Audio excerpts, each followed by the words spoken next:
Argenteuil will lead us in the singing of the national anthem. Oh, Canada, our home and native land, through patriot love, in all of us command, car ton bras sait porter l'épée, il sait porter la croix, ton histoire est une épopée des plus brillants exploits. God keep our land glorious and free. Oh, Canada, we stand on guard for thee. Oh, Canada, we stand on guard for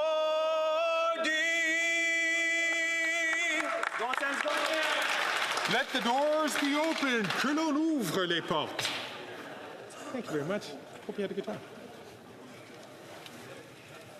Thank you, sir. Statement by members. Déclaration de député. L'honorable député de... The Honourable Member for Milton. Today it's my honor to pay tribute to HoC Scott Hogarth, an 11-time world champion, a black belt in 7 martial arts disciplines, a champion of Milton's martial arts community, an inaugural inductee of our local Milton Sports Hall of Fame, a dedicated sensei, a beloved father and husband, and a true master of his craft. Scott passed away peacefully on October 28th, surrounded by his family, including his wife, Tammy. Back in 1993, Scott opened his dojo in Milton, and for decades since, they've not only taught martial arts, but also instilled values of respect, discipline, and perseverance in countless students. His larger-than-life presence inspired so many, and he's well known for his infectious enthusiasm and commitment to the well-being of others. His legacy will live on in the hearts and minds of those he worked with, both in the dojo and out in the community. And as we remember Scott today, let us celebrate his love of Milton, his extraordinary dedication to our community, and the profound impact he had on so many people's lives. He will be dearly missed, but his influence will endure. Scott, we'll always give it 110% for you, my friend. The Honourable Member from Spadina, Fort York. Thank you, Mr. Speaker. 2 years ago, when I raised concerns about the government's failed drug strategy, I was slammed for giving a voice to Canadians living with the consequences of their failure.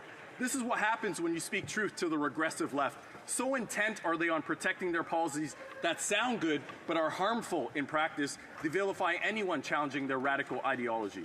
This includes parents concerned about their children's safety, seniors tired of thefts and break-ins, business owners fed up with staff being assaulted. Mr. Speaker, we were called NIMBYs, or not in my backyards, when the truth is our yards are full. They're full of crime, they're full of needles, and they're full of drugs. But we persevered in our fight for safer communities, and the Ontario government acted to protect children by closing drug sites within 200 meters of schools and daycares. Ontario's taken the first step.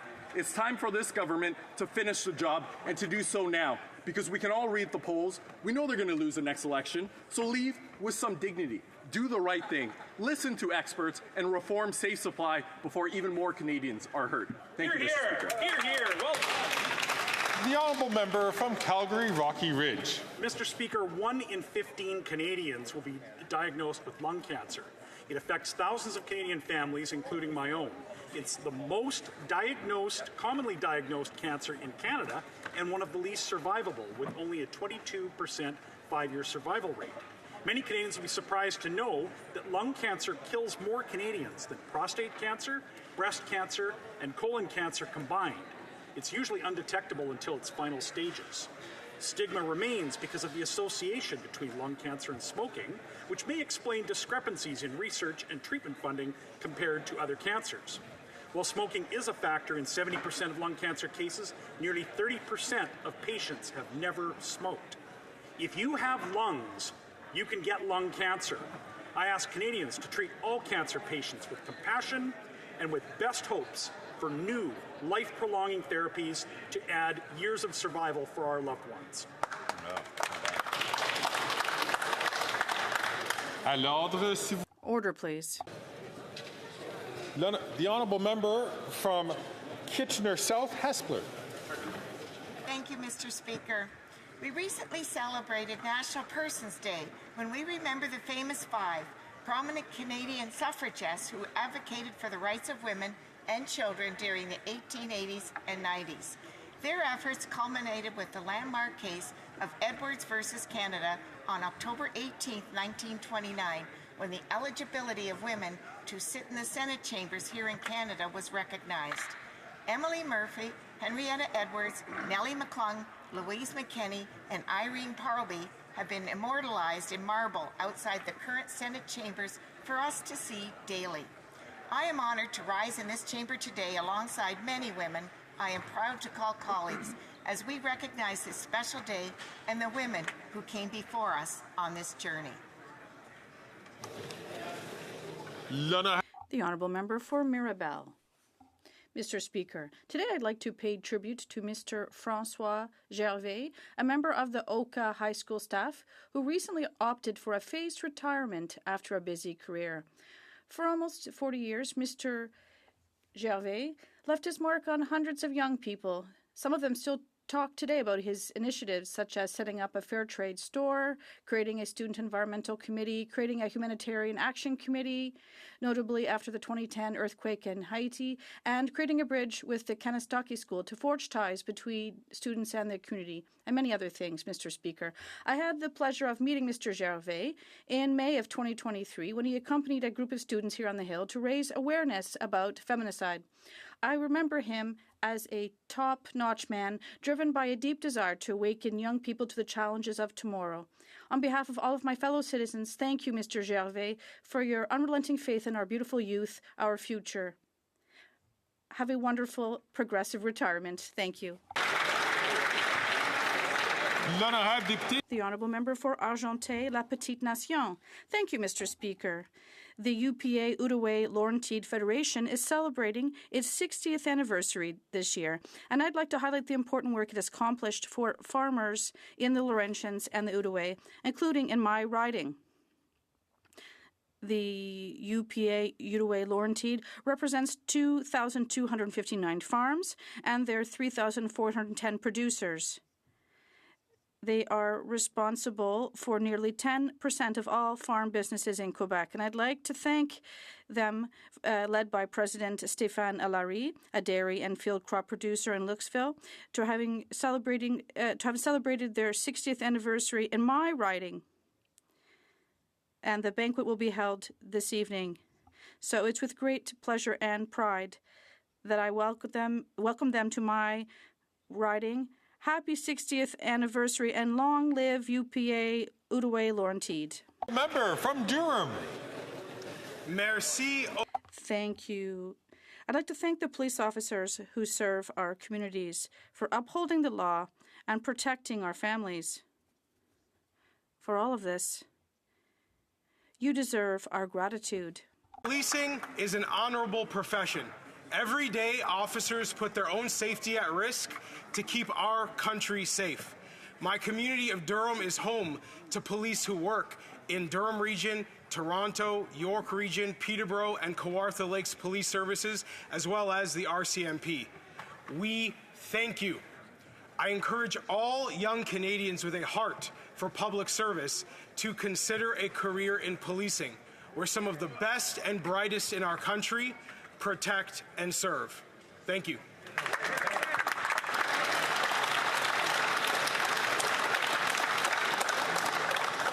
The Honourable Member from Mississauga-Malton. Mr. Speaker, I am thrilled to share that an all-girls team from Darcel Avenue Senior Public School, located in Malton, has won first place at the World Robot Olympiad in Italy. Hear, hear. Known as the Forest Guardians, Jatuk, Melanie, Chitra, and Rabanya created the BlazeBot, designed to sense wildfires in their early stages and alert local fire stations before it's too late. Under the coaching of their French immersion teacher, Priya Parekh, and the support of their librarian, Lydia Marcelli, the fantastic Forest Guardians made history as the first ever Canadian team to take top spot at this competition. Hear, hear. Speaker, when I look at their faces, I know with deep conviction that their futures will help determine no less than the destiny that this nation will fulfill. It's clear to me that the future of Mississauga Malton is bright and promising, and I invite all parliamentarians in joining me to congratulate them and celebrate their significant achievement. Hear, Thank hear. you. The Honourable Member from Northwest Territories. Mr. Speaker, in even our smallest communities in the Northwest Territories, the drug trade and accompanying addiction issues have reached a boiling point. Our community members, many dealing with trauma, are facing predatory dealers who sell to anyone to ensure they become repeat customers. It doesn't matter if you live in a city, town, village, hamlet, or charter community. We're watching our communities all sizes as they struggle with ensuring they are safe and healthy places to live. The Government of Canada must continue to work with the Government of Northwest Territories, community and Indigenous governments to create and strengthen tools to disrupt and combat drug trade and provide support and aftercare options that work for Northerners. To protect our residents at risk, we need all levels of government at the table to end the drug crisis that is harming our families and our communities. Must show, Mr. Speaker. Here, here. The Honourable Member from Battle River Crowfoot. Thank you, Mr. Speaker. On September 27th, my father, Jason Felix Couric, unexpectedly and suddenly passed away at age 54. My dad was a good man. He chose life, he always worked hard, and gave generously even when he didn't have much to give. He loved farming, a work that creates a bond that few will understand. He built deep friendships from the field to Parliament Hill. He lived with humility and grace, showing us that faith in Jesus is shown by love and care.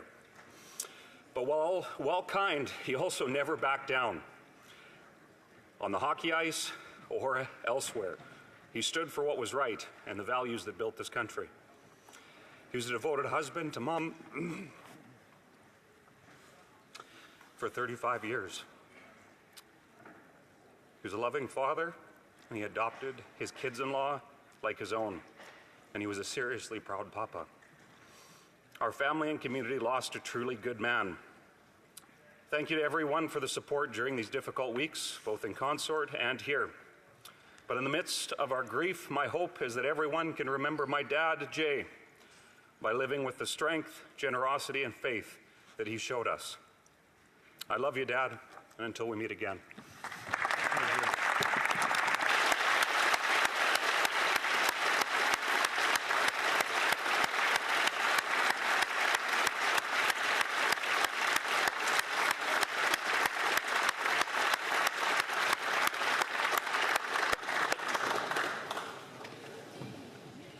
The Honourable Member from Surrey Newton. Mr. Speaker, Canadians across this country are deeply concerned by the Conservative Party's lack of attention to India's criminal activities and interference in Canada.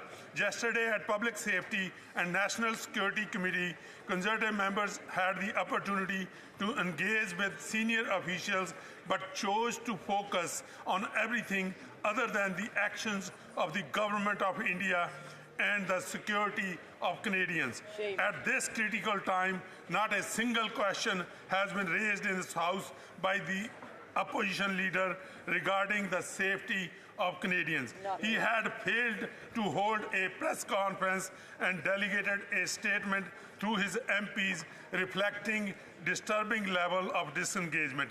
He remains without security clearance, hindering his ability to gain a complete understanding of national security issues. Mr. Speaker, Canadians deserve better. Yes, they do. The honourable member from Peterborough Kawartha. After 9 years, this Liberal NDP government is not worth the cost of housing. The housing minister has allocated $8 billion of taxpayer money to housing programs that have built zero homes, like the failed Housing Accelerator Fund. The only thing it's accelerated is tent encampments, rent, and headlines like this one. Priced out of rental market, Midland senior lives in a shed. Common sense Conservatives have a plan. We will cut the GST on all new builds under $1 million. This will save Canadians $40,000 on homes of $800,000 value. Did you know in Ontario, government taxes account for 30% of housing prices? Wow. Enough with taxing people into poverty and hopelessness. Our compassionate common sense plan will stop the Liberals from forcing people to put up tents as housing. We will axe the tax, and we will start building the homes. The honourable member from Stormont Dundas, South Glengarry. After 9 years of the NDP Liberals, they are not worth the cost of their failed housing programs that has only doubled the cost of rent, mortgage, and down payments. Housing starts have dropped across the country, and the Liberals' own forecasts say it's only going to get worse in the years to come. That's why the response to our bold, common-sense Conservative plan to axe the GST on new homes sold was so well received this week.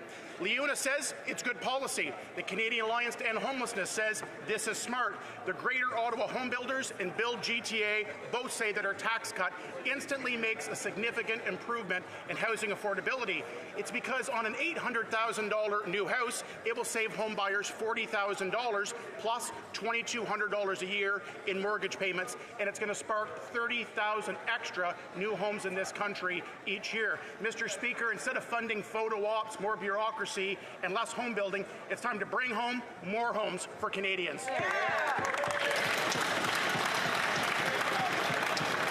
The honourable member from Surrey Centre. Speaker, yesterday the Standing Committee on Public Safety and National Security heard from top national security and law enforcement officials on the extent of the Indian government's interference in Canada, including serious criminal activities, extortion, and the murders of Canadian citizens. Canadians from across the country are shaken and scared of this blatant attack on our democracy and on their safety. Despite their concerning evidence, Canadians still have not heard directly from the leader of the Conservative Party on this issue. His silence has been noted in this House, and now it is being noticed in committees. Canadian citizens have died at the hands of a foreign government. What will it take for the leader of the Conservative Party to give this issue the seriousness that it deserves? Yes,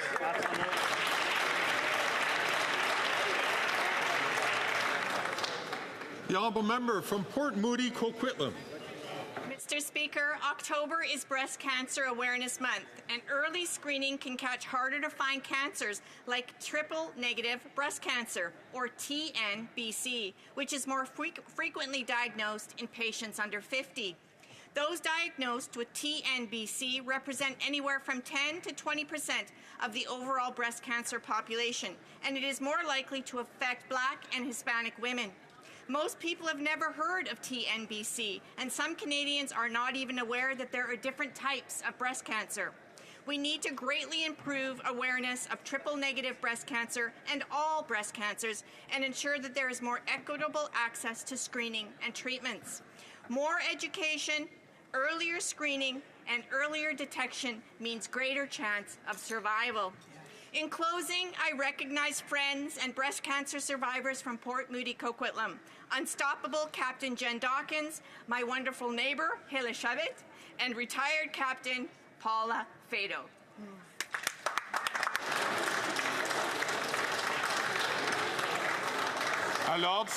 Order, please. The honourable member for, Pierre Boucher, Les Patriotes Verchères. I'd like to pay tribute to an illustrious member of this House, elected at the age of 28 in Verchères during the first bloc election in 1993. Re-elected again until he made the leap to the National Assembly of Quebec in 2005, where he served as Minister of Public Security from 2012 to 2014. After a brief departure from politics in 2018, he returned to his first love under the Bloc banner in the 2019 election. You've probably gathered who I'm talking about, the current member for Montarville. Known for his inexhaustible energy, hard work, and total devotion to his constituents, he has always been held in high esteem by his colleagues. He took everyone by surprise when he announced that he would not seek re-election in the next election. We will no doubt miss him on the Hill, but we're delighted to know that he'll remain a proud supporter of the Quebec independence cause. Stéphane, congratulations on your 30th birthday, and thank you for all you've done.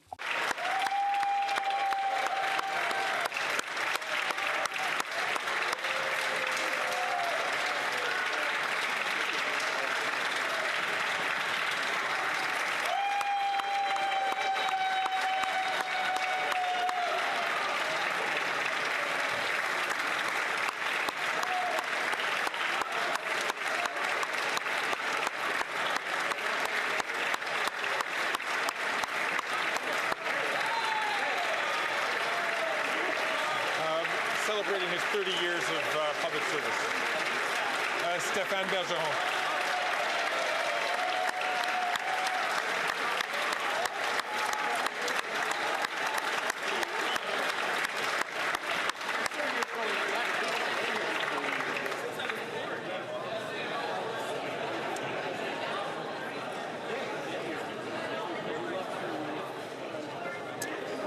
À l'ordre, s'il vous plaît. Order, please. Before I continue to the next member, I'd like to remind members, if they could, if they have cellular telephones, we heard it ringing during the last statement by a member. I'll just ask members, please be mindful that their telephones should be on silence while it's in the House. The honourable member from Leeds Grenville, Thousand Islands and Rideau Lakes. There's only one guy left keeping this Prime Minister in power. That's the leader of the NDP and stuntman who scammed voters right before a by-election. Remember the leader of the NDP's big stunt when he told Canadians he ripped up his coalition deal with the Liberals? In fact, the leader of the NDP said, quote, "The Liberals are too weak, too selfish, and too beholden to corporate interests to fight for people," end quote. But the NDP leader is all talk and is selling out to keep his Prime Minister in power. The leader of the NDP voted for the carbon tax 24 times, the same one that sends Canadians to food banks in record numbers with over 2 million visits in a single month. The NDP leader supports the inflationary deficits, voting to fund corruption like this Prime Minister's $60 million arrive scam. Every day that this Prime Minister remains in power is because of the leader of the NDP. It's time for a carbon tax election so Canadians can fire this costly and corrupt NDP Liberal government.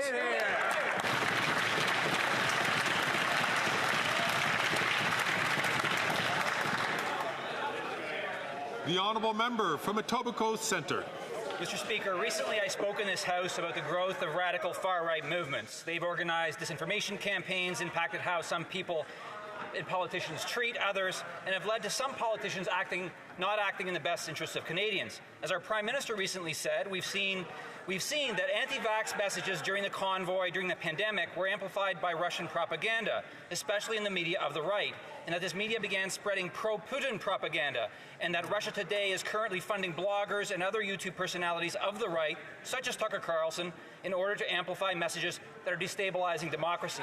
What this tells us is that some of these far-right movements and opinion leaders are not only harming Canada, but they're doing so at the bidding of Vladimir Putin. Some of these far-right movements are agents of foreign influence. So I wonder why the leader of the opposition will not get his security clearance and not take this seriously. I urge us all to take the actions we need to stop the influence of these radical far-right movements, because our security, our economy, and our freedom depend on it.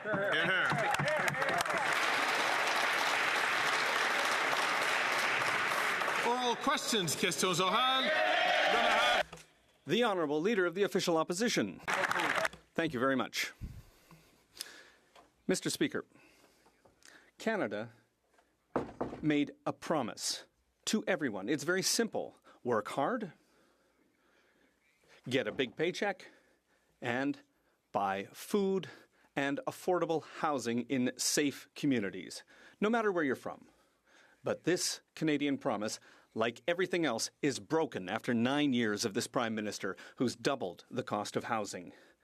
This week, I proposed eliminating the GST on the purchase of a new home.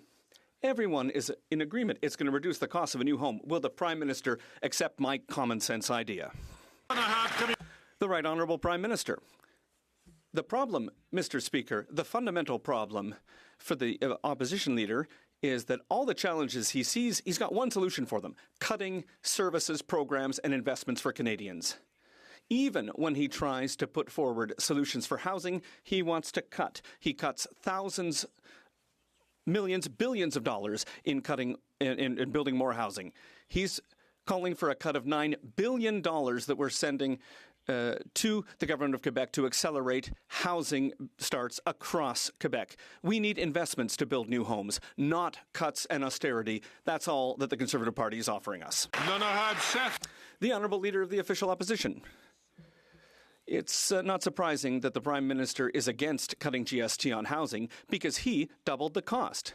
He did it by breaking the immigration system, by printing $750 billion in inflationary funding, by funding bureaucracies that prevent construction, and by putting new taxes on housing.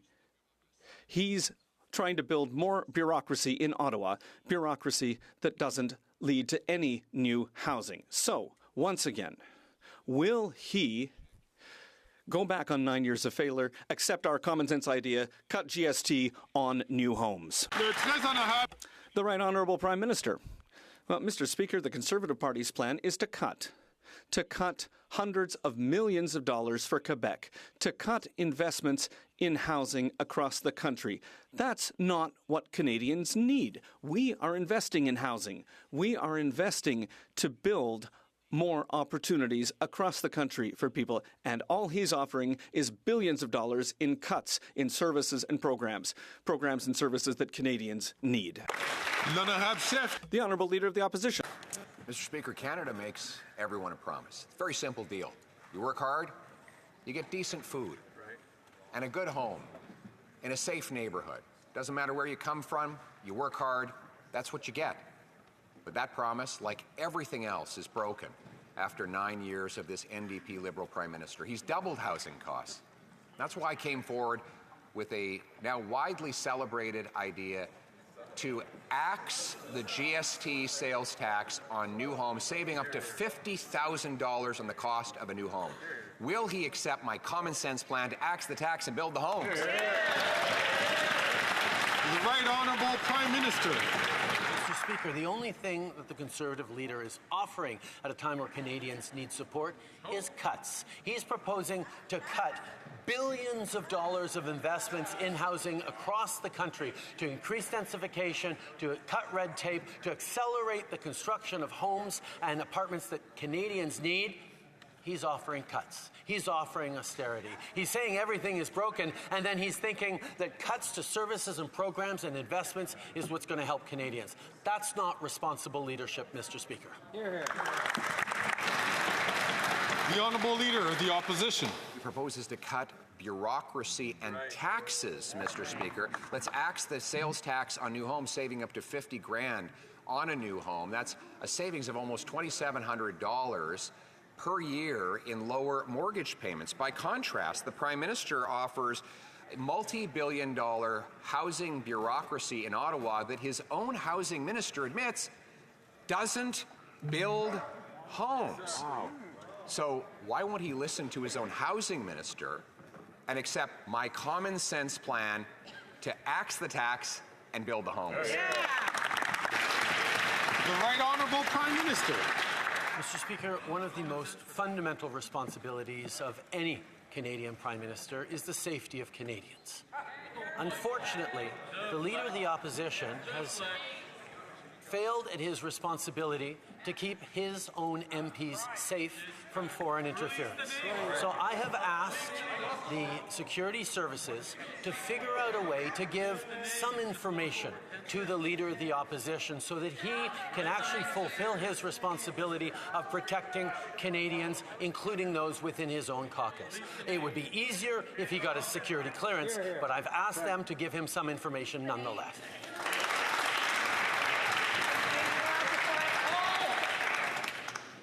ask the honourable member from Selkirk Interlake Eastmain, please, not to take the microphone. The honourable leader of the opposition. Mr. Speaker, I know that the Prime Minister has told his caucus he's not sleeping. He's pulling his hair out with stress because of his caucus revolting against him. And now he's spreading tin pot conspiracy theories rather than answering the question. 80% of Canadians now believe that home ownership is only for the very rich after he doubled the cost of housing in 9 years. I came forward with a common sense plan to axe the GST on new homes, saving up to 50 grand on a new home. Why won't he accept my plan to axe the tax and build the home? The Right Honourable Prime Minister. He just put forward a plan to cut billions of dollars of investment in housing across the country. But, Mr. Speaker, in regards to issues of national security, it is extraordinarily difficult to see a leader of the Conservative Party refuse to get the necessary security briefings that would allow him to protect his own MPs and indeed protect our Canadian democracy. So I have asked the security services to figure out a way to share some information, perhaps even some names, with the leader of the Conservative Party so that he can take action and protect his members.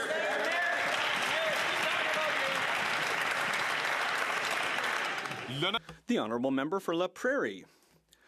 How to lose at Politics 101. 80% of voters are asking the Prime Minister to increase old age security for seniors aged 65 to 74. Every party here voted in favour of it, even his. Thanks to the Bloc Québécois, the Prime Minister had a unique opportunity to be fair to seniors, please 80% of people, and stay in power. He could have scored a triple, Mr. Speaker. Instead, he chose to abandon seniors, to say no to 80% of voters, and to buy himself an election. 0 for 3, Mr. Speaker. Does he understand now why nobody wants him around anymore? The Right Honourable Prime Minister. Our government is investing in seniors. We increased the guaranteed income supplement by 10%. We are helping older seniors, those aged 75 and up, with an increase in old age security. And we delivered dental care.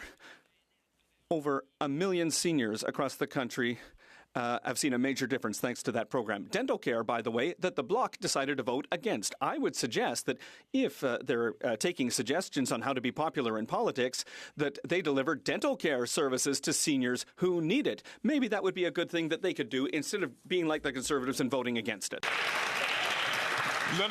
The honourable member for La Prairie. The Prime Minister could have helped 1 million Quebec seniors with the help of the Bloc. Instead, he abandoned them to go back to his ex who kicked him out, the NDP. You know, he went back, his tail between his legs, to a party that's so disconnected from Quebec that its only Quebec MP is desperately looking for a way out and into the administration of the city of Montreal. I feel sorry for Montreal. The Prime Minister could have chosen 1 million Quebecers. Instead, he chose 25 MPs, 96% of whom are from outside of Quebec. Does he understand that we don't need a secret ballot to know that nobody in Quebec trusts him anymore?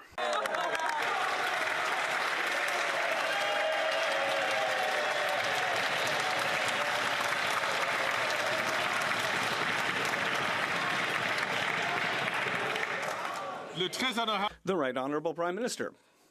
Mr. Speaker, we can understand that when the Bloc has the support of the Conservative Party, Quebecers are going to be very concerned. The reality, Mr. Speaker, is that we are here to invest in seniors. We were there with dental care, where the Bloc and the Conservative Party voted against it. We were there to increase the guaranteed income supplement by 10% for the most vulnerable seniors. That's one of the very first things that we did as a government, and the Bloc and the Conservatives voted against it. We were there to increase old age security for seniors 75 and up because they have more costs, and the Bloc voted against that as well. The honourable member from Burnaby South. Let's talk about women. In Alberta, Daniel Smith, the Premier, is privatizing healthcare and giving it to Covenant. Covenant refuses to give abortions. That is clearly a violation of the Canada Health Act. Does the Prime Minister agree? Yes or no? Hear, hear. Hear, hear. The Right Honourable Prime Minister.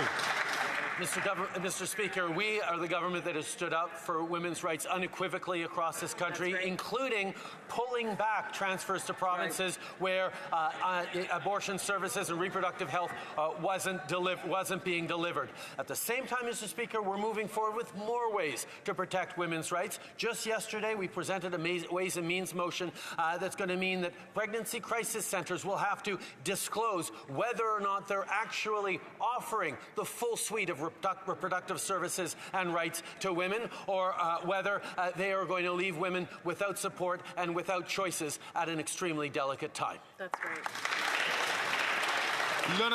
The honourable member for Burnaby South.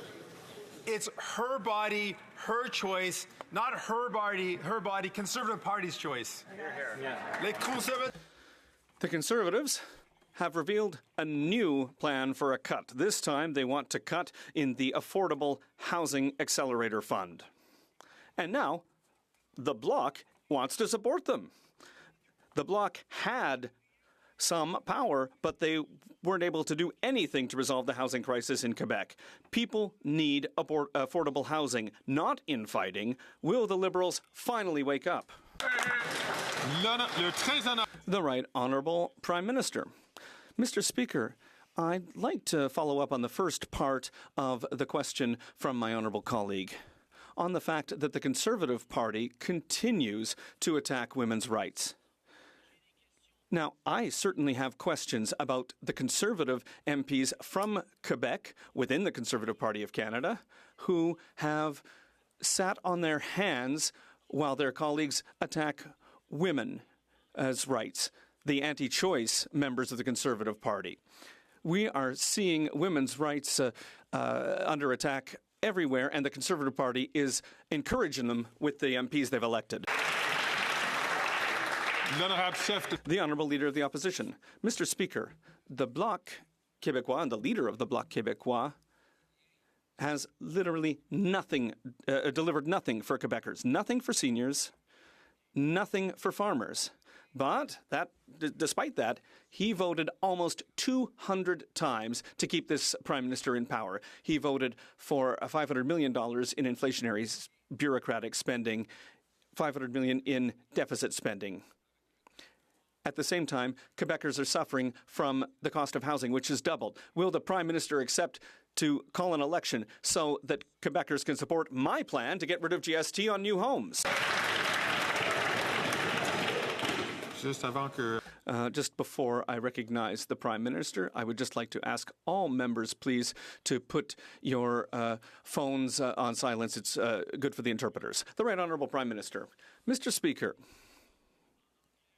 I said it in English, I'll repeat it in French. We know that one of the fundamental responsibilities of everyone in this House is to protect the safety, security, and well-being of Canadians. However, with his completely unexplainable decision to not get his security clearance, the Conservative leader is putting Canadians at risk, including members of his own party. That's why I have asked our security services to share as much information as possible with the Conservative leader so that he can better protect his MPs, despite the fact that he's still refusing, for reasons that we don't know, to get his security clearance to know everything about this issue.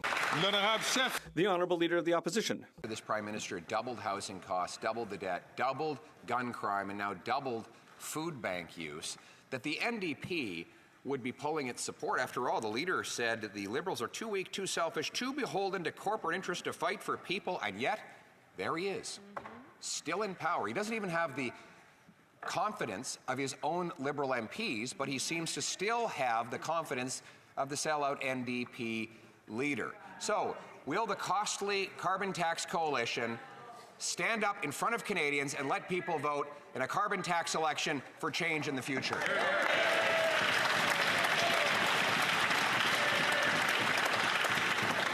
I ask members to be very judicious in their choice of words regarding specific members.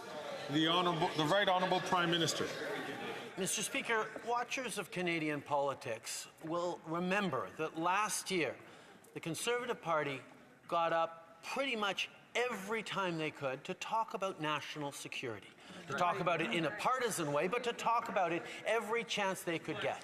And now that we have offered the Leader of the Opposition a security clearance so that he can be fully informed on national security, all that they've been able to say is political attacks and asking questions of other parties. Why has the Leader of the Opposition chosen to not get a security clearance when the safety of his own MPs is in the balance?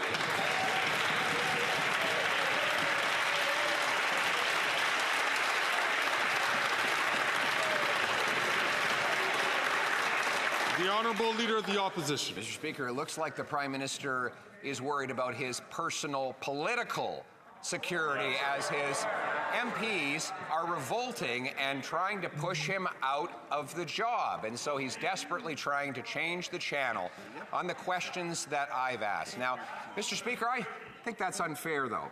Those MPs helped this Prime Minister double housing costs, double the debt, double gun crime, double food bank use. Why won't he turn around and look them in the eye and say they should stand up for their own record and his, face the music in a carbon tax election?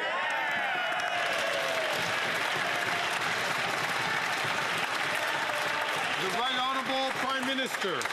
Mr. Speaker, no responsibility by the government is more important than keeping Canadians safe.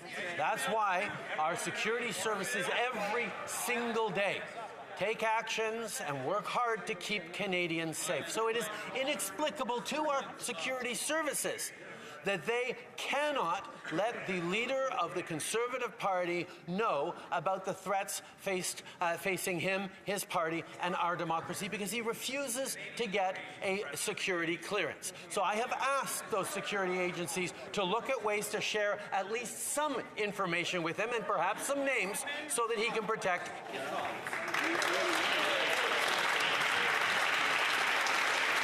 The Honourable Leader of the Opposition. Mr. Speaker, if he wants to release the names, he legally can do it now on the floor of the House of Commons. He can do it.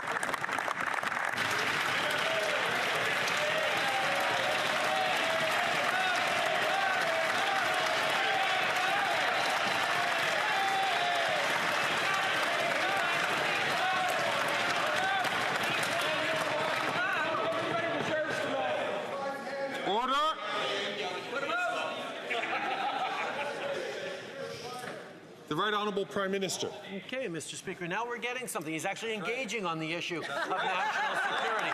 Unfortunately, he is willing to put at risk the agents, the officers, the sources that are putting their lives at risk to keep Canadians safe. There is a reason we do not disclose classified information in places where our adversaries are watching and paying attention.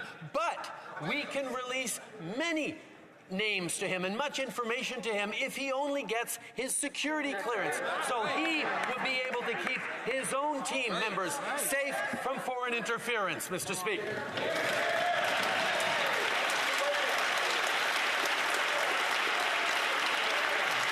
The Honourable Leader of the Opposition. He won't release the names because he knows that he and his party are compromised. And he won't answer my question because right now, 24 of his MPs are rebelling against him.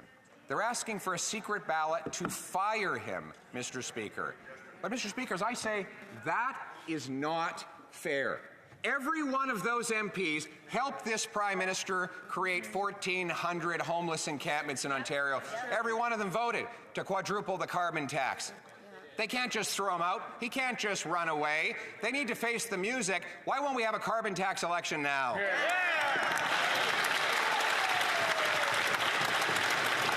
The Right Honourable Prime Minister. For well over a year in this House, just about every question from the Leader of the Opposition was about national security, was about foreign interference. And we called a commission of inquiry.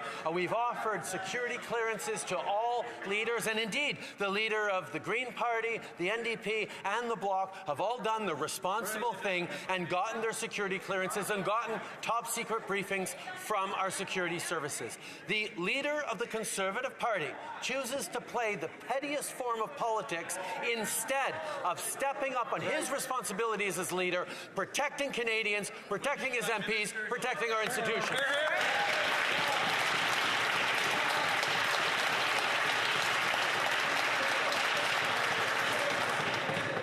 The Honourable Leader of the Opposition. Mr. Speaker, security and safety depends on housing. In Quebec, the cost of housing has doubled. In Montreal, the cost of rent has tripled after 9 years of this Prime Minister who's building bureaucracy, who's printing money, who's broken the immigration system, and who has applied taxes on corrupt businesses. And that's why I've proposed a common sense idea to cut the GST on housing. The Prime Minister says that he'd rather put money into bureaucracy. I want to cut taxes for those who are buying a home. Can we have an election on the question of eliminating the GST on housing? Yes or no? The Right Honourable Prime Minister.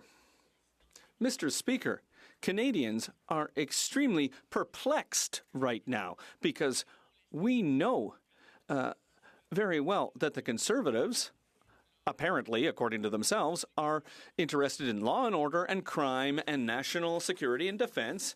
It's in everything that they put out in the elections. But when it comes time where there's a real threat to Canadians' safety and even to the safety of his own MPs, the Conservative leader refuses to get his security clearance. He refuses to take his responsibilities seriously.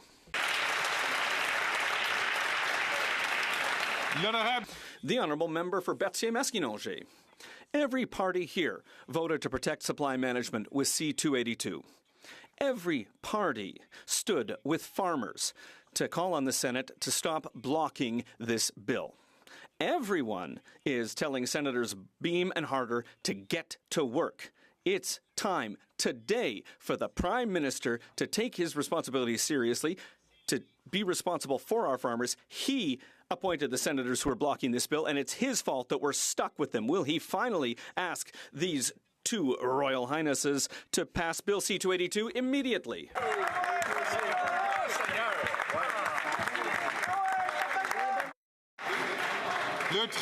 The Right Honourable Prime Minister. Mr. Speaker, we have always been very clear that we will protect supply management. That's what we did against the Trump administration. That's what we will continue to do by making sure that we keep our promises to always protect supply management in any free trade negotiations that we undertake in the coming years. We are defending that right now, and we expect the Senate to pass this bill so that we can make sure that the future of supply management will always be protected for Canadians. We completely agree with the Bloc Québécois on this. The Honourable Member for Berthier-Masquinongé. Well, nice words, Mr. Speaker, but not only did he appoint these senators, the senators that are blocking C-282, but one of the two of them is even a good buddy of his. Peter Harder brags about it on his Senate webpage. He says that the Prime Minister, when he was in the opposition, called him several times for advice and help. And then 6 months later, he got a Senate seat. The Prime Minister in person picked up the phone and called him. If the Prime Minister can call him for advice, can he not ring him up to tell him to do his job?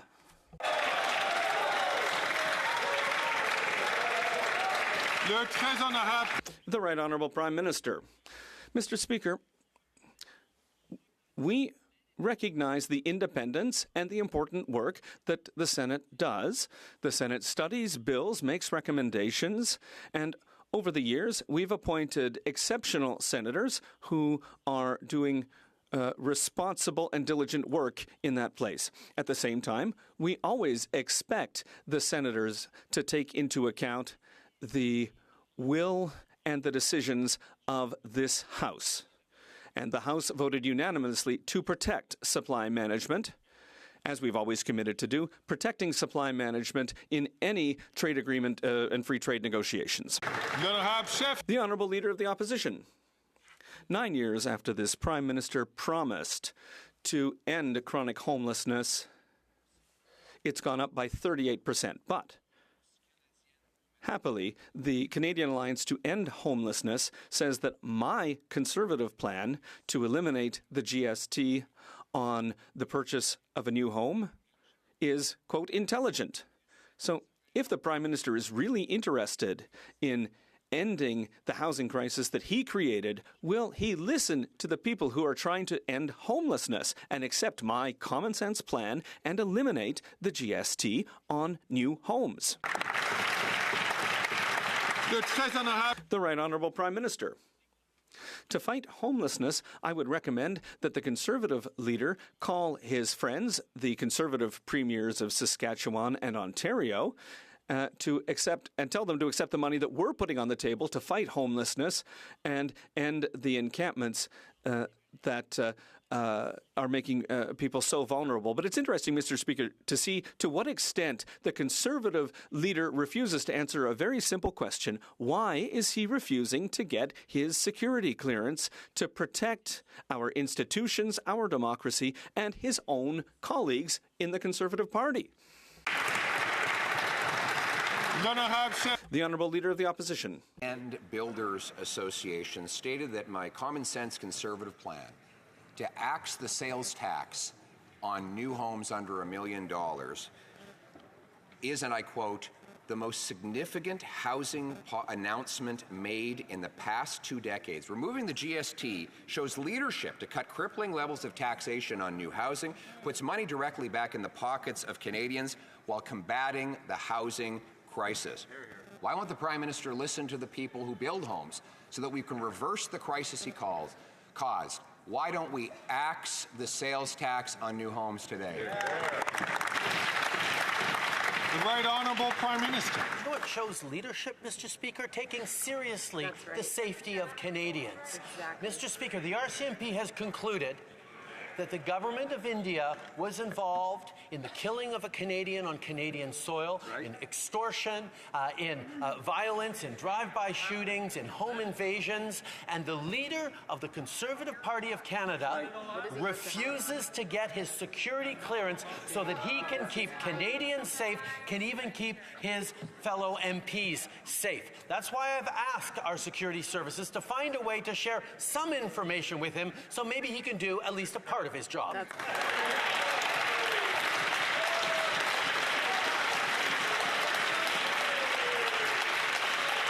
The Honourable Leader of the Opposition. We'd like to see him do any of his job after 9 years, Mr. Speaker, like reversing the housing price increase he caused. Let me quote British Columbia's Victoria Residential Builders Association said, quote, reducing government costs, including GST, would have a significant impact on housing affordability. The Conservative leader's suggestion is welcome news and long overdue if the federal government wants to get serious about housing affordability for Canadians. This common sense plan will stimulate 30,000 new extra homes built every year. So will he accept my common sense plan to axe the tax and build the homes?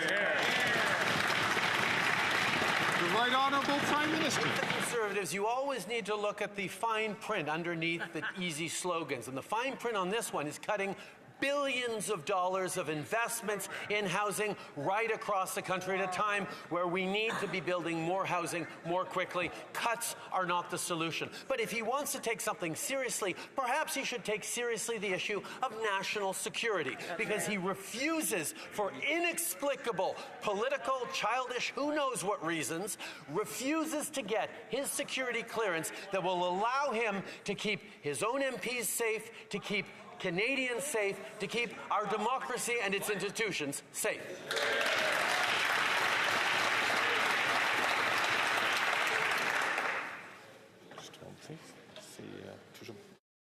The Honourable Leader of the Opposition.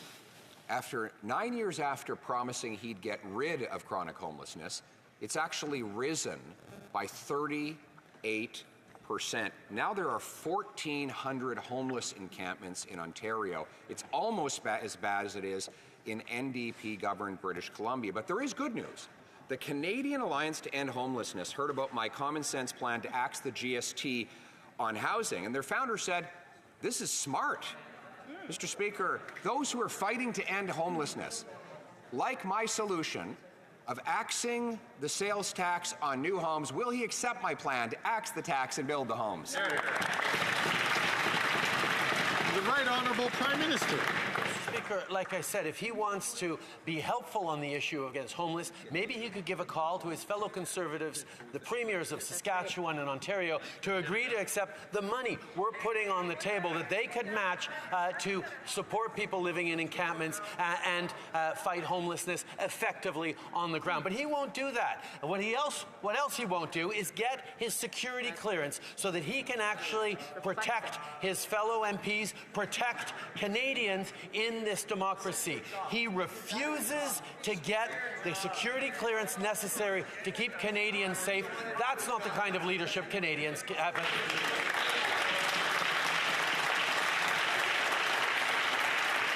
The Honourable Member from Burnaby South. Systemic anti-black discrimination is widespread in the public service. In fact, the Treasury Board Secretariat found that the Canadian Human Rights Commission discriminated against black employees.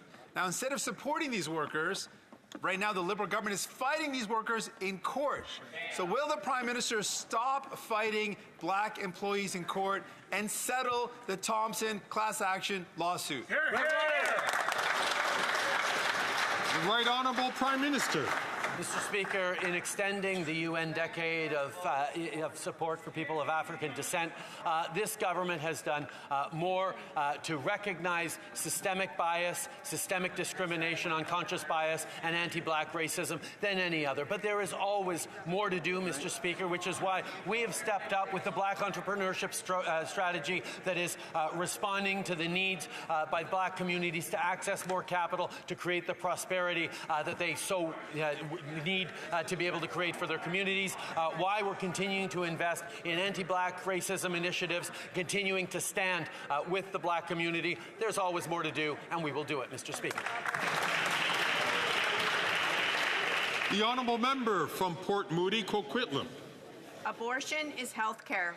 1 in 3 people who can get pregnant will need abortion care in their lifetime.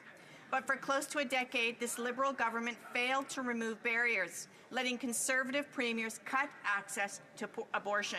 And this Conservative leader secretly voted 5 times to take away the right to choose. Canadians want to see access to reproductive health care protected. Why have the Liberals not enforced the Canada Health Act to protect equal access to health care, including abortion? The Right Honourable Prime Minister. Mr. Speaker, my daughter is in the gallery today, so I want her to hear me as long as everyone else does. This government is unequivocally pro-choice. We will always defend a woman's right to choose, full stop. That's why, Mr. Speaker, we've actually pulled back funding from provinces that haven't been delivering access to abortion in their jurisdictions, why we will continue to enforce the Canada Health Act. But, Mr. Speaker, it is the Conservative Party, with its dangerous attack on women's rights, that should have people worried right across the country. At a time where we've seen Roe versus Wade overturned, attacks on women's rights, the Conservative leader can't stand up and defend women's rights.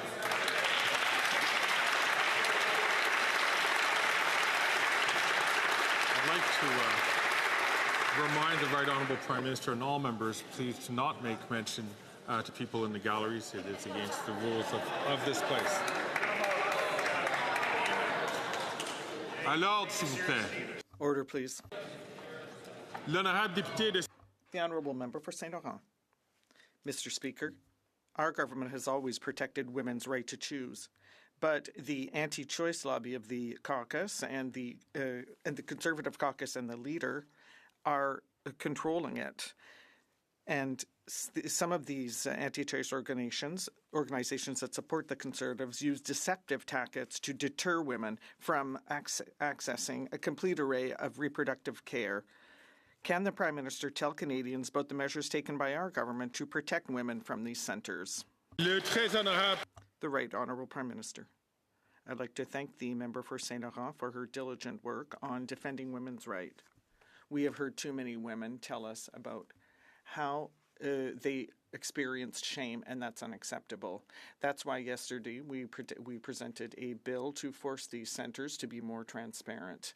Otherwise, they risk losing their status as a charitable organization. Unlike the Conservative leader, the Liberals will always defend women's right to choose and their right to access the health care they need, including the entire array of reproductive care services. Thank you. The Honourable Leader of the Opposition. Mr. Speaker, the Prime Minister says that he opposes taking the GST off of new homes. He wants to keep the taxes high and keep housing prices rising. His solution is to fund more bureaucracy. And what has that done? Well, that's doubled housing costs. It's caused a 39% increase in homelessness rates. So I've got an idea. Why don't we let Canadians decide? If he won't have a carbon tax election, why don't we have a housing tax election and allow Canadians to decide on more bureaucracy through him or axing the sales tax through me?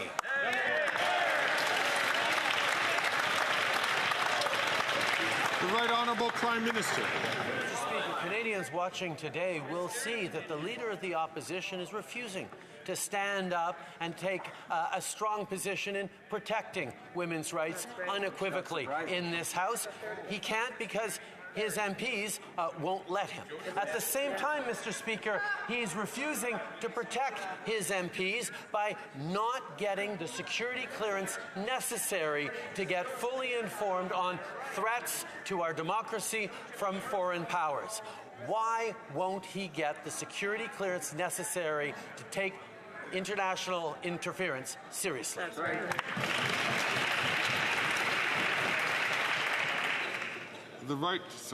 The Honourable Leader of the Opposition. Mr. Speaker, his tinfoil hat conspiracy theories and misinformation will not distract. We stand up for women's rights every day on this side. It has been our 20-year-long policy in the Conservative Party that there will be no restrictions on women's reproductive choices or on abortion. He knows that, but he doesn't want to discuss the issues that we do disagree on, which are this. Housing costs have doubled under him. His solution is to spend billions more on bureaucracy that drives them up further. We want to help women and men own a home, so will he vote for a housing tax election?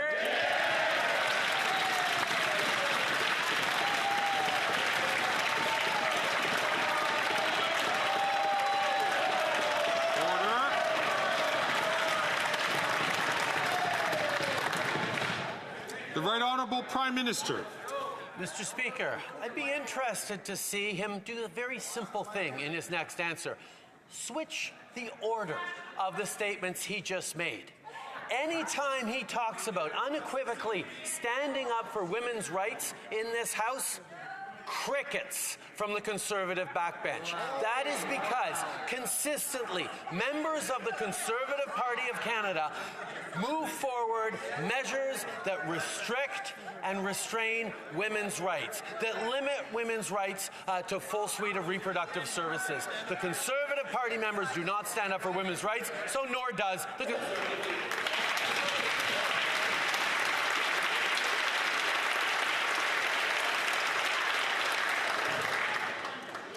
The Honourable Leader of the Opposition. Mr. Speaker, speaking of women's rights, just yesterday, his former parliamentary secretary came out publicly, Selina Cesar-Chavan, and said that she was abused, intimidated, and mistreated by this Prime Minister, that he used her for his fake feminist agenda, and that he treated her like garbage, Mr. Speaker.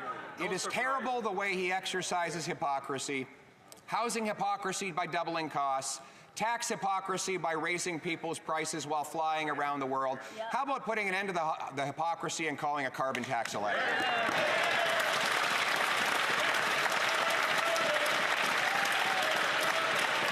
The Right Honourable Prime Minister. What is fascinating, Mr. Speaker, is the spectacle of watching... I would ask the honourable members to not speak when they are not recognized by the chair. I insist. The Right Honourable Prime Minister.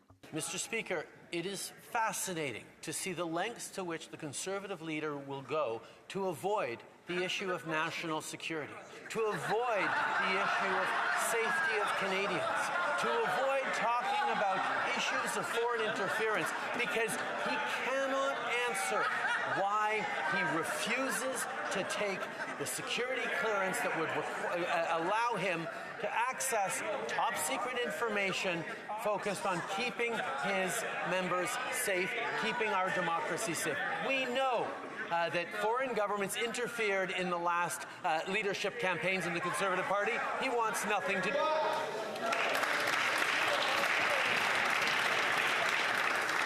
The Honourable Leader of the Opposition. Speaker, Prime Minister is coming unglued. He's flailing around, spreading conspiracy theories and demonstrable disinformation in order to distract from the fact that not only did he double housing costs, double gun crime, and double food bank use, but now 24 of his own MPs want to fire him. We can't go on like this with a Prime Minister who admits he can't even sleep at night because he is so in knots.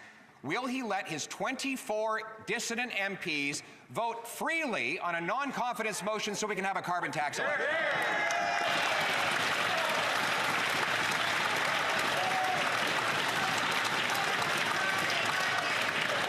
The Right Honourable Prime Minister. Mr. Speaker, I'm confused about what happened. The Conservative Party used to be out defense of Canada, but they dropped the defense spending to below 1% last time they were in office. They're supposed to be about law and order, but they stand against stronger measures on gun control. And they're supposed to be about national security, and the leader of the Conservative Party refuses to get the necessary security briefings to keep our democracy safe and to distinguish from the conspiracy theories that float around what is fact and what is fiction. Why won't he trust our national security agencies?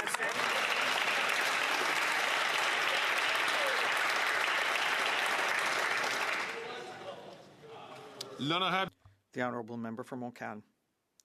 As of today, advance requests for aid will be allowed in Quebec. Finally, Quebecers diagnosed with a serious and incurable disease leading to incapacity will be able to submit a request to their doctors. But these doctors are still worried about the lack of legal protection because of this government's continued refusal to amend the criminal code. It's a lack of courage and a dangerous game the Liberals are playing. It harms patients and doctors who are worried about being sued. Will the Prime Minister show some compassion and amend the criminal code without delay as proposed by C390? The Right Honourable Prime Minister. Mr. Speaker, medical assistance in dying is a deeply personal and sensitive choice that involves individuals and their families in a difficult decision. The potential expansion of eligibility in terms of these advance requests is a major decision. Therefore, we are launching a national conversation, and we will not take any legal steps in this bill yet because we want to cooperate with Quebec and with all provinces and territories in order to attentively assess the next steps. Thank you. The Honourable Member from Montcalm. It's not time to talk, it's time to act, because I might remind the Prime Minister that his government is a minority and could fall at any moment. Now, some of these consultations have already been done. And the fact that they're not going to pursue the government of Quebec doesn't change anything. We know that the next government will be conservative, and it's useless to claim the contrary. The far-right conservative wing is opposed to MAID, so why is the Prime Minister putting the fate of these patients in the hands of the Conservatives? The Right Honourable Prime Minister. Mr. Speaker, I fully agree with my colleague from the Bloc that the Conservatives represent a major risk for the freedoms of Canadians across the country. But we must not make any decisions that are too hasty on such an issue. We must ensure the protection of the most vulnerable Canadians and Quebecers, and we must ensure that people can make a free and informed decision. That is why we need to take the time necessary to work with the provinces and territories to evaluate the different issues and ensure that Canadians make the right choice. The Honourable Leader of the Opposition. Years of releasing violent gun criminals and leaving our borders open to smugglers. This Prime Minister has presided over a 116% increase in gun violence. And yet he was out boasting about it on Twitter. The Toronto Police Union, the largest police union in Canada, said his words were out of touch. They were offensive to victims and brave officers. So, given that his approach has doubled gun crime, why won't he accept our common sense plan? To lock up the gun criminals, scan the cans, and stop the crime. The Right Honourable Prime Minister. Mr. Speaker, when the Conservative Party's plan on guns is to unfreeze the market on handguns and legalize assault-style weapons across this country, nobody can take them seriously on the issue of guns. But they are talking about national security now and safety, which begs the question, why will the leader of the Conservative Party not get the necessary security briefings, clearance to get the necessary security briefings to show Canadians that he's capable of taking national security seriously?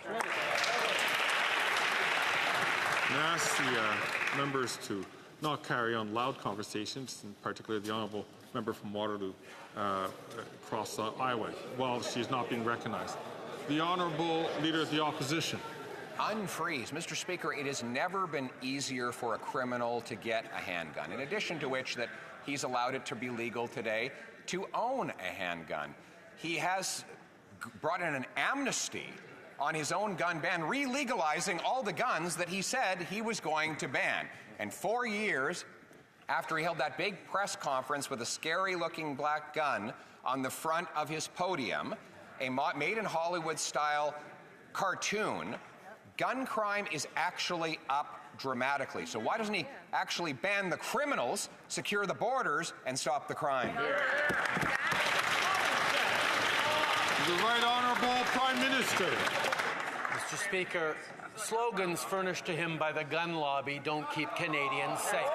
Canadians know that significant common sense gun control measures, which we have put forward, are what is making a difference in keeping Canadians safe, and we will continue to do that. But we are now at least talking about security issues, so Canadians may be wondering, why is it that the leader of the Conservative Party continues to refuse to get the appropriate clearances from our national security agencies so he can take the issue of foreign interference, including against his own party, seriously?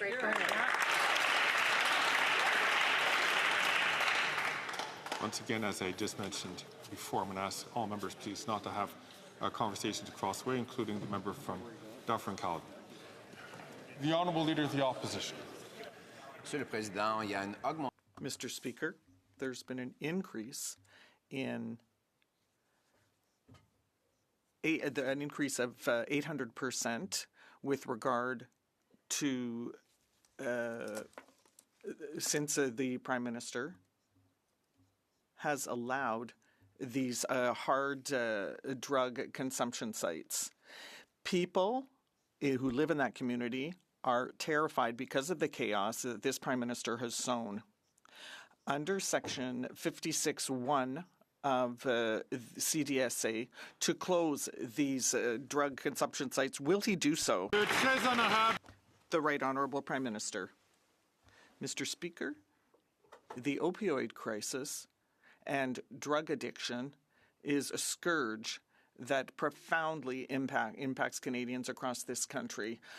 Our approach is science-based, it's fact-based, and also we use compassion, and we try to work with the organizations on the ground with the provinces and the municipalities and experts. We will continue to take this approach. We will not criminalize people who have mental health problems, and that is going to save lives, Mr. Speaker. The honourable member from Humber River, Black Creek. Mr. Speaker, our government has always been clear that ensuring a woman's freedom of choice should be protected. But many Canadians are rightfully worried that a Conservative government would not protect this fundamental right. It is alarming that women's rights and freedoms are under attack in the Conservative Party. Can the Prime Minister tell us how our Liberal government will continue to protect a woman's right to make decisions about her own body? The Right Honourable Prime Minister. Mr. Speaker, the member for Humber River Black Creek is right. Yesterday, we announced that we're holding pregnancy crisis centres accountable for preventing women from making informed choices. While we're protecting women's freedom of choice, the Conservative Party is trying to roll it back.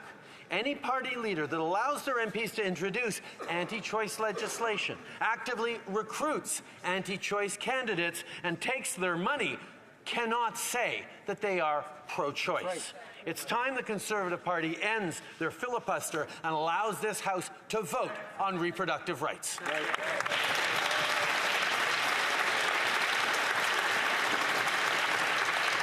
The Honourable Leader of the Opposition. After 9 years, 9 million Canadians live in food insecurity, according to Food Banks Canada. 9 million, that's 23% of our population.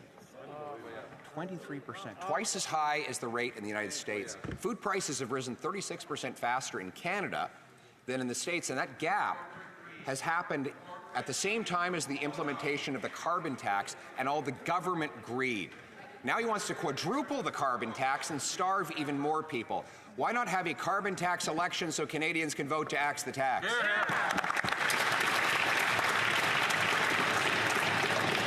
The Right Honourable Prime Minister.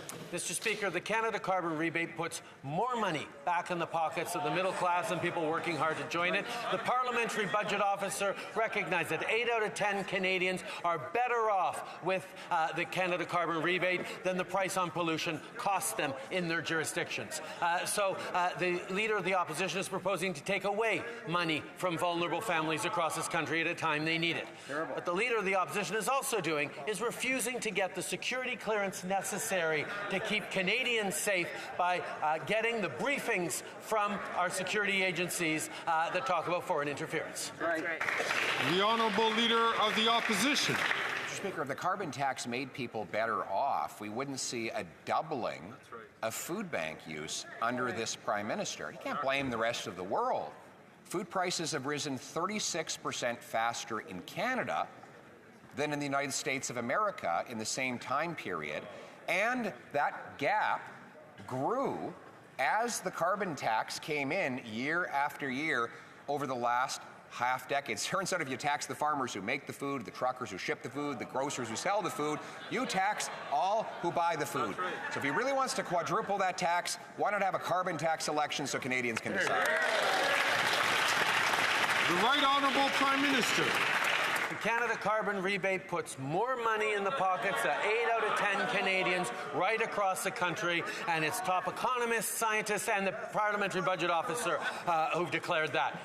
At the same time, Mr. Speaker, we know the Leader of the Opposition won't listen to experts. He won't even listen to our national security experts who are trying to let him know about threats to his own MPs. I have asked them to figure out a way to share at least some information with him, despite the fact that he has refused to get a security clearance, because the responsibility of Prime Minister is to protect all Canadians, including, apparently, Conservative MPs. That's right. The Honourable Leader of the Opposition. Mr. Speaker, more division to distract. You know, here we have 2 million people lining up at food banks. 1/4 of Canadians live in food insecurity, a level twice as high as in the United States. Food prices rising 36% faster in Canada than in the U.S., coinciding with the carbon tax coming into force. Now he wants to quadruple it. 56% of food banks say they're literally rationing food rationing in a first world country, Mr. Speaker. Before he starves more people, why can't we have a carbon tax election and axe the tax? The Right Honourable Prime Minister. Mr. Speaker, if he actually cared about food insecurity, instead of just wanting to politicize and instrumentalize it, he would have supported our national school food program. Right. But he does not. What he also will not do is take seriously his responsibility as a party leader in this House, as someone who desperately wants to become Prime Minister, to actually get the security clearance and therefore the briefings necessary to protect our democracy, our institutions, and his team members from the threats of foreign interference. That, Mr. Speaker, is absolutely irresponsible. That's right. The Honourable Member from Kitchener-Conestoga. Mr. Speaker, yesterday the Public Safety Committee heard from top national security and law enforcement officials on Indian interference in Canada. Despite the concerning evidence, the Conservative leader refuses to speak directly on this issue, choosing instead to hide behind his MPs. The government has been clear that all responsible leaders need security clearances so they can make responsible decisions to protect Canadians. Can the Prime Minister explain why the Conservative leader should get his security clearance, get briefed, and protect our democracy? The Right Honourable Prime Minister. Mr. Speaker, I thank the member for Kitchener-Conestoga for his hard work.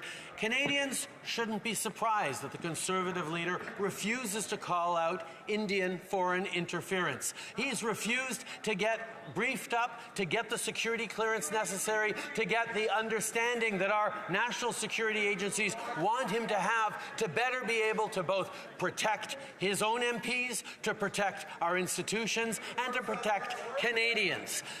Let me put it in phrases that perhaps the Leader of the Opposition will eventually understand. Get the clearance, get the briefings, protect Canadians.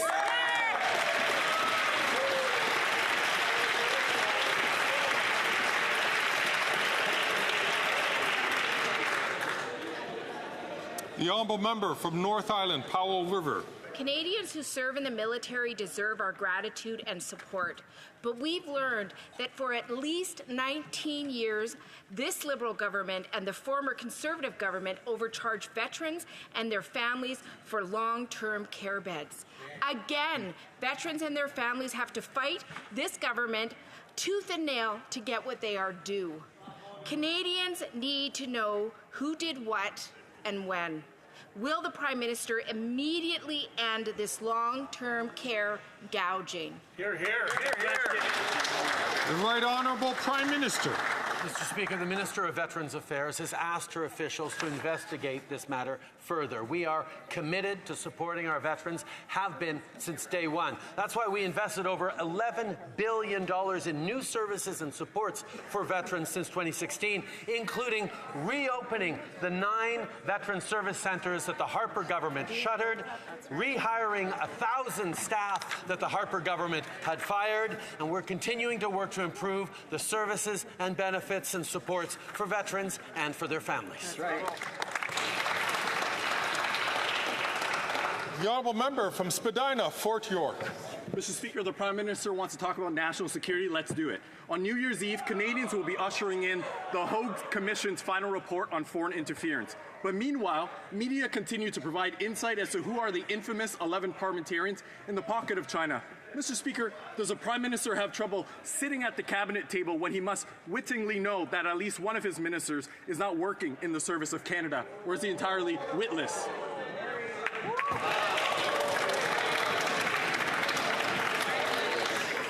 The Right Honourable Prime Minister.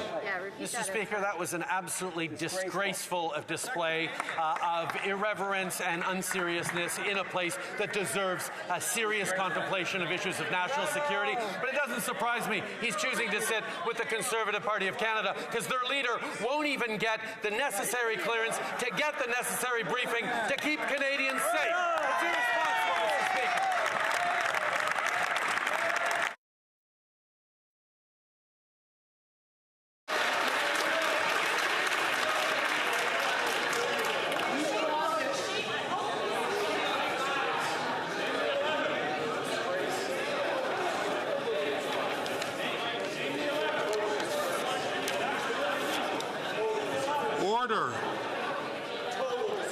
order.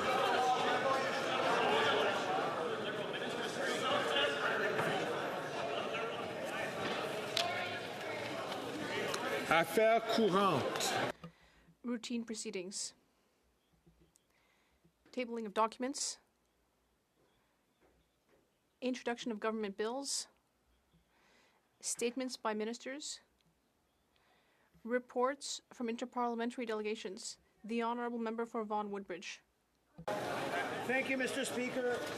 Mr. Speaker, pursuant to Standing Order 34-1, I have the honour to present to the House in both official languages the following reports of the Canada-Europe Parliamentary Association respecting its participation at the second part of the 2024 Ordinary Session of the Parliamentary Assembly of the Council of Europe in Strasbourg, France from April 15th to 19th, 2024. The Canada-Europe Parliamentary Association respecting its participation at the third part of the 2024 Ordinary Session of the Parliamentary Assembly of the Council of Europe in Strasbourg, France from June 24th to 28th, 2024, and a revised copy of the Canada-Europe Parliamentary Association respecting its participation at the Atlantic Brook German-Canadian Conference in Berlin, Germany from May 12th to the 14th, 2024. Mr. Speaker, I have 2 signed copies in French and 2 signed copies in English of each individual report for delivery to the table. Thank you, Mr. Speaker. I see that the Honourable Parliamentary Secretary is rising on a point of order. Mr. Speaker, I noticed there was I wanted to get the leave if required in order to go back to tabling of documents. We kind of skipped through it relatively quickly there. Que tous ceux qui s'opposent à ce... All those opposed to the honourable members moving the motion will please say nay. Very well, accordingly, the House has heard the terms of the motion. All those opposed to the motion will please say nay. Adopté. Carried.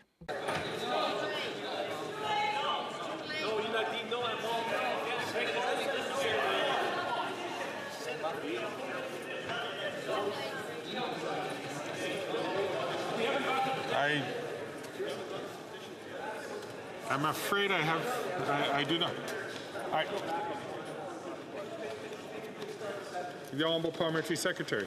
Yes, Mr. Speaker, just for clarity, it was kind of skipped over really quick because of the voices inside the chamber at the end of question period. It's just to table some petitions. That's all it is. The responses to petitions.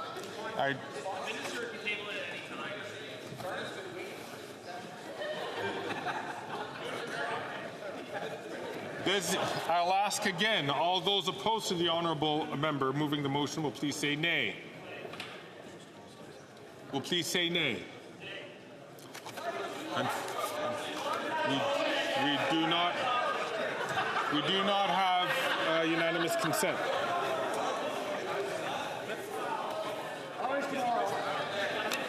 Présentation de rapport Présentation de rapport de comité. The honourable member from Humber River Black Creek. I have the honour to present in both official languages the 21st report of the Standing Committee on International Labour, referring to Canadian supply chains and the issue of forced labour. Thank you, Mr. Speaker. The honourable member, l'honorable député de Vaudreuil-Soulanges. The honourable member for Vaudreuil-Soulanges. Mr. Speaker, I have the honour to present in both official languages the 19th report of the Standing Committee on Transport, Infrastructure and Communities, entitled the Erie Lake Connector, a project in the best interest of the public. Pursuant to Standing Order 109, the committee asked the government to table an overall response to the report. Dépôt de projet. Introduction of private members' bills. Première lecture de projet de loi d'intérêt. First reading of Senate public bills. Motions. Mr. Boulris, seconded by Mr. Julian, moves that the 12th report of the Standing Committee on Human Resources, Skills and Social Development and the Status of Persons with Disabilities,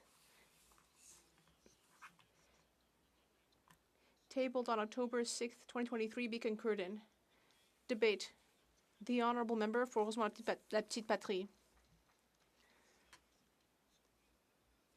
Thank you, Mr. Speaker. First of all, I'd like to say that I will be sharing my time with the member for Port Moody Coquitlam. Excellent choix, je pense aussi. And I think that's a very good choice. I am very pleased to rise in this House to speak of a matter that is of great interest to Canadians and Quebecers, the housing crisis. This is a crisis throughout the country. It will have very serious effects. This is a fundamental right, the right to house yourself and to have a roof over your head. For several years, with my team in Rosemont-la-Petite-Patrie, we've had a tradition, which is every year to rent out Beaubien Cinema and to get the rights for a documentary screening and to invite people to come watch the documentary for free. And it also gives people to have a chance to speak with the artist who created the documentary. So this year, we had an opportunity to watch a very interesting documentary, The Last Flip, which is a documentary about the great importance of the definancialization of real estate. The documentary makers, Ms. Bérard and Mr. Vachon, were in the room, and we were able to speak with them. There were also representatives of various housing organizations in the region, in the neighborhood, rather. We saw that people were very interested in this. 2 entire rooms were filled. 500 people came to watch the documentary. And they also wanted to talk about solutions, because we've seen over the last few decades that there has been a real drift towards speculation, and the fact that investment funds and trusts are increasingly involved in buying and building housing. And this ends up leading to an increase in prices. It hurts people. There are various models for solutions.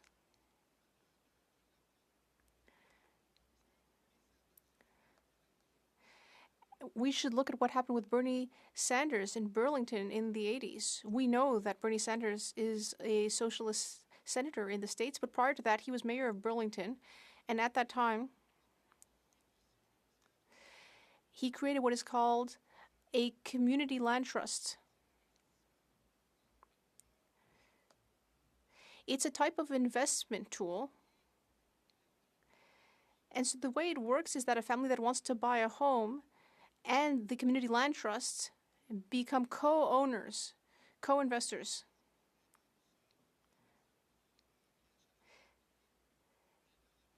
And so the person becomes co-owner, the family becomes a co-owner, and later, when the sale happens, well, the revenues of the sale are shared between the land trust and the family. And so people were able to make more advantageous purchases of homes based on that. And then at the end, the land trust ends up getting some of the revenue back, which means that it can later move forward and help someone else to buy a house. It can help families, students. That's how the mechanism works. We had some very interesting discussions about this alternative method that makes it easier to access a home, to access property.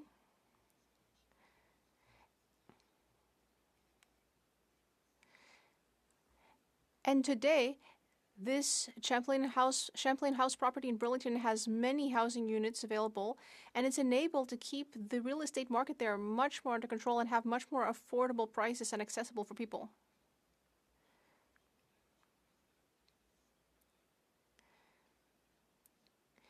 So that's one model, but there are many others. For example, housing co-ops, which enable people to access apartments in a more affordable way. And once again, there are controls here. There are checks on the increase in the price of rent. So for people who may not be able to afford, say, a condo on the free market or a home on the free market, but when they access housing co-ops and their services, well, it's a good place for them to live, but also it leads to a sense of community, because people can work together, find solutions together, and they can decide how they want to repair and renovate their home. And these are all part of what we call non-market solutions because there's just a different way of thinking about housing. And another possible solution is to use public lands to create truly affordable housing. And when I speak about affordable housing, I want to be very clear. Affordable means that we look at what the person is actually able to pay. We don't want to look at, say, an arbitrary level like 80% of the median price. No. We need to look at what's actually affordable. For example, at one point, a 2-bedroom in Montreal was considered affordable if it was at $2,200 a month. That's ridiculous. People who don't earn a high income, well, they're just not able to afford that. So the use of public lands to build truly affordable housing should be a priority. And that's a tool that works very well. Unlike the Conservatives, who want to sell public lands to private developers who will end up building housing with their only goal being to make as much in profit as they can as quickly as possible. It's the worst possible solution. It's the worst idea, and yet that's what the Conservatives are bringing forward. They have tunnel vision. They can only imagine this capitalist market-based system. They just want to maximize investor profits. There are many alternatives, like the community trust that I spoke about in Burlington, or an acquisition fund.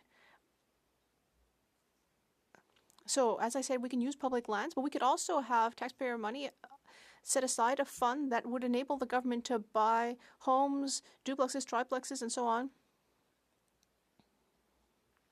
And that way, very democratically, we would be able to control prices and rents. Imagine, Mr. Speaker, Vienna in Austria has had this system, and so the government of Vienna buys up anything it can whenever an apartment or a house becomes available. It buys it up. And so today, 60% of real estate in Vienna belongs to the municipality. And guess what? There's not the type of speculation we've seen here in Canada for decades that we've seen because of the bad decisions made by the Liberals and Conservatives. So this documentary that I was talking about, Le Dernier Flip, said that we should have a target of 20% of housing units being non-market. Not 100%. Of course, we'll have a private sector. There'll be a private real estate sector, just as there is now, and that's fine.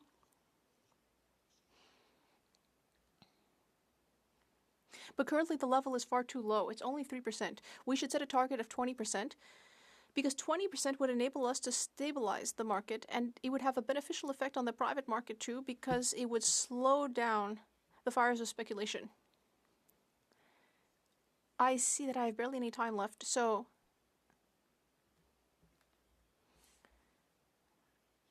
I would just like to add that there is a research group in Montreal called l'IRIS. It published a study in June 2024. We have a housing crisis where there are many people who are suffering. And so this IRIS report is called the winners of the housing crisis, because there are also winners. The real winners here are investment firms, funds, trusts who end up with tax benefits and all sorts of things, and who are only there to try to make profits. 30 years ago, they made up barely any of our real estate market, and it's gone up from being essentially nothing to 20%. 20% of all of our housing stock in Canada. And this is all in the hands of people who only want to make money as quickly as possible. And it's this financialization of the real estate market, the housing stock. This IRIS report, among other things, this report has shown us that it's harming people, it's harming renters. There's just not enough affordable non-market housing. We need to look into that as quickly as possible. We need to use public money in a judicious manner, rethink how we envision investing in housing, and remind everyone that we all have a right to a roof over our heads. And comments? The honourable member for Calgary Midnapore. Senor Presidente, today I rise to present petition E5102. So yeah, no, we're not in, because we're not into petitions right now, so, okay, very good. The Honourable Deputy House Leader. Question. Question? So my question for the member, as we talk about housing and affordable housing, is that we've heard the Conservatives be extremely critical of the Housing Accelerator Fund, but yet it was revealed today in a CBC story, or it was one of the outlets revealed that 5 Conservative members had written to the Housing Minister encouraging the Housing Minister to award Housing Accelerator money to their ridings so that their communities could benefit from them. I'm wondering if the member would like to provide his thoughts on the hypocrisy between what Conservatives are saying and what they're doing behind the back of their leader. The Honourable Member for Rosemont-Petrie. Thank you, Mr. Speaker. Yes, indeed. I saw that in the news, and I pretty much fell out of my chair because it's such a flagrant contradiction.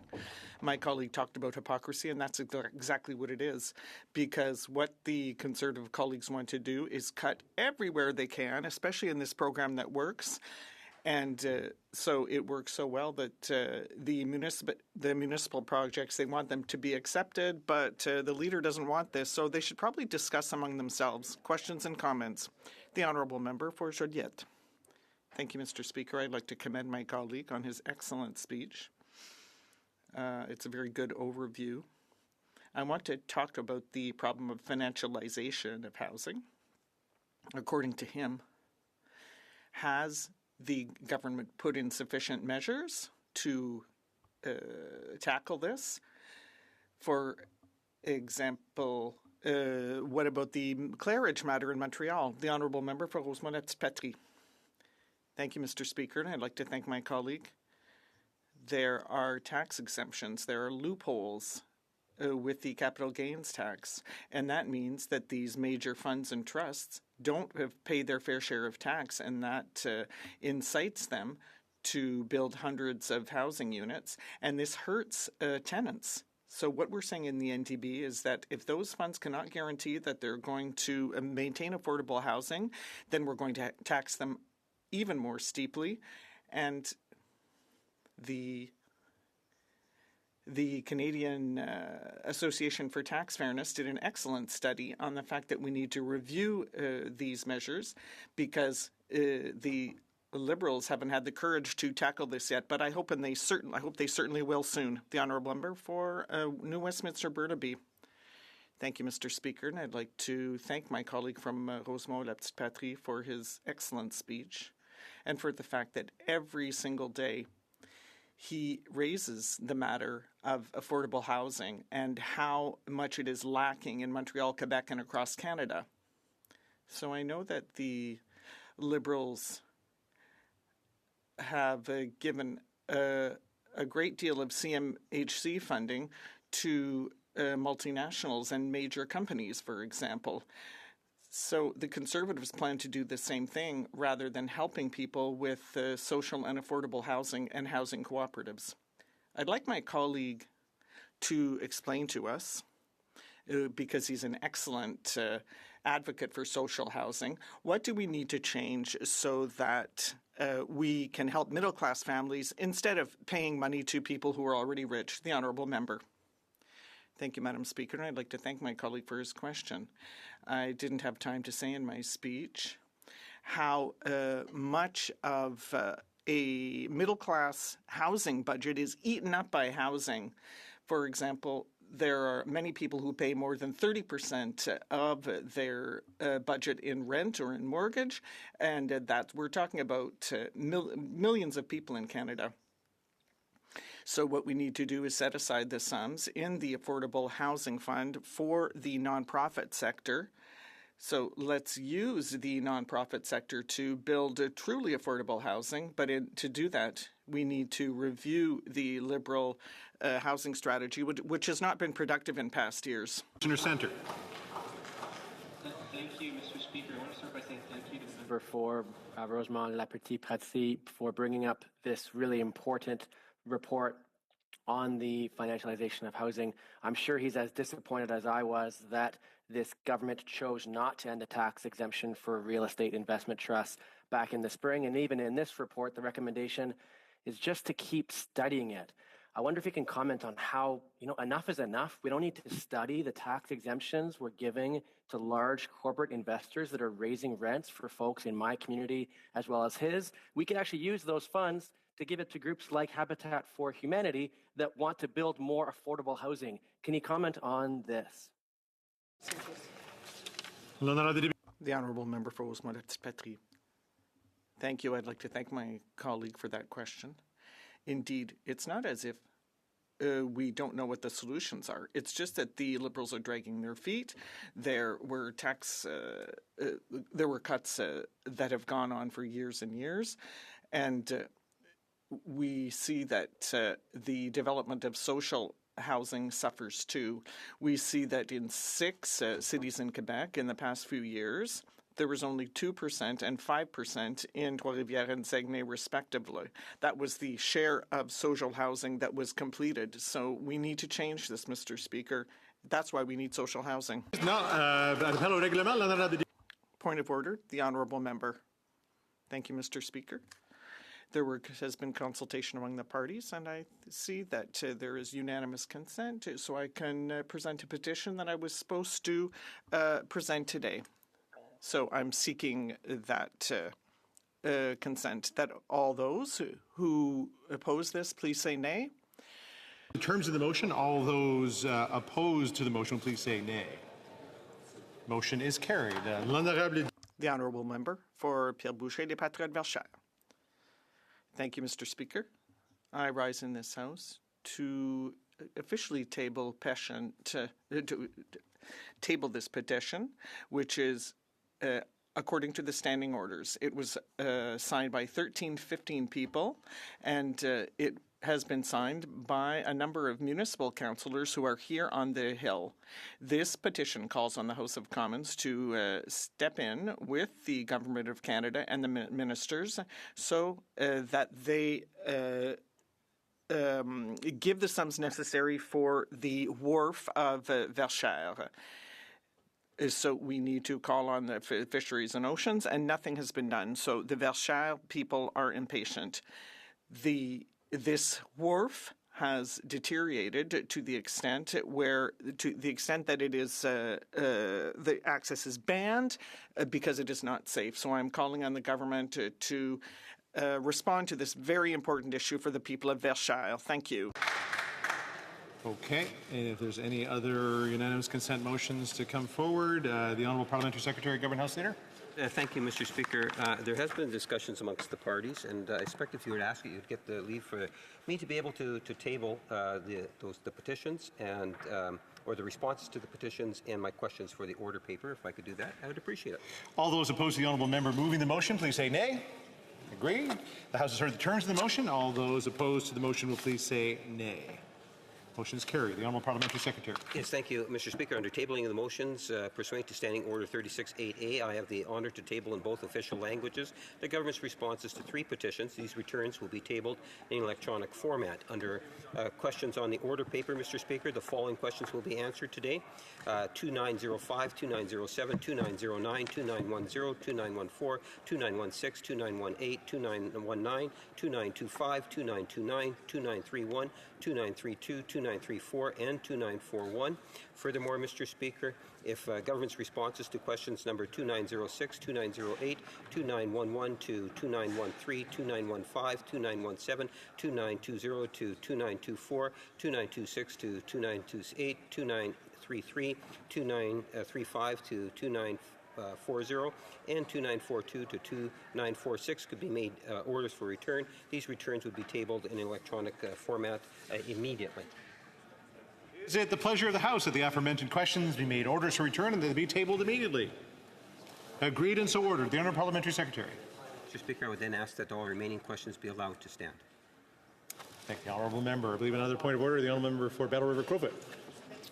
Thank you very much, Mr. Speaker, and I would ask for unanimous consent to be able to present petitions. All those opposed to the Honourable Member moving the motion, please say nay. Agreed. The House has heard the terms of the motion. All those opposed to the motion will please say nay. Motion is carried. So we're back onto for a few moments on the rubric of petitions. The Honourable Member of Calgary-Mindapore. Finalmente, Señor Presidente. Today, I rise to present petition E50102. 1,650 people signed this petition due to their concerns about the July 28th presidential election in Venezuela. They are calling on this government to recognize Edmundo Gonzalez Urrutia as the rightful victor in the election, demand the Maduro regime release the full vote count and access to voting records at polling stations, impose sanctions on all individuals associated with the Maduro regime complicit with violating international law and the Venezuelan Constitution, and do everything in its power to support the people of Venezuela as they fight for freedom and real democracy in their country. Hear, hear. Viva Venezuela Libre!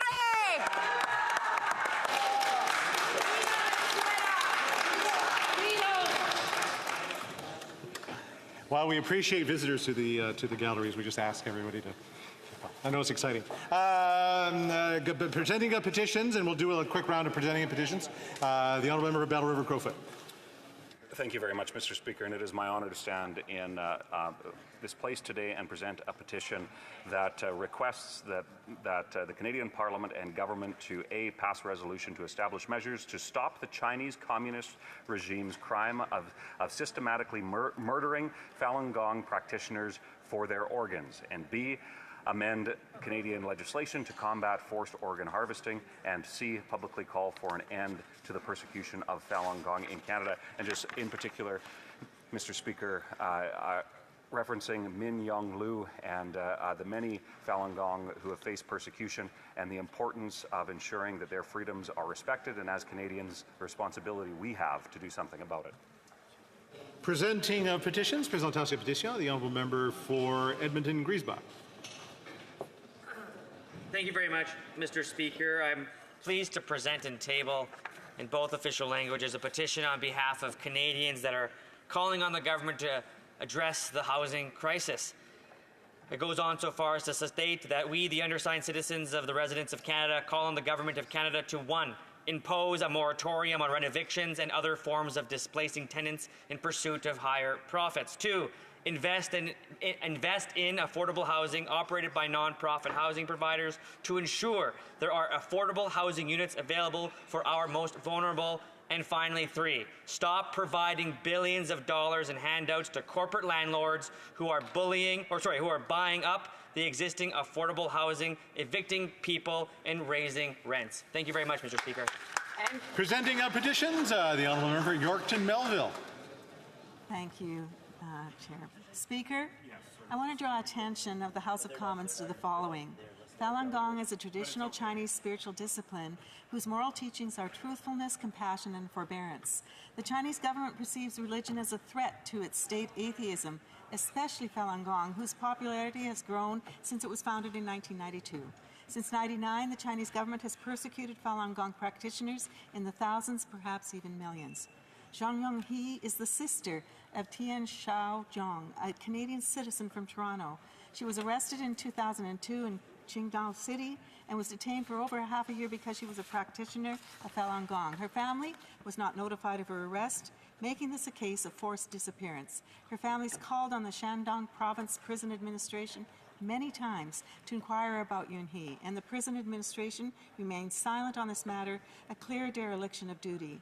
Zhang Yonghe has not been seen, and there have been no reports on her since her arrest. Therefore, these individuals, the undersigned, request the Canadian Parliament and government to pass a resolution to establish measures to stop the Chinese Communist regime's crime of systematically imprisoning Falun Gong practitioners, amend Canadian legislation to combat forced organ harvesting, and finally, publicly call for an end to the persecution of Falun Gong in China. Petitions, the Honourable Member for Langley-Aldergrove. Thank you, Mr. Speaker. I rise to present a petition signed by Canadians who are deeply concerned that the Chinese Communist Party has launched an intensive nationwide persecution campaign against practitioners of Falun Gong, including a Ms. Alice Zhang. They're concerned that many of these Falun Gong prisoners have died and their organs have been harvested, and they're calling on the Canadian government to pass a resolution to establish measures to stop the Chinese Communist regimes of systematically murdering Falun Gong practitioners to amend Canadian legislation to that effect and to publicly call for an end to the persecution of Falun Gong members. Thank you.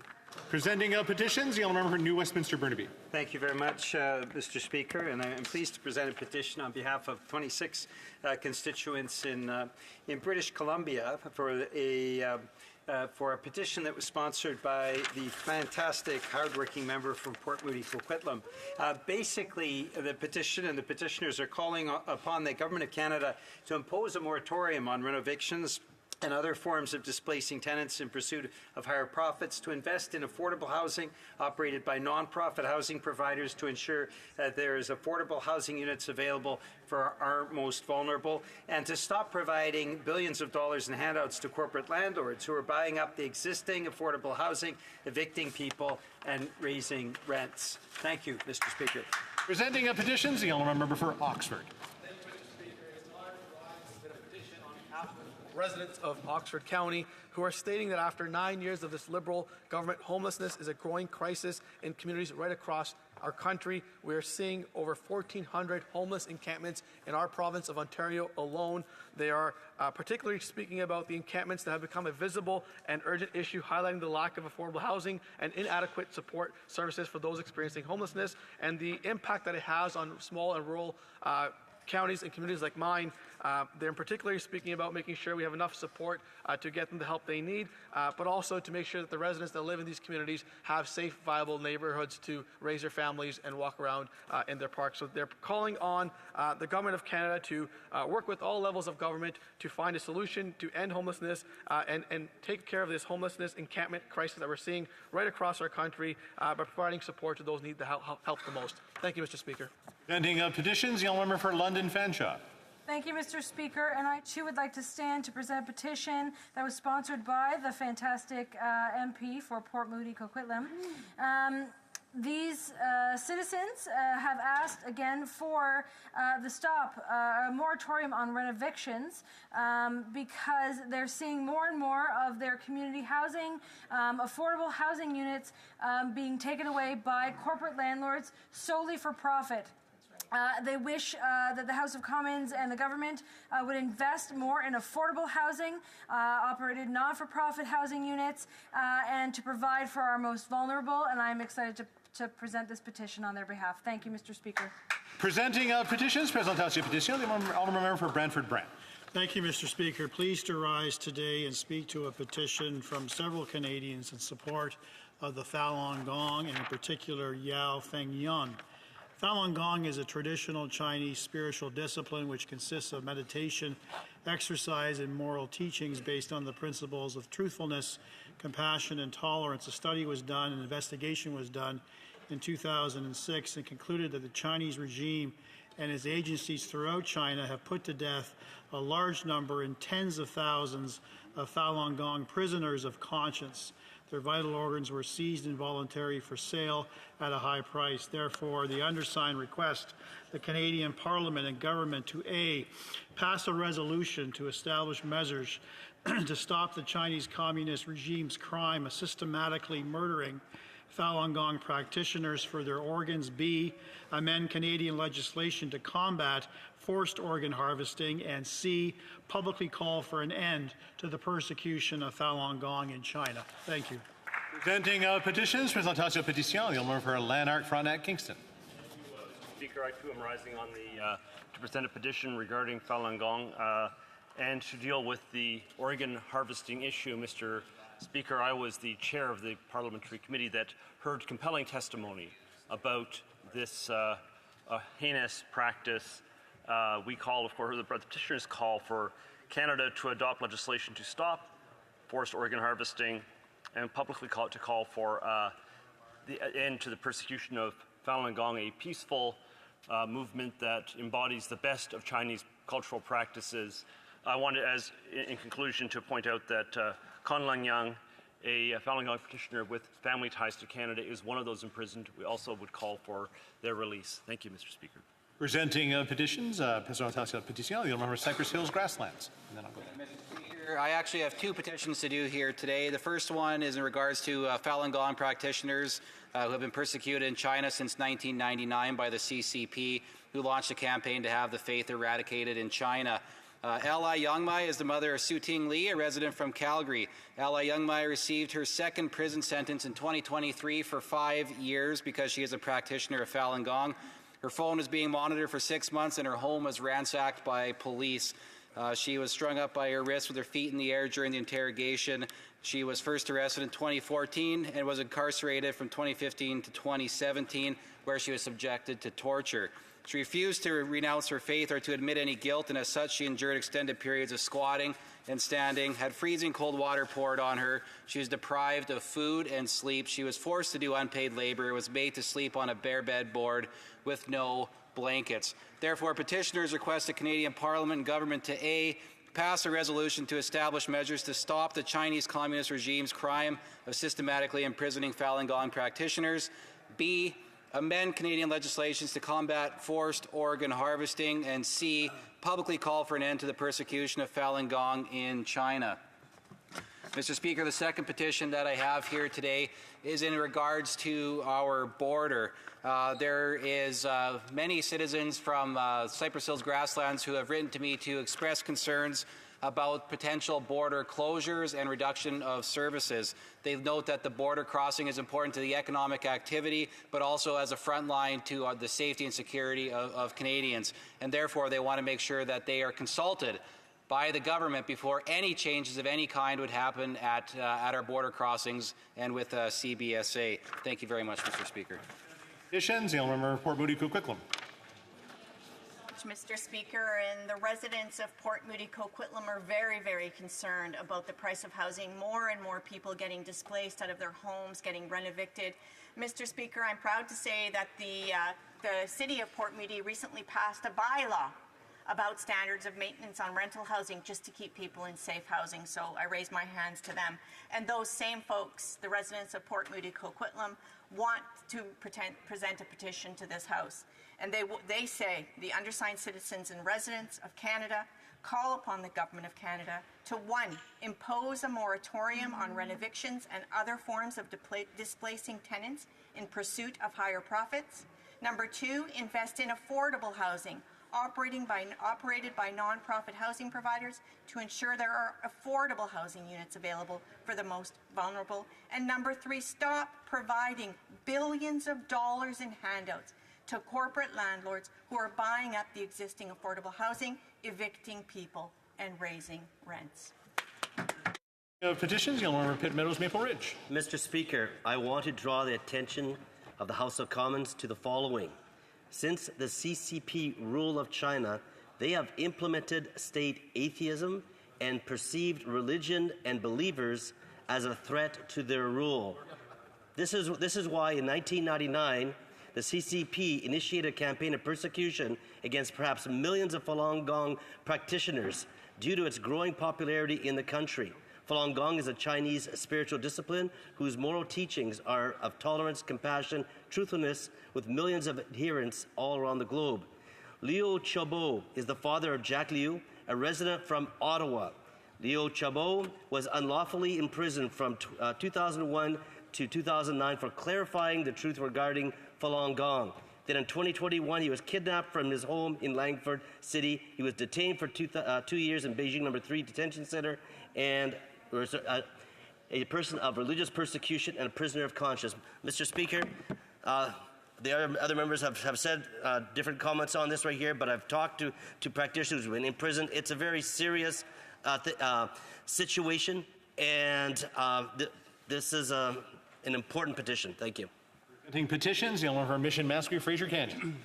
Thank you, Mr. Speaker. A few years ago, I sat beside a new veteran on a flight to Ottawa. During the flight, she shared with me both the rewards and challenges of being a member of the Royal Canadian Navy. I had an opportunity to reconnect with this brave veteran a few weeks ago, and I was upset to hear she's still working to obtain the services she is entitled to. As we approach Remembrance Day, it's timely for me to rise today and bring this petition forward. Our veterans deserve better. They provided service to our country. They should at least receive the benefits they are entitled to. Therefore, the petitioners call on the Minister of Veterans Affairs and National Defence to dramatically cut red tape, simplify and expedite the delivery of services and benefits for our military veterans, especially during their initial transition to civilian life. The second petition I'd like to present today, Mr. Speaker, is on behalf of Falun Gong practitioners in Canada. They're calling for the Government of Canada to pass a resolution to establish measures to stop the Chinese communist regime of systematically imprisoning practitioners. Thank you, Mr. Speaker. I wish to inform the House that the volume of earpieces will now be reset. I wish to inform the House that the volume of earpieces will now be reset. Resuming debate, the honourable member for Port Moody Coquitlam. I wanted to thank the member from Rosemont-La Petite Patrie. Before I'm sorry, I skipped one. I know the honourable Parliamentary Secretary, Government House Leader, has a motion he wanted to try. Yes. And then Mr. Speaker, there have been discussions amongst the parties, and if you seek it, I believe you'll find unanimous consent for the following motion, that notwithstanding any standing order, special order, or usual practice of the House, that during the debate pursuant to Standing Order 66 on the motion number 66 to concur in the 6th report of the Standing Committee on Access to Information, Privacy, and Ethics, no quorum calls, dilatory motions, or requests for unanimous consent shall be received by the Chair. All those opposed to the honourable member moving the motion, please say nay. Motion is agreed. The House has heard the terms of the motion. All those opposed to the motion, please say nay. Motion is carried. And the honourable member for Port Moody Coquitlam can start right from the start. Thank you, Mr. Speaker. So thanks to the member from Rosemont-La Petite Patrie for bringing forward this very important debate today and for showing how members from the NDP continue to work for Canadians while the Conservatives continue to debate themselves. The promise of the free market was the promise of opportunities for people. People were told that the market would bring competition, but that's not what it brought. What it has brought is corporate collusion. That has made life more expensive for everyday people, while corporate CEOs are taking home millions in bonuses. We've seen this collusion in the grocery industry and now in rental housing. The Liberals and the Conservatives put all of the housing eggs in the market basket. 40 years ago, they walked away from social housing, from purpose-built rental housing, from co-op housing. The market was supposed to build homes for people. It was supposed to create the stable rental housing that 30% of Canadians need. It has not. Instead, the market has reached peak greed. And now collusion in rental housing, leading to evictions, displacements, encampments, and a growing number of Canadians living rough. Even seniors and persons with disabilities cannot escape this free market and are not protected from corporate greed with these Liberals and Conservatives. Thanks to the NDP member from Vancouver East, the financialization of housing in Canada was brought to the forefront, including the study we're debating today from HUMA. The financialization of housing is the largest driver of housing unaffordability and homelessness in this country. Investors are turning homes for Canadians into financial assets that are pushing ordinary people out of the housing market and only profiting rich real estate CEOs. 1/3 of what should be stable and affordable rental housing for people has been purchased in recent years by private investors. In some cities, this problem gets even larger, with nearly half of all purpose-built rental being owned by wealthy investors. During committee, the committee heard from the federal housing advocate and leading researchers like Martine August how the financialization of housing is reshaping our communities and undermining the very fabric of our society as more and more people cannot afford a home. We are seeing this manifest in encampments across this country. Housing is increasingly being treated as a commodity and a financial asset rather than for what is the fundamental human right that it is. When housing becomes a vehicle for profit maximization for the few, it harms the majority. This Liberal government and the Conservatives before them stopped focusing on providing safe, secure, and affordable homes for Canadians. They have purposely laid the groundwork for the largest corporations and landlords to drive up their profit margins on the backs of Canadians.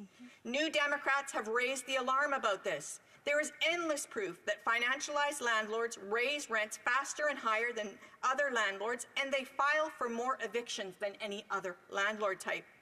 This practice has become so prevalent that my NDP colleagues for Windsor West and Rosemont-Le Petit Patrie have written to the Competition Bureau to investigate collusion on rent fixing. And landlords are now at the point that they're suing their tenants for libel when these tenants speak out on these unfair rental practices. Who's protecting those tenants from lawsuits? Not the Liberals or the Conservatives. It's only the New Democrats who are standing up for Canadians and not the wealthy CEOs who are taking away their homes. This is magnified when the Liberals and the Conservatives continue to team up in committee to protect corporate landlords by not agreeing to NDP motions to have these landlords come to committee to talk about their unfair tactics. Shame on the Liberals and the Conservatives for putting wealthy CEOs ahead of people and their homes. And the government led this financialization of housing, Mr. Speaker. They led their pension fund investments doing exactly the same thing. The Liberals are heavily involved in the financialization of housing. Whether it's through the CPP or the Public Service Pension Fund, Canadian pension plans are increasingly investing and buying up affordable housing, and then partnering with these corporate landlords like Starlight to extract maximum profits.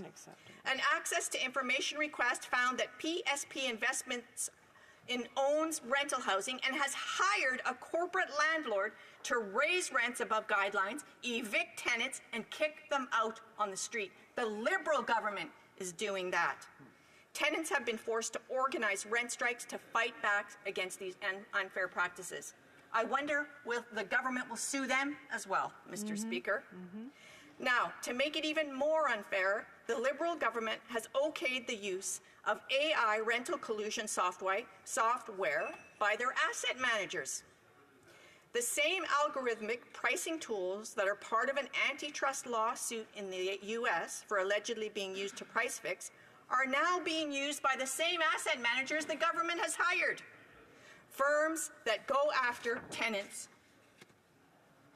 AI software like YieldStar and Yardi are working with the Canadian government through corporate landlords.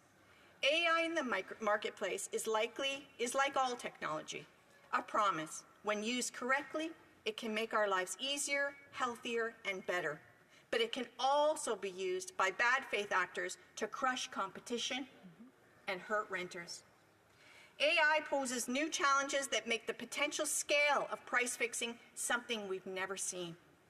As more and more industries use AI to optimize their prices, we are only going to see this problem more and more. This technology has the power to undermine the very foundation of fair competition in the rental market by simply creating an AI central planning that only serves the wealthy, and it's already happening. The Federal Housing Advocate told our committee, about how the financialization of housing is a serious human rights issue that must be addressed. And now with the introduction of tools like AI, human rights are pushed even farther behind. It has the greatest potential to cause harm to Indigenous and disadvantaged groups such as vulnerable seniors, low-income tenants, people with disabilities, recent immigrants, refugees, and lone parent families. The financialization of housing does not have to be an inevitable fate. It is a choice of Liberals and Conservatives. The Liberals have the power to prioritize the well-being of people and ensure that every Canadian can find a place to call home. The report we're discussing today sheds light on the consequences of financialization. It points to alarming rates of evictions, skyrocketing rental prices, and the increasing prevalence of precarious housing for Canadians. But the recommendations in this report are minimal. That is why the NDP filed a dissenting report outlining the actions the government could take to make housing a human right The government has to act now. And so that is why I am going to move the motion to amend the report by deleting all the words after the word that and substituting the following. The 12th report of the Standing Committee on Human Resources, Skills and Social Development and the Status of Persons with Disabilities, presented on Thursday, October 26, 2023, be not now concurred in, but that it be recommitted to the committee for further consideration with a view to consider the role of financialized landlords on the rising costs in Canada's rental market, including how the use of algorithmic pricing tools is contributing to renting increases and how pervasive this practice is across the Canadian rental market. Well done.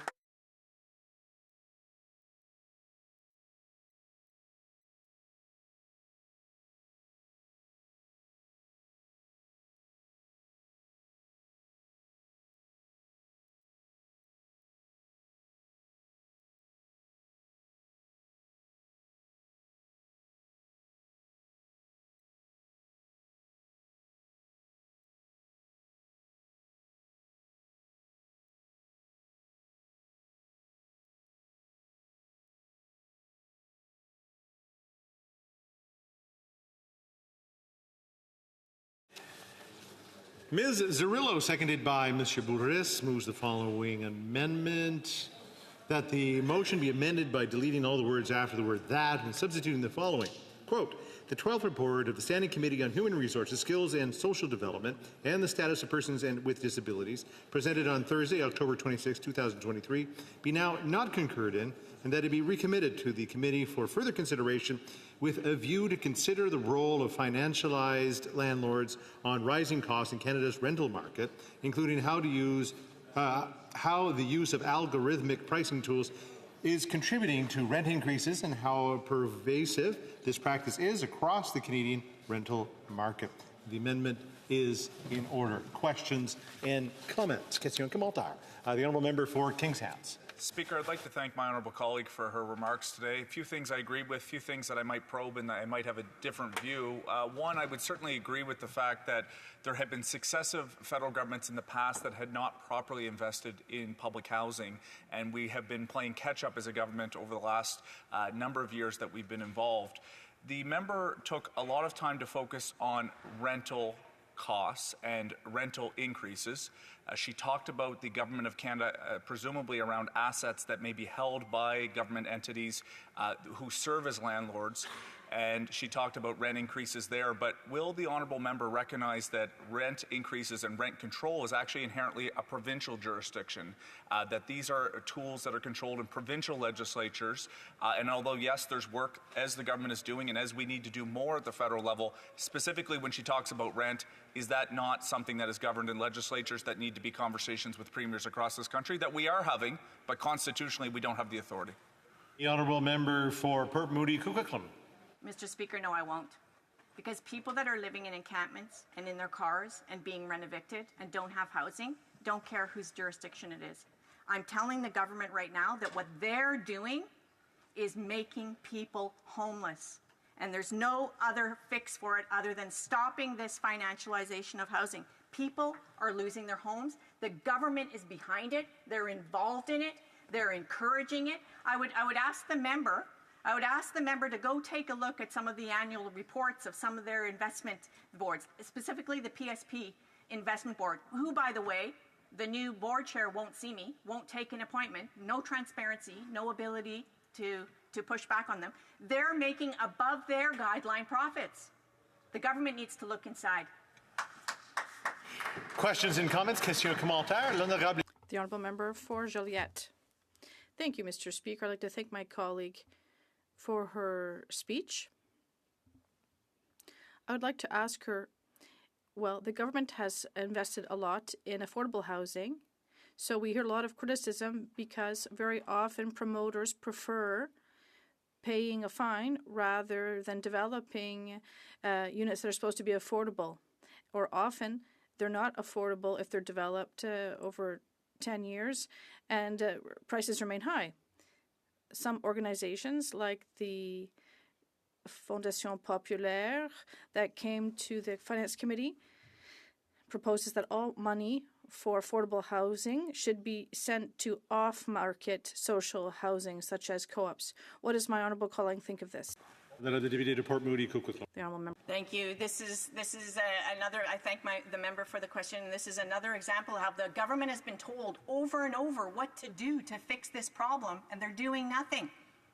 When I was preparing for this speech today, I was speaking to some of the people that testified at this HuMA committee study on financialization of housing. They're saying, why has the government done nothing? I absolutely agree that those investments in social housing need to happen. The NDP are calling for it. The Bloc Now HoC are calling for it. The government is doing nothing, and we know the Conservatives will cut any investments in social housing. Questions and comments? The Honourable Member for Hamilton Centre. Thank you very much, Mr. Speaker, and I want to thank the Honourable Member who's done a phenomenal job on this file as the member from Rosemont-Le Petit-Patrie.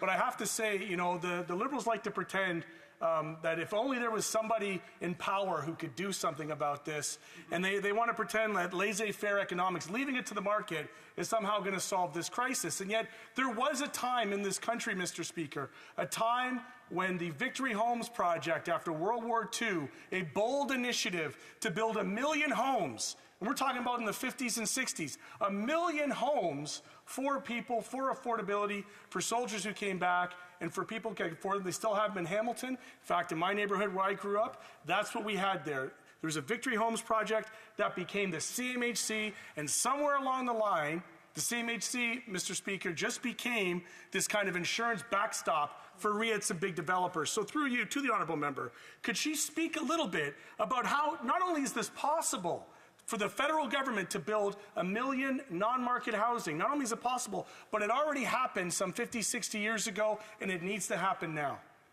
With the whole 30 seconds remaining, the Honourable Member Port Moody Coquitlam. I just want to thank my honourable member across the way there for this such important history of what CMHC was supposed to do. And CMHC came to Human multiple times. They're a risk management company now. They do risk management. The very own CEO of CMHC said, oh, we're not in the business of social housing. We're not in the business of supportive housing. They don't even know how to do it, she admitted. They're risk managers. It's terrible. Before resuming debate, I believe the Government House Leader is standing on a point of order. Thank you very much, Mr. Speaker. The government will be tabling a response to one more petition today. Thank you very much. Appreciate the clarification. Resuming debate, the Honourable Parliamentary Secretary to the Government House Leader. Yes, thank you, Mr. Speaker. You know, it's interesting times. There's no doubt about that in terms of what takes place in Parliament nowadays. We have before us, once again, another concurrence motion. And it's a really important issue. It's one of those issues I would suggest to you that Canadians are very much concerned about. It's an issue in which, ultimately, no government in the history of Canada has actually invested more real dollars than this Prime Minister and this government. That has never seen as much cash and other resources flow to a sector. That is the reality. Whether opposition members want to recognize it or not, that is the reality of the situation. And I want to be able to expand at great length on that shortly, Mr. Speaker. But I want to be able to also provide a comment in terms of where we are as a parliament. Because you'll know that we have not had any sort of discussion on legislative bills that are before the House. Some very important pieces of legislation, Mr. Speaker. And some of it would be direct, maybe more so indirect, even dealing with the issue that we have before us today, Mr. Speaker. But instead what we have seen is different forms of things brought to the floor in order to prevent that discussion or that debate from occurring. The best example we can give is the one where we have seen the Conservative Party moving a motion. And I'll quote the motion from the Speaker that the Conservative Party actually moved, Mr. Speaker. And it was that the government's failure to fully providing documents as ordered by the House on June 10, 2024 be hereby referred to the Standing Committee on Procedure in House Affairs. Now, the reason why I mention that, Mr. Speaker, is because I think it's important that we realize in good part why it is that we're actually debating the report that we're debating today. Because the Conservatives, in their wisdom or their lack of, have made the decision to prevent any sort of debate on a wide spectrum of issues by filibustering their own motion. And by doing that, Mr. Speaker, now we have seen the members of the Bloc, members of the New Democrats, actually bring in concurrence reports. And in the past, that was very critical of concurrence reports being brought in. But I can appreciate the frustration that other political entities are having inside the House because, like myself, what they see is the Conservatives playing games and denying the opportunity of Canadians to see a lot of positive debate and votes take place on issues that are critically important to them. And I find that that is unfortunate, Mr. Speaker. And hopefully, at some point in time, we will be able to acknowledge that, yes, there are important issues in concurrence motions. We know there's actually well over 100 reports that are out there. We could spend every day from now until September of 2025 talking about a concurrence report. Some might be a little bit more interesting than others. Like, I love this. I like this concurrence report in the sense, Mr. Speaker, it's relevant in terms of the issue that Canadians are concerned about. And it provides us the opportunity to get on the record on some of the things that the federal government is actually doing. The unfortunate reality of it, however, is it continues to support and allow for the Conservative Party to ultimately filibuster that very simple motion that was put to the House, that all members of the House actually want to see voted on, except for the Conservatives, so that we're better able to deal with the important issues that Canadians have to face and deal with. And that's why day in and day out we're appealing to the Conservative Party to start putting the interests of Canadians ahead of the leadership ambitions of the current leader and the Conservative Party in general here in Ottawa, Mr. Speaker. And that is something in which we hope that over the next number of days, weeks, whatever it takes, that they'll become a little bit more sensitized to the issues that Canadians are having to face and ultimately work with other political entities in the chamber so that we can have the types of debates that are necessary to have here on the floor of the House of Commons. Having said all that, housing, that's a very big issue. I recognize that. There's nothing new there, Mr. Speaker. We know that housing is something that has been needed to be looked at, not for this year, previous years. We've started boldly a number of years ago on the housing file. When I started off, I said no other prime minister or government has done more in terms of contributing to the bigger picture of housing in Canada than this prime minister and this government. That is a fact, Mr. Speaker. No government has worked as diligently as this government has in terms of working with provinces, territories, Indigenous communities, every region of the country, the many different stakeholders that are out there. As a government, we've been very proactive on the housing file. Contrast.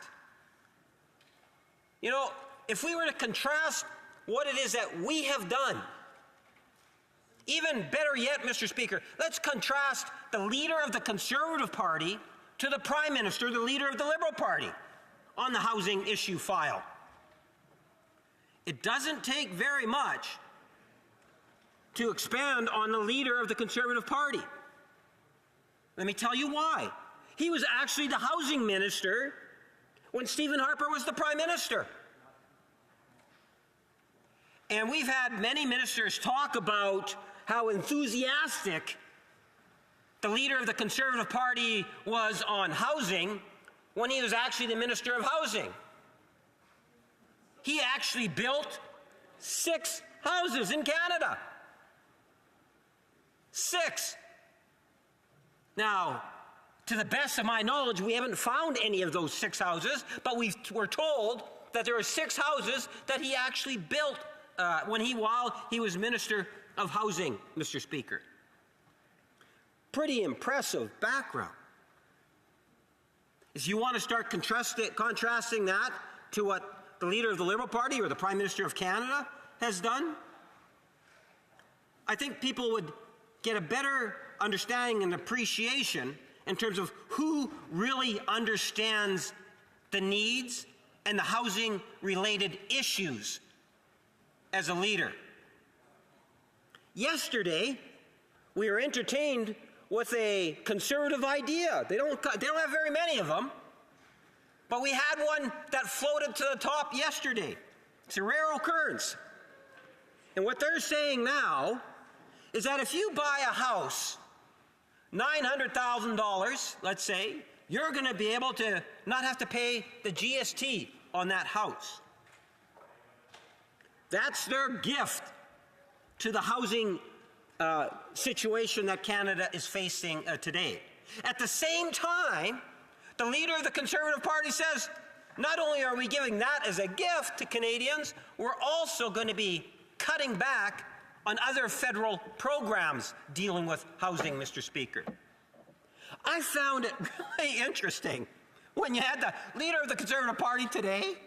He said, well, we're helping homelessness.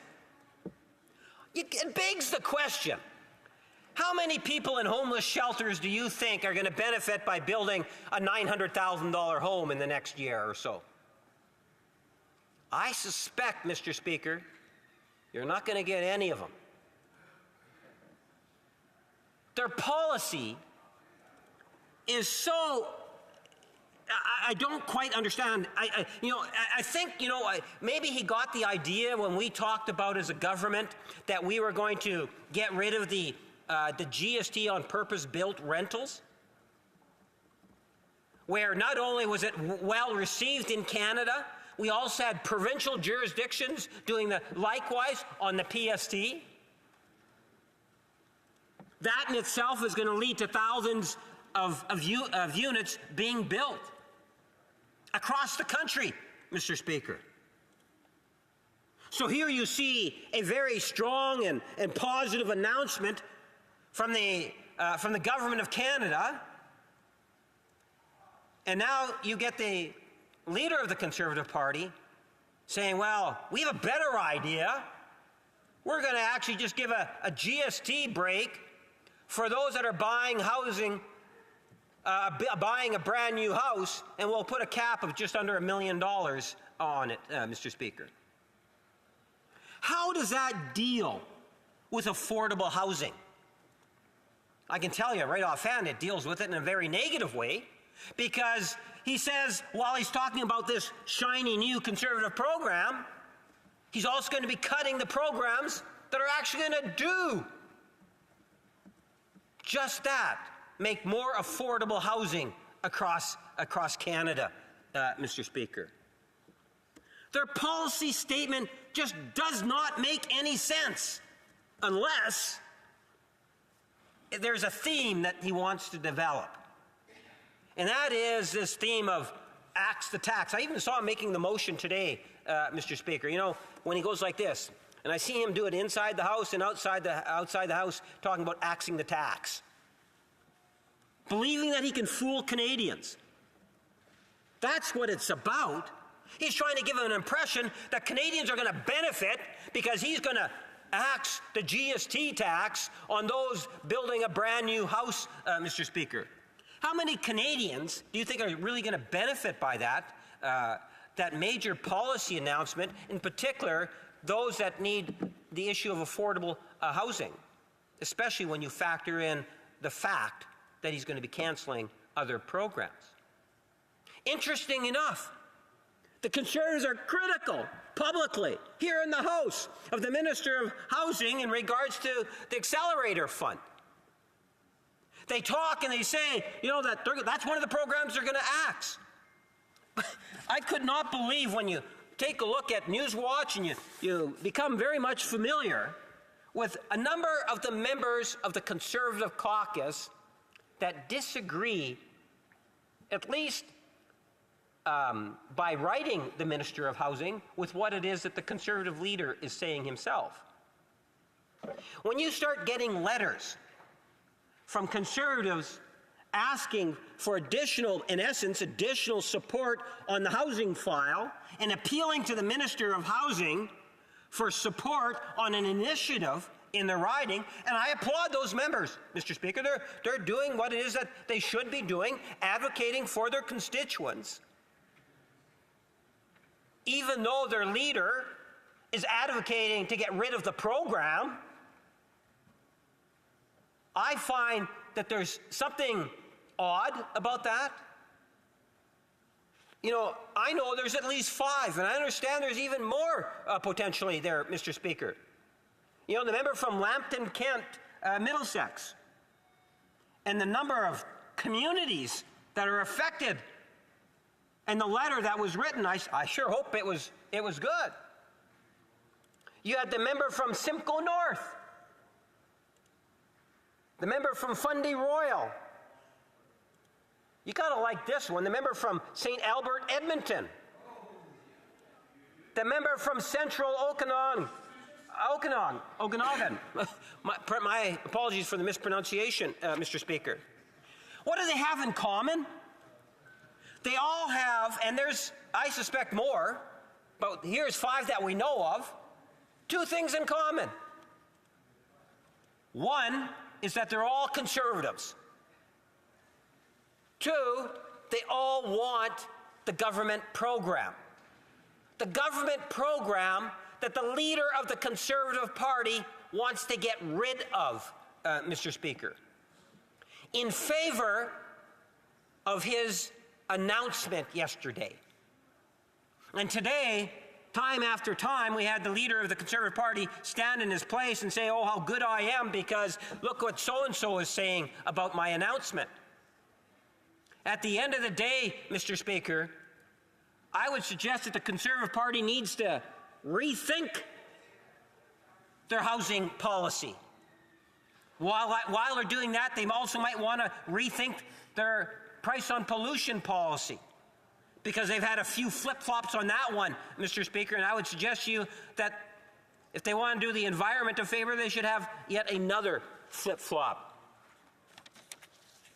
Shortly after coming into government, we established the National Housing Strategy. Think in terms of affordable housing initiative, the rapid housing initiative. Through supports of that nature, Mr. Speaker, we were able to repair, renew, and see construction, literally of tens of thousands of homes in Canada, in the different regions, Mr. Speaker. Talking about repair, renew, and other homes under constructions. Providing loans and more to ensure that the capital gets off the ground. We can talk about the support for nonprofit, low-income housing that has been ongoing. The federal government provides hundreds of millions in subsidies to ensure that people can actually afford housing and living in that nonprofit housing, Mr. Speaker. We've had other programs that might not be as direct as one would like to see, but they're very important programs. I'm thinking of the Greener Homes program. A program that provided support for individuals that want to make their homes more energy efficient. a program that was taken up by thousands of Canadians throughout the country, Mr. Speaker. Co-op housing is a government. We believe in co-op housing and we support it in a very tangible way. We want to see more co-op homes being built, Mr. Speaker, because there is a difference when you're a resident of a co-op versus a tenant in an apartment block. And if I had more time, I would go in much more greater detail on that, Mr. Speaker. The Rapid Housing Initiative and the Housing Accelerator Fund, there's a fundamental difference between the Conservatives and the Liberals. For us, we understand that the federal government has a strong leadership role to play on housing, and we are doing just that, Mr. Speaker. But you have to work with municipalities, provinces, territories, Indigenous communities, the wide spectrum of stakeholders that are out there, like Habitat for Humanity, who does fantastic work. I suspect that Habitat for Humanity has built more new homes in Winnipeg North, in particular in areas that are more challenged than any other organization, including government. Stakeholders play a very important role, and we have been there to support them, Mr. Speaker.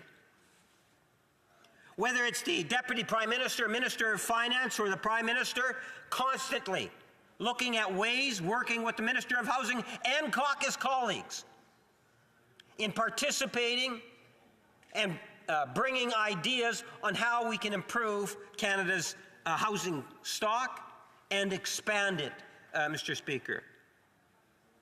I remember the Housing Accelerator Fund and the opportunity. You know, it was great when the Prime Minister came to Winnipeg and we had the Premier, the Prime Minister, and the Mayor of Winnipeg talking about how all three levels of government, by working together, we're going to be able to accomplish so much more.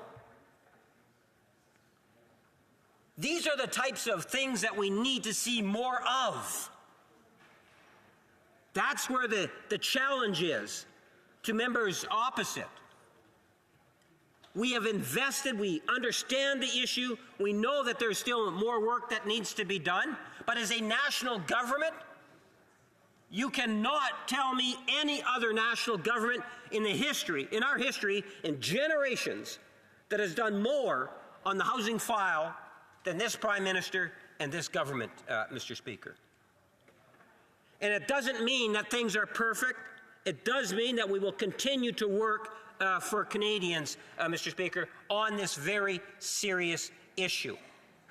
I would appeal to the Conservative Party in particular to stop the games that they're playing on the floor of the House of Commons, and let's get to work for Canadians and put our party interest behind the interests of Canadians. Thank you, Mr. Speaker. Questions and comments? Question commentaire. The honourable member for Port Moody Coquitlam. Thank you, Mr. Speaker. So I have one question for the member. Will the government support the NDP amendment and get this rent price fixing investigated in committee? Because your caucus colleagues at HUMA are currently shielding ultra-wealthy corporate landlords from testifying. The Honourable Parliamentary Secretary. Yes, thank you, Mr. Speaker. There's a number of things I would love to see the Standing Committee ultimately deal with. The issue of rent controls and so forth. I was an MLA for a number of years, and rent control is actually provincial jurisdiction. Having said that, I do believe that there is a role for our standing committees, especially after yesterday's announcement, where we see the official opposition saying that the best way to deal with housing in the country is to give a tax break to people that are going to be building houses under $1 million, and that's supposed to resolve the homelessness issue. It's supposed to resolve the affordable housing issue. I think we need a better education of Conservative members in order to be able to ensure that there's good, sound public policy when it comes to housing. And I would really recommend to all committee members that we take a look in terms of what it is that the Conservative Party is actually talking about. And maybe it might cause a few of them to change their mind and backtrack, possibly do a flip-flop on their most recent announcement, because that would definitely be in the best interest of Canadians. Questions and comments? The Honourable Lambton, Kent, Middlesex. Thank you, Mr. Speaker. And I listened with interest to my colleague opposite as he's naming members like myself who will never apologize for standing up for my constituents and standing up for the mayors and for the wardens and for the municipalities that write into me and ask me to advocate on their behalf. And Mr. Speaker, through you, I'd like to ask the member if he's talked to his own members of the Liberal Party who represent ridings in London, which includes Middlesex County, and if they've actually written a letter to their own minister to ask for funding. Because I think if you look, you would find that the two sitting members from London have never actually stood up for the County of Middlesex and have never written a letter on their behalf asking them to look at a funding application that actually makes sense for the city itself. So I ask, Mr. Chair, if the member opposite would stand up for his constituents the way Conservative MPs are willing to stand up for their constituents, even in opposition. The Honourable Parliamentary Secretary. Mr. Speaker, you're not standing up for your constituents if you have your leader running around saying kill the program and knowing full well that if the Conservatives were to form government that the program would be a puff of smoke and disappear. That's not advocating for your constituents. The member should be taking the issue that she just finished raising, and if she believes in the program, she should be expressing that within her caucus. I'm glad that she wrote a letter to the minister, Mr. Speaker, but I would suggest that she should show that letter to the leader of the Conservative Party and tell him to take a flip-flop on the issue. The Honourable Member for Beauport-Limoilou. Thank you very much, Mr. Speaker. We're undeniably in the midst of a housing crisis, and we are unable to meet all the housing needs in Canada and Quebec. Often we mention affordable housing, and we talk about social housing here in the Bloc Québécois. And there's a major important difference, and I wonder if my colleagues in the government are aware of what the difference is. Now, affordable housing might cost 10% less than market price, but social housing is calculated according to the person's income, and in the sense that it doesn't go beyond 30% of that person's income. Is the government aware of this, and will it end up applying these important principles so that social housing can be truly accessible? The Honourable Parliamentary Secretary. Absolutely, I know the difference. I was actually the housing critic in the province of Manitoba, where we had roughly, again, I'm dating it, but there's just over 15,000, probably 15,000 to 20,000 fully subsidized units that's based strictly on income. And we continue, and that's why I said there's hundreds of millions that goes towards ongoing support of individuals in nonprofit housing and affordable housing in different forms. So whether it's 100% subsidized, 100% subsidized, or it's that 10% subsidy through other mechanisms, we understand that there needs to be a smorg or of different forms of housing. I am a very strong advocate, for example, for housing co-ops. I think that there's all sorts of programs also to be there for nonprofit organizations. I also like to think that we need to see the different levels of government come up to the table and look at how we can build more homes and have them as nonprofit houses and units. I think that there's a need that's there, and thank goodness that we started when we did with the National Housing Strategy a number of years ago. Questions and comments? The Honourable Deputy House Leader. You see, the problem with the intervention from the member from Lambton, Kent, Middlesex a few moments ago, Mr. Speaker, is that she's trying to paint the picture now that she's just defending her constituents, standing up for her constituents. But the reality is that she doesn't do that in the House when it comes to these programs. Instead, during question period and every other opportunity, she just tells us repeatedly that that this government is failing her constituents. But then, behind everybody's back, she goes and writes a letter to the Minister of Housing saying, can we please get some of this money because we see value in this program? It's the same thing that the member from Simcoe North, Fundy Royal, St. Albert Edmonton, and Central Okanagan, Simikaleen is doing. The exact same thing. So it's all about the hypocrisy about what's going on here. Is on the one hand, they're saying this government is completely failing Canadians, but on the other hand, They go behind everybody's back and write letters to the minister directly. See, I don't hear her, despite the fact she's heckling me right now, I don't hear her standing up in this house saying, that's such a great program. By the way, did you get my letter? Because we're waiting to get some money too. I'm wondering if the parliamentary secretary can comment on that hypocrisy. The Honourable Parliamentary Secretary to the Government House Leader. Mr. Speaker, I believe my friend and colleague did a wonderful job in pointing out the issue, and he made reference to 5 names. You know, I'm thinking as he's speaking that maybe we should have some sort of a production of papers from the Minister of Housing in terms of all the letters that he has received from Conservatives asking for support in doing in the housing programs, Mr. Speaker. We might all be surprised. Maybe there might be a majority of the Conservatives, and if we can get a majority of the Conservatives agreeing with what the member from, Lambton and Kent and Middlesex, if we can get a majority agreeing with her and her other colleagues, maybe then the leader of the Conservative Party will take a flip-flop on the issue, Mr. Speaker. That might be, it would definitely be in the interest of Canadians if, in fact, they took that flip-flop, Mr. Speaker. But it does beg the question, should we be asking the Minister of Housing if we can get that unanimous support to provide all the letters from the Conservative members requesting finances? I don't know, Mr. Speaker. Can I ask that as a unanimous consent? Yes. The honourable member is asking for unanimous consent to table those.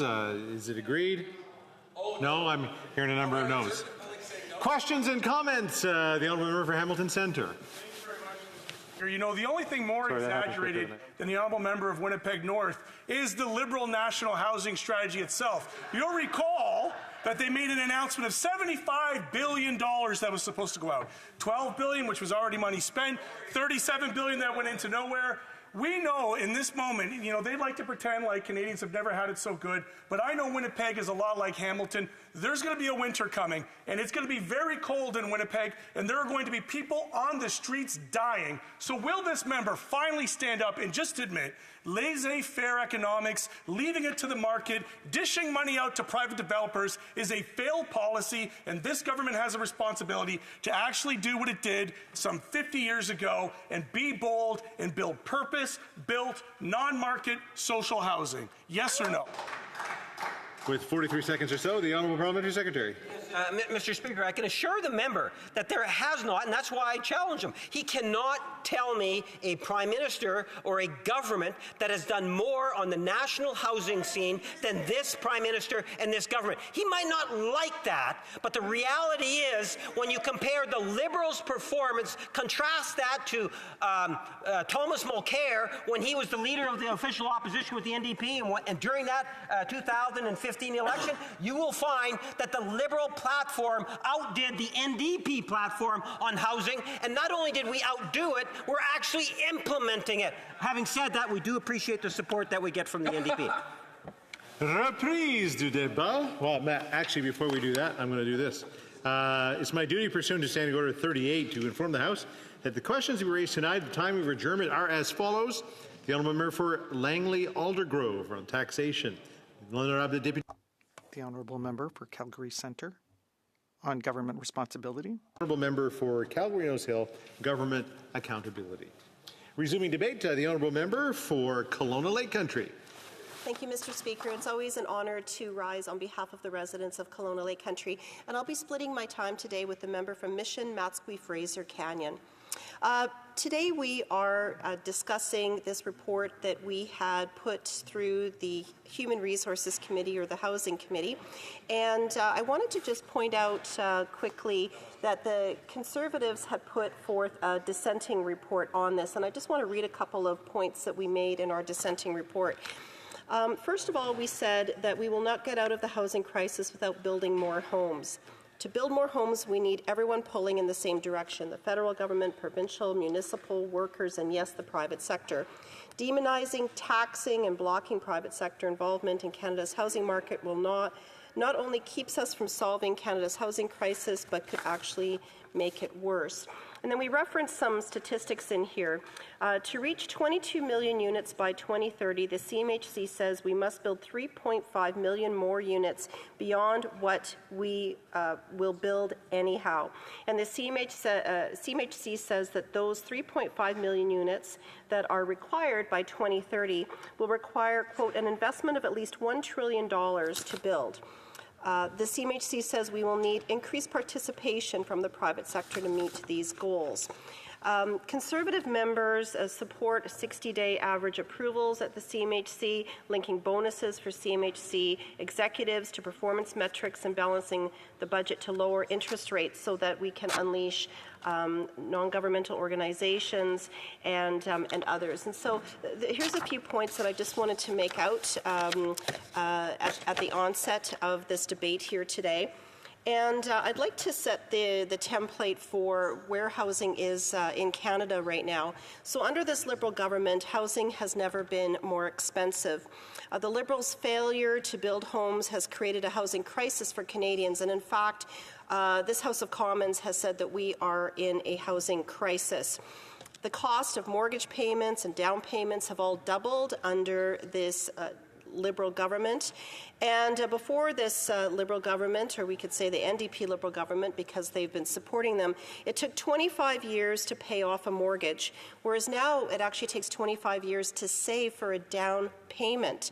So this is one of the reasons why young adults, so many of them in the country, are saying that they feel they will never be able to afford a mortgage. It's very demotivating and really, really frustrating for our young adults here in Canada. The Liberals' record on housing, mortgages and rents is really nothing for them to be proud of. Instead of building homes that Canadians need, they have been building more bureaucracy. And, we hear a lot about the bureaucracy at the Federal Housing Agency, the CMHC. At the Housing Committee, we've done a number of studies recently, and we've had a lot of testimony from different witnesses talking about how the Federal Housing Agency will add costs because of certain rules that they put in place, building rules that are far and above of actual requirements, and that they'll also add in a whole number of other rules that actually can add a lot of costs and time and delays onto building housing. We've heard quite a bit about this at the Housing Committee. Now, we also know that 9 years after this Prime Minister promised to lower the price of housing, rents and mortgages have doubled, and middle-class Canadians are forced to live in tent encampments in nearly every city across the country. We are seeing record number of tent encampments opening. And the photo ops that we've seen from this Liberal government won't come anywhere near close to building the 5.8 million homes that are needed to restore housing affordability in Canada. As a result, home prices have doubled, rent has doubled, down payments have doubled, and mortgages have also doubled. There was a report done by CMHC earlier in October that showed that housing starts continue to trend lower while Canada's population has rapidly increased. And when you compare September 2024 to September 2023, the results are even worse. Across the country, housing starts were down 15% this September compared to September of 2023. And similarly, in Canada's most expensive cities, the Liberal government's billion-dollar photo op fund has really done nothing to build more homes because housing starts are actually down 20% in Vancouver and in Toronto.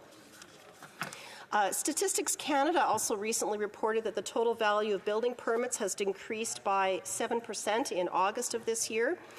And as well, recently Rentals.ca published their national rent report, which shows the consequences of this of the Liberal failure.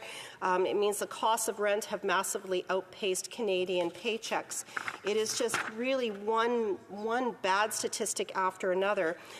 Also, when we look at homelessness, this is an issue in my community of Kelowna Lake Country, also across the country.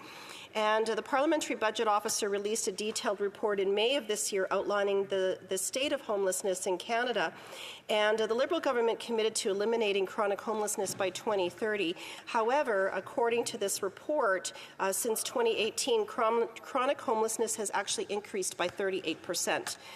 It also stated in this report the number of individuals living in unsheltered locations has increased by a staggering 38%. And these aren't just statistics, these are people, these are family members, these are neighbors. And so what I'd like to discuss now is a recent announcement made by our leader of the official opposition about a plan that Conservatives have to really lower the cost for Canadians looking to buy a home. And so our common sense Conservative leader announced that we will axe the federal sales tax, or GST, as it's called, on new homes sold under $1 million. So this cut will save $40,000 or $2,200 per year in mortgage payments on an $800,000 house, as an example. And this tax cut will spark 30,000 extra homes built every year. Common sense Conservatives will also push provinces to remove their sales tax from new home sales, which would save tens of thousands of dollars more for home buyers. Now, the move really comes after this housing crisis, as I have mentioned, which has doubled housing costs over the 9 years of this NDP Liberal government, which is also, I want to note, faster than any other G7 country. Now, back in October of 2025, the month before the Liberals were elected, it took only 39% of the median pre-tax household income to cover home ownership costs. Now it takes nearly 60%. That is a staggering difference and a staggering amount for Canadian families. Well, it used to be normal for working-class youth to buy homes. Now 80% of Canadians tell pollsters home ownership is only for the very, very rich. The GST alone adds about $50,000 in cost to a $1 million home. And this fund, the Common Sense Conservative tax reduction, is really going to eliminate billions of dollars in bureaucratic programs that the Liberals admit have not built a single home. That's what will be offset by the difference. As I mentioned, this tax cut will spark extra homes being built.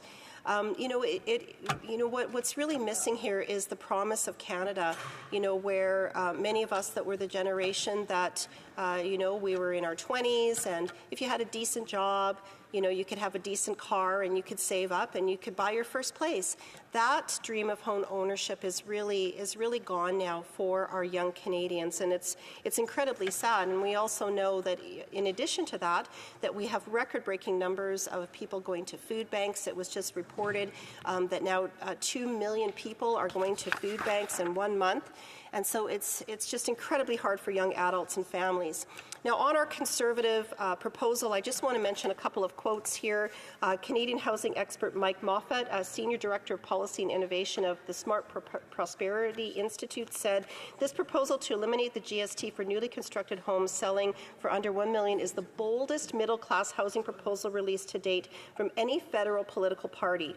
It will put $4 billion back into the pockets of home buyers each year." The Greater Ottawa Home Builders Association said increasing the GST rebate threshold will support affordability, increase housing supply, and restore fairness to current and future generations of home buyers.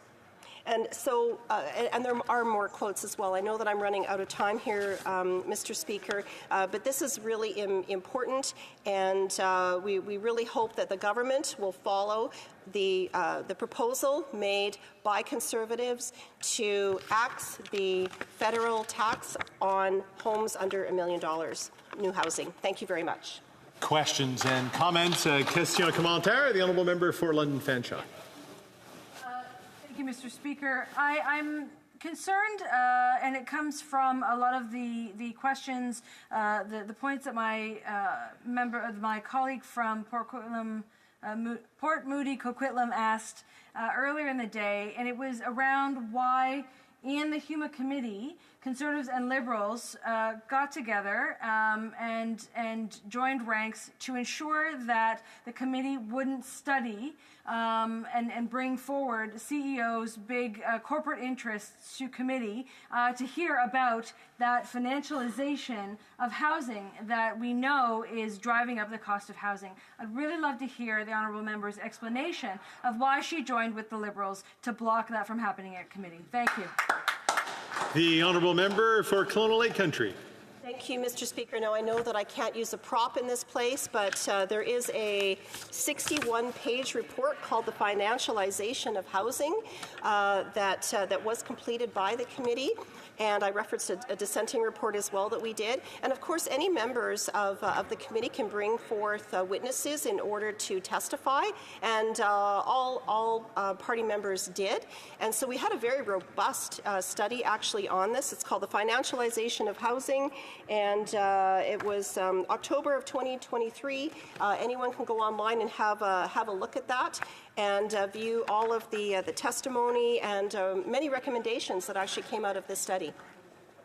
Questions and comments? The Honourable Deputy House Leader. Thank you, Mr. Speaker. I'm wondering if the member can explain to the House that if this accelerator fund was such a failure, why it was that the member from Lambton, Kent, Middlesex, Simcoe North, Fundy Royal, and others asked for funds for their communities from it.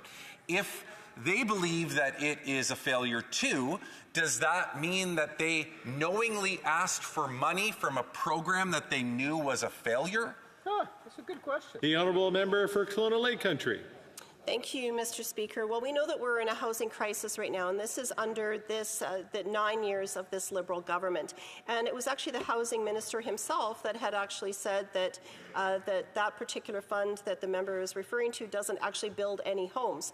And so this is why Conservatives keep bringing forth suggestions on ways to build homes and ways for Canadians to get into housing, in particular for new home owners. And that was one of the recommendations and the announcement that was made yesterday by the official opposition leader in order to axe the federal tax on new homes built under $1 million. This will prompt new home building, and this will prompt people in order to get into homes and really help with the affordability and the housing crisis that we're having here in Canada. Questions and comments, the honourable member for Rimouski Nejet Témiscouata Basque. Thank you, Mr. Speaker. The Conservatives are asking what their plan is. We know that the former leader said he has a plan for Quebecers. I have a contract, but I'd like my colleague to explain what the plan is. Now we're debating a study on the financialization of housing. But a year ago, in October 2023, the Conservative Party wasn't necessarily agreeing on some measures. And now, a year later, while the crisis is still raging, since there hasn't been an answer, they come up with a new measure, GST exemption on new housing. I'd like my colleague to explain why they didn't think of this a year ago rather than now thinking of this. It sounds like they're just improvising. I'd like them to explain, with details possibly, the reflections of the Conservative Party. Kelowna Lake Country. Thank you, Mr. Speaker, and I thank the honourable member for the question. Well, we're continually putting out recommendations and continually making suggestions and continually making announcements on a whole number of ways that we can fix so much that this government has broken. I mean, whether you're looking at now having a housing crisis, whether you're looking at crime, whether you're looking at record numbers of people going to the food bank, we are continually making suggestions and recommendations on an ongoing basis, and the announcement that came yesterday is another example of that. Resuming debate, the honourable member for Mission Mascouy Fraser Canyon. Mr. Speaker, thank you. It's always an honor to stand up on behalf of British Columbians and, in fact, all Canadians when we tackle the important issue of housing. Right before I came into this chamber, one of the interns in my office, as I prepared my notes for this speech, said, wow, the Liberal government's approach to housing sort of reminds me of a famous quote by the former United States President Ronald Reagan. Hi, I'm from the government and I'm here to help. no more is this, there's no other scenario in Canada where this quote makes total sense. We have a government that put forward nearly $100 billion, and their record is this. Housing costs have doubled, rent has doubled, the ability for a young person to save up for a home, let alone afford rent, has gone beyond their reach. If we've ever seen a government mismanage a portfolio so badly, it is indeed this government's approach to housing. Now, where I live in British Columbia, many Canadians mourn the fact that they will never have the opportunity to own a home. In fact, they feel helpless, that the Canada they once knew is not the Canada today, primarily because of how this government has tackled or attempted to tackle housing. For example, in the Fraser Valley right now, the average cost of a townhouse is $750,000. A down payment for a townhouse, modestly, would be about $55,000 to cover the down payment, maybe some of the legal costs, real estate fees, etc. That's a very modest number. Now, if we took a very fortunate young Canadian, say making a salary of about $85,000 in British Columbia, that would give you take-home pay of about $5,300 a month and change.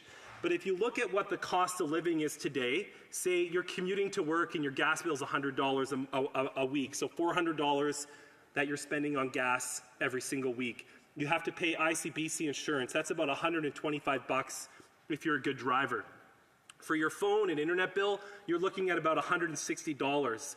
For gas and hydro for your home, you're looking at about $120. For, say, a single person, you're looking at around $750 a month for food, $150 a month for clothing, toiletries, maybe some basic household items, $500 for a car payment, maybe some miscellaneous costs, and $2,500 for the average rent. Now, this is a modest understanding of what the average young single person in Canada is facing. They have and I didn't even talk about cost of student loans or other debt that they might have and are paying for on a monthly basis. But if you tabulate all those numbers up together on that salary of $5,300 and change, you're going to be left with about $650 at the end of the month that you're going to be able to save up for a home. Now, at that rate, you're going to take about 7 years and a month to save up for a down payment.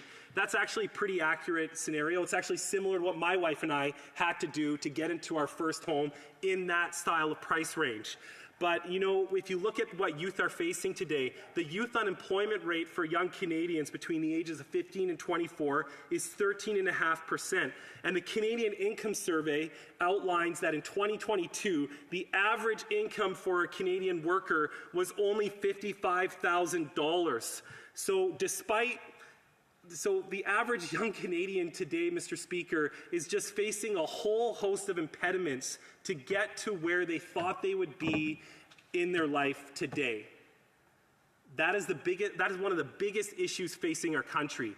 And I'm going to point out, you know, the NDP and the Liberals, they often say, oh, the Conservatives are going to cause extremism. No, Mr. Speaker, it's the NDP Liberal government that has taken away hope from an entire generation who are going to push to the far left and the far right because of their disastrous policies and what they have done. I've lived under an NDP government in British Columbia for 7 years and 9 years of Justin Trudeau, and I have never seen it so bad. And Mr. Speaker, I take that back. I apologize, under the Prime Minister. And you know what? In my riding, you know what? Every night in Canada, there's about 25 to 35,000 Canadians who can't even afford a home or can't even access social housing. And unfortunately, Mr. Speaker, that number is even higher for Indigenous Canadians.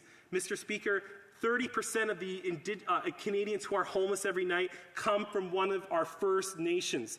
That is not acceptable. 22% of shelters are aimed at young homeless in Canada, while 20% of people experiencing homelessness are between the ages of 13 and 24. Let's tie that to our unemployment rate, and man, do we have a hard scenario for young people in our country right now. I would be remiss as well, Mr. Speaker, if I didn't outline that since the NDP Liberal government came into power 9 years ago, the budget at Indigenous Services Canada has increased 181%.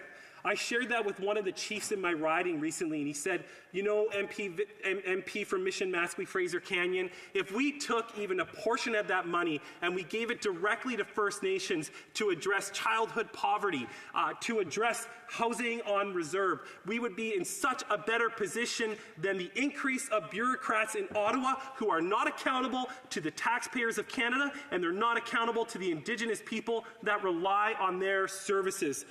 Mr. Speaker, we could have done so much better to help Indigenous people who face some of the biggest challenges for housing in this country, along with young Canadians. So that brings me to the announcement that the Honourable Leader of the Conservative Party has made, and that is a simple tax cut that will save the average purchaser of a new home between $40,000 and $50,000.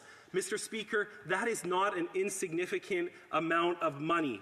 It will make a big difference in the time it takes to save up for a mortgage and to indeed afford a mortgage if one is successful purchasing a home. Mr. Speaker, of all countries in the developed world, Canada has some of the highest occupancy rates. It's because we have not done enough to spur new home building construction in Canada. In fact, TD Economics just came out with a report on productivity in September of this year, and they said the biggest impediment to Canada's economy is our ability to build homes and fill the jobs in building construction for new homes in Canada. That report also stated that we have to create incentives and maintain incentives that will push people back into the industry to meet the very real challenges we face no matter what area of the country we are in today. Now, throughout this debate so far, Liberal and NDP members have been challenging Canadians on the the money that was given to municipalities to speed up building permits.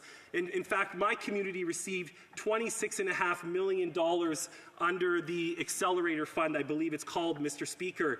Unfortunately, in that very time, since they received $26 million, they put out a proposal to double the DCC charges and to levy a new tax on home builders of $7,500 per unit to fund our infrastructure deficits as it relates to parks and recreation. Homeowners, young Canadians can't afford those costs, and the City of Abbotsford should not be putting their inability to approve new home builds onto the backs of young Canadians who are just trying to get by and have some hope of home ownership once again, Mr. Speaker. There are so many big challenges facing our country, but the number one thing that I hear at the doorsteps that people in my riding want me working on is to restore the dream of home ownership. And the Conservative Party is on the right path. Our proposals relate to densification, to incentivizing construction, to building more homes that Canadians need and that they can afford. Thank you, Mr. Speaker. Questions and comments? Question commentaire, the Honourable Member for Port Moody Coquitlam. Thank you, Mr. Speaker. I just have one question for the member. Will the Conservatives support the NDP amendment that was tabled today and get this rent price fixing investigated in committee? Because his caucus colleagues at HUMA are currently shielding the ultra-wealthy corporate landlords from testifying. The Honourable Member for Mission Matsqui Fraser Canyon. No. Questions and comments? The Honourable Parliamentary Secretary, Government House Leader. Yes, thank you, Mr. Speaker. I think people are concerned in regards to the mistakes that the Leader of the Conservative Party is making. We could talk about his announcement on housing from yesterday, or the security clearance. One that really affects myself, and I think would upset a lot of Canadians, is a more recent decision. When you think of Canada's diversity, I always think of how we have been enriched as a society. And through, for example, Diwali, which we're going to be celebrating over the next coming days, that is something about our heritage. It's a part of our Canadian heritage in terms of who we are as a nation and as a people. And whether, truth over misinformation or light over darkness, the member knows it well. He's very familiar with Diwali. And the Leader of the Conservative Party has made the determination that he doesn't want Conservatives to participate in Diwali. Can he explain why? The honourable member for Mission Mascouche Fraser Canyon. Well, thank you, Mr. Speaker. Let me be very clear. I, along with many of my Conservative colleagues, are blessed to go to Diwali celebrations all across Canada. The statement made by the member opposite is in fact misdirected. Conservatives celebrate Diwali, and I celebrate that Canadian heritage with thousands of my constituents who use the opportunity where light conquers darkness. Thank you, Mr. Speaker. Questions and comments? The honourable member for Joliette. Thank you, Mr. Speaker. I'd like to thank the member for their speech. My question is about two articles in The Economist that appeared 2 weeks ago that were severely criticizing the government and the PM by targeting the issue of housing. As we've often repeated here, in 9 years, costs have skyrocketed. There is 66% increase overall, and Canada is really one of the only countries in the OECD that is like this, except for Australia. But the number one factor behind this in these articles says the increase in the population through immigration without an accompanying plan to develop housing and social services. This may explain the government's recent flip-flop, but I'd like to hear from my colleague, what are the new targets that the Conservative Party would find acceptable? Thank you. Mission Mascouche Fraser Canyon. Well, thank you, Mr. Speaker. I don't have an exact number on immigration at hand, but I believe, as the Member of Parliament for Mission Mascouche Fraser Canyon, that immigration should be tied to Canada's ability to integrate newcomers. Immigration should be tied to our ability to have hospitals that can serve our population, schools that can serve our population. Immigration needs to be done in a responsible way. And what's so scary is that the NDP Liberal government has destroyed the Canadian consensus on immigration due to their mismanagement. Thank you, Mr. Speaker. In comments, and the member for Lambton, Kent Middlesex. Thank you, Mr. Speaker, and I thank my colleague for his great speech. Mr. Speaker, through you, I'd like to ask my colleague, and he mentioned that he has young people in his community, as do I, in my riding of Lambton, Kent, Middlesex, who are thinking that the dream of home ownership is out of their reach. And we heard our leader this week make an announcement about taking the GST off of new home builds, and I can tell you that in my constituency, there's a lot of new home developments, and some of them are actually on hold because people can't afford to buy those homes right now. And what we've seen from the NDP Liberal government is programs such as the one that the members were talking about earlier, the Housing Accelerator Fund, where not a single house has been built. And I have numerous developers in my riding who are trying to build houses, but unfortunately young people can't afford them. So I'm just wondering if you would like to make some comments on the common sense Conservative plan to get homes built. The honourable member for Mission Mascouche Fraser Canyon. Well, thank you, Mr. Speaker. Some of the key things the Conservative Party must do to see more homes built in Canada is first and foremost to do what the economist Mr. Moffat said is the single biggest thing we can do for middle-class homes, and that's to incentivize more construction through the elimination of the GST on homes under $1 million. Secondly, we can ensure that there is densification around transit nodules across transit stations across Canada. Third, we need to incentivize municipalities in this country to build more in order to receive more infrastructure dollars from the federal government. Thank you, Mr. Speaker. Reprise du débat, et je pense que l'honorable. Resuming debate. The honourable member for Thérèse de Blainville will have 8 minutes to speak before the time is up. The honourable member, please. Thank you, Mr. Speaker. I will be sharing my time. Now, 8 minutes isn't much.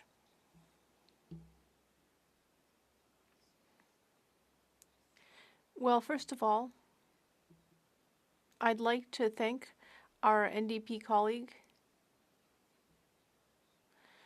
for having brought this up, because if he hadn't, I would have.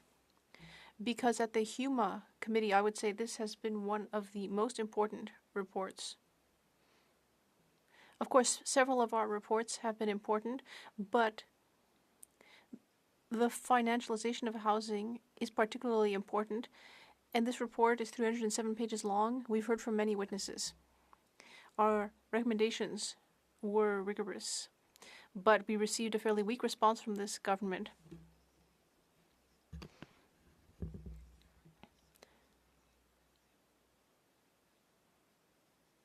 Now, from the beginning of the debate, even though this is a debate on financialization, we're instead hearing on one side and the other that that such and such is what the Liberal government has done or what the Conservative government would do.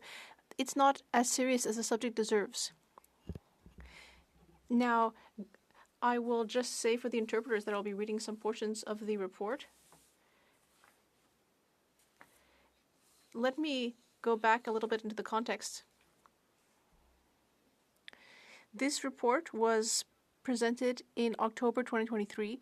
In September 2022, the Federal Housing Officer's Office had published a report on the financialization of housing in Canada.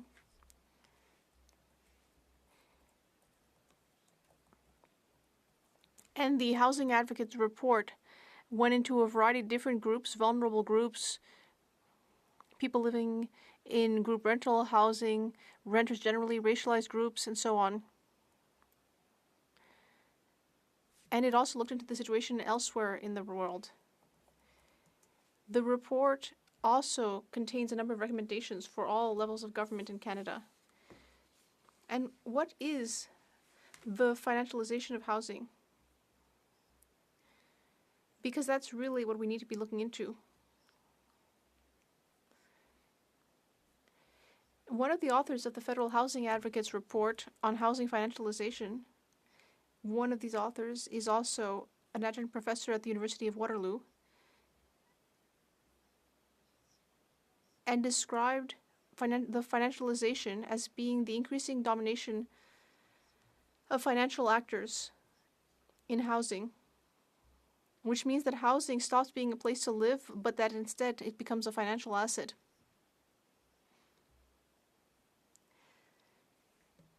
And that it ends up becoming a tool for investors.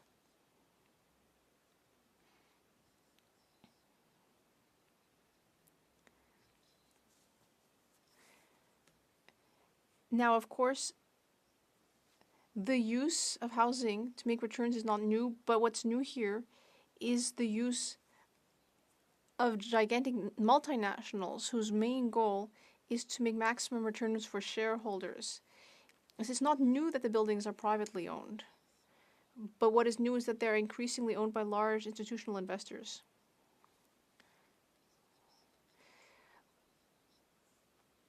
Now, what Ms. Auguste also explained at committee was that the financialization of housing has grown and has become a greater issue in the country over the last few decades. It has expanded. It was the Federal Housing Advocate, in fact, who stated that regulatory changes enabled the creation of real estate investment trusts and allowed pension funds to invest in financial markets and instruments. We heard from Madame Houle at committee that in terms of the impacts of financialization of housing, that 20 to 30% of Canada's purpose-built rental housing is owned by institutional investors. Ms. Houle discussed the harm she sees being caused by financialized housing.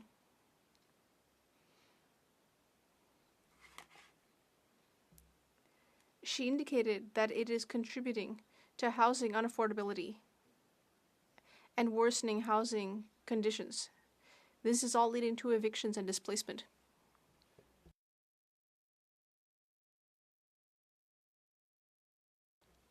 She explained that the trend towards financialization is violating people's right to adequate housing in Canada, as defined under the International Covenant on Economic, Social and Cultural Rights signed by Canada in 1976, and as enshrined in the National Housing Strategy Act.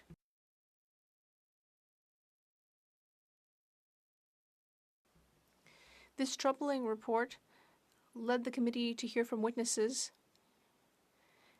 that came to tell us that on a very basic level, the Liberal government's national housing strategy is not working, because more than $80 billion has been invested in affordable housing. But on a very basic level, as long as supply and demand is subjected to the laws of the market, as long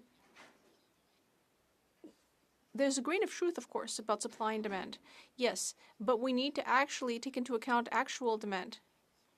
And the actual demand in the current housing crisis is the demand for social, non-market housing.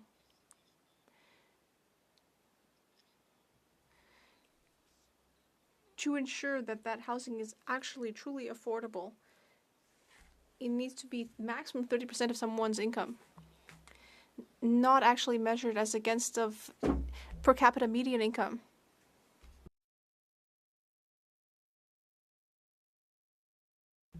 My colleague Denis Trudel, the housing critic, has visited a number of regions of Quebec and made many recommendations. One of the recommendations is to increase non-market housing supply, and that we need to put into place concrete actions to counter financialization.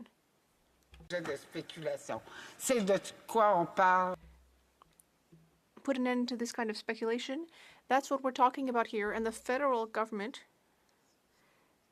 its response to the committee's 8 recommendations, the response was simply that the government of Canada recognizes the potential impact of financialization to access to affordable housing and recognizes that there is still work to do.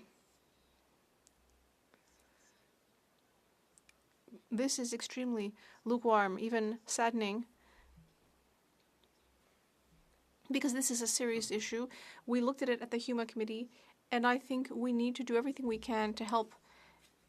We really need to consider the effect of financialization of housing as part of the housing crisis.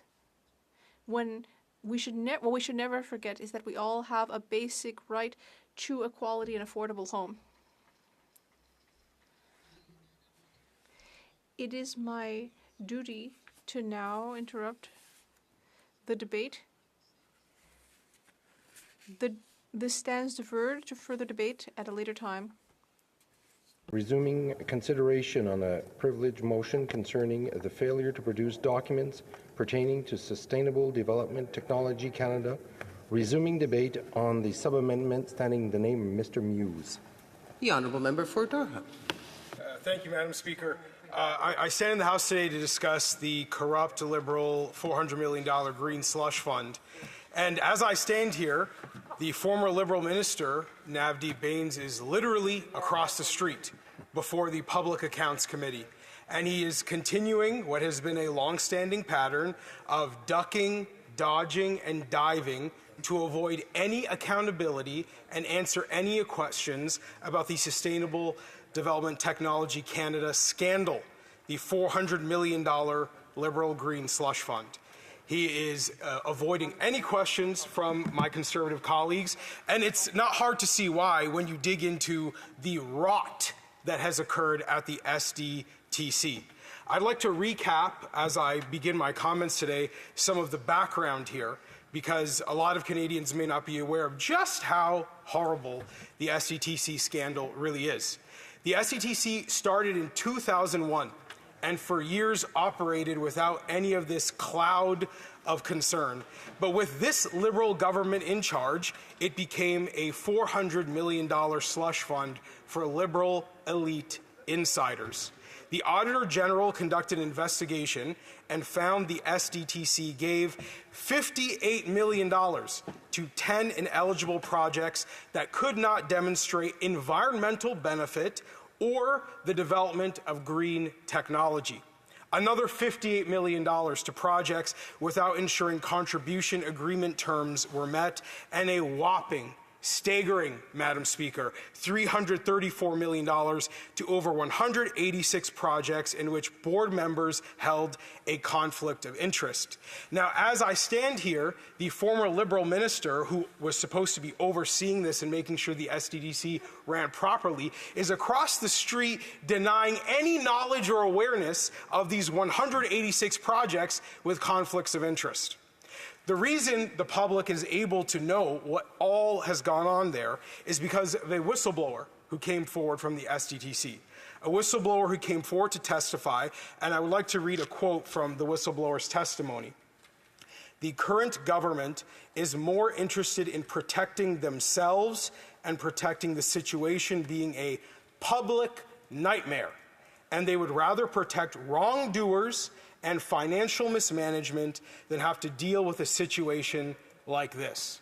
Well, certainly everything we've seen from this Liberal government since the whistleblower's testimony seems to be backing up the assertion that there is a cover-up in place. That's right. That this Liberal government will go to any extent possible to avoid having a real, transparent conversation about the corruption that occurred at the SDTC. Conservatives are asking for basic accountability and for documents to be released and turned over so that the relevant law enforcement authorities can make their own decision about what to do with all of the evidence. But currently, all of the evidence is being withheld because Liberals refuse to comply. Now, a question that I think is natural to ask is, what do my constituents think about this? Because Liberals have gone to great lengths to downplay this as if it's not a matter of broad public interest in our country. And I've had the chance, thankfully, to speak with residents of Durham about this scandal, and it's pretty clear why my constituents are upset. Because $400 million is a lot of taxpayer money to waste. It's a lot of taxpayer money to dish out to Liberal elite insiders in a corruption scandal when we have very, very serious problems in this country that would benefit from taxpayers keeping more of their money and not giving it to the Liberal Party so that they can then send it out the window. So let's put into perspective what $400 million means in real economic terms for the average Canadian. First off, if you do the math, $400 million bucks works out to about $9,700 per person in this country. That is an enormous amount of money for the average Canadian. Make life getting through the rest of this year a lot easier. But they weren't able to keep that tax money for themselves. No. They were overtaxed so that Liberals could take their money and then give it out to their friends. It's no surprise why Canadians are frustrated and upset. What else could you do with $400 million? Well, we are in the middle of a housing crisis in this country.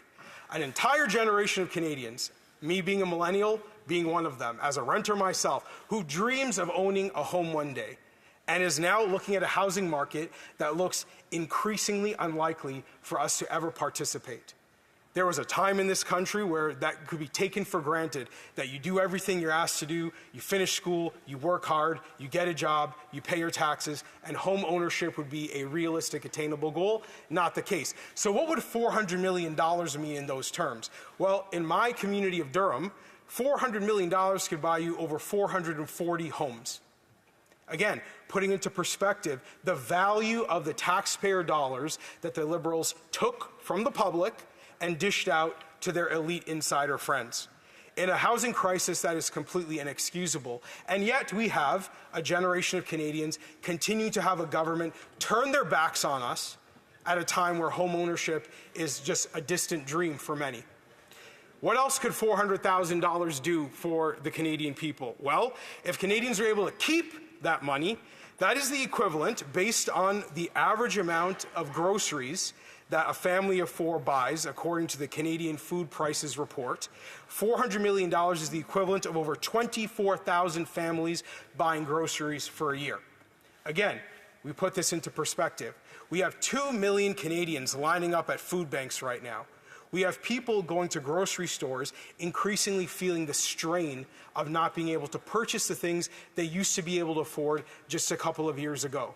Every time I go to the grocery store, I notice people who have to put produce or meat into their cart and then second guess whether they should put it back on the shelf because they're not sure they can afford what they're used to feeding their families. And at a time like that, $400 million being wasted of taxpayer dollars is infuriating, because people are making real compromises on what they purchase from the grocery store every day. And that amount of money amounts to over 24,000 families' grocery bills for an entire year. What else could you do with $400 million?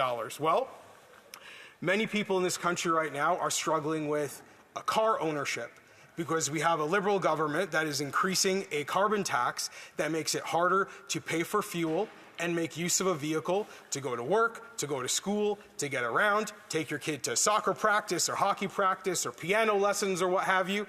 And the cost of car ownership has gone up under this government. with $400 million, what could you do with a car if you could keep that money yourself as taxpayers? Well, that is the equivalent of 24,000 Canadians being able to pay for gas, parking, insurance, and car maintenance for an entire year. That's what $400 million means to the taxpayer if Canadians were allowed to keep that money. But instead, it was taken from them. It was taken from them to be dished out to liberal elite insiders as part of a $400 million green slush fund. Let's continue, shall we, Madam Speaker? What else could you do with $400 million? Well, one of the things I hear from moms and dads a lot in my community is that there are an increasing amount of kids who need more services and support. We have, Lord knows, in my province of Ontario, an epically failing Ministry of Education, which puts an increasing number of children in a position where the day-to-day supports offered by schools just aren't enough to help kids get over the adversity and challenges that they're facing. So I recently heard from a mom and dad who were concerned about not being able to afford speech therapy for their kids. Speech therapy for 1 hour a week for an entire year in the Greater Toronto area, $400 million would do that for over 48,000 children. Again, when you put this in terms of what this money means for the average taxpayer, taking this money away from people has real consequences. And when they hear what is being done with that money, it is no wonder that they are frustrated by the current government and the status quo in this country. Last one, and this is an important one. I say this as a cancer survivor, as someone who has great admiration and appreciation for healthcare workers in this country. And I say this because we have a government in the Liberals that constantly likes to point a finger as if they're the only people who care about healthcare in Canada. Okay, well, if they care so much about healthcare, where is their apology to the Canadian public for spending $400 million of taxpayer money on liberal elite insiders, which would have been the equivalent of over 60,000 people being able to stay at a hospital? According to the Canadian Institute for Health Information, $400 million would cover over 60,000 hospital stays in the healthcare system we have right now. And so the question then remains, $400 million being wasted of taxpayer money is incredibly concerning for someone who looks at these numbers and says, we have all of these problems stacking up across Canada, and then we hear what is being done with our tax money, and of course, we're frustrated. This is just an inevitability. Now, this is just putting what is a real liberal scandal in clear economic terms. But, Madam Speaker, I would also like to, thank you. Madam Speaker, I'd also like to touch on why some of the residents of my community in Durham are also frustrated by what's happening with the SDTC scandal, because we are big believers in making real, genuine investments in technology. My constituents in Durham, many of them either work in or have family members who work in the Darlington nuclear facility. It is an incredible facility in Durham region that powers our local economy and generates a tremendous amount of energy for our community. We have seen tremendous technology investments at the Darlington nuclear facility, including medical isotopes, which are now used to help with cancer treatments. We also have the development of small modular nuclear reactors, which will make energy, low carbon emitting energy, more accessible to rural and remote communities. This technology is being exported across the world. These are incredible innovations, and they're happening in my backyard in Durham. So my constituents know that technology investments are actually very, very important. And the Liberal government claimed that that is what was happening with the SDTC. The Liberal government claimed that that $400 million is going to go to technology investments like the kind of investments we know could happen with that money in Durham. But that's not what happened. In fact, we have an industry that employs 89,000 Canadians, adds $17 billion to our GDP each year, and none of that $400 million is used to support our technology developments. None of it was used to support the nuclear industry. In fact, that money was dished out to liberal elite insiders who, as I recap, were engaged in over 186 conflicts of interest, $58 million to 10 ineligible projects that could not demonstrate environmental benefit or the development of green technology. Well, I can assure you that the Darlington nuclear facility could have used some of that money to to continue the great work that's being done there. And I can assure you that the Darlington Nuclear Facility is developing green technology and does have very clear, measurable environmental benefits. Again, we are people in Durham who understand that these technology investments matter. But that is not what we're getting from this Liberal government. Instead, we're getting a cover-up of a scheme that took that money away from projects that could have benefited from it and instead gave it to Liberal insiders. That's right. Now, I'd like to continue with also addressing some of the other concerns related to the police, because we have heard from Liberals ad nauseum over the last few weeks that they are somehow doing the will of the police by opposing a basic request for accountability. And on that, I'd like to say, I do believe, Madam Speaker, that this is part of a broader trend with this Liberal government of frankly not respecting or trusting police officers. We have seen just recently the police associations across Canada, including the Toronto Police Association and the Vancouver Police Association, come out and criticize the Prime Minister and his Liberal policies for increasing crime in our country. We have seen a 116% increase in handgun crime under the current government. And police associations have rung the alarm. They've said, listen to us, please. They're openly saying to the Liberal government, please listen to what us and our members have to say. They are on the ground. They are seeing the consequences of Liberal policies every day. And what are they being told?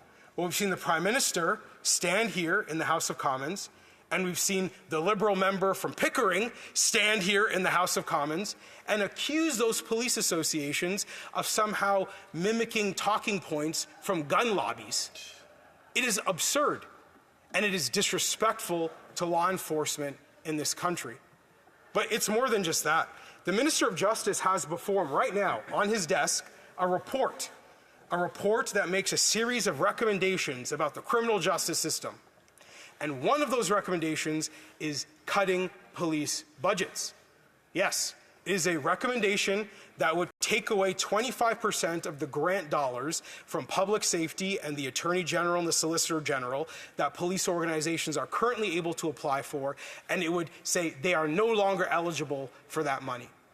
Now, if the Liberal government was as supportive of the police as they claim to be, you would think that they would have just come out and said, oh, this recommendation is absurd. We trust the police. We think they do a good job. They're important institutions in our community. The Liberals would have said, we don't want to even entertain that recommendation. That's not what we heard from the Liberal Minister of Justice. In fact, what we got from the Liberal Minister of Justice is a celebration, Madam Speaker, of that report. He called it, and I quote, history-making and an important milestone. Now, this recommendation is absurd on face value. The more you look at it, the more you can't even believe that the Liberals would even celebrate these kind of policies. But we return back to what we're asking them to do is turn over documents to the police and trust them to make their own decision about what to do with it. That is what basic accountability means. That is all we're asking for. We're not directing the police on what to do. We trust their judgment to make a decision. And in fact, the Liberals do not share that trust in law enforcement. And this goes to a long track record of anti-police bias. It is no wonder when you have a government that has this view of law enforcement, an antagonistic relationship with police unions, a Minister of Justice who is celebrating policy recommendations that will lead to the cutting of police budgets. It's no wonder that they do not have the confidence. Just let the police decide. Turn over the documents and let them decide what they want to do with it. This is basic common sense. So I return, Madam Speaker, to what is happening across the street right now. What is happening across the street right now is that the former Liberal minister, Navdeep Bains, one of the people who are supposed to oversee the SDTC and prevent this stacking up of conflicts of interest and misallocation of funds, he is across the street right now continuing what we have been seeing for months and months, which is that this government does not want to answer questions, does not want to submit to any form of accountability, barely even wants to acknowledge that any wrongdoing was done. This has been a continuous pattern that we continue to see. It's literally happening right now across the street, of thinking that they can misuse that amount of money, $400 million of Canadian taxpayers, and not have to, not even have to answer questions of a potential investigation. They could vilify a whistleblower who dares to speak up about what is going on over there.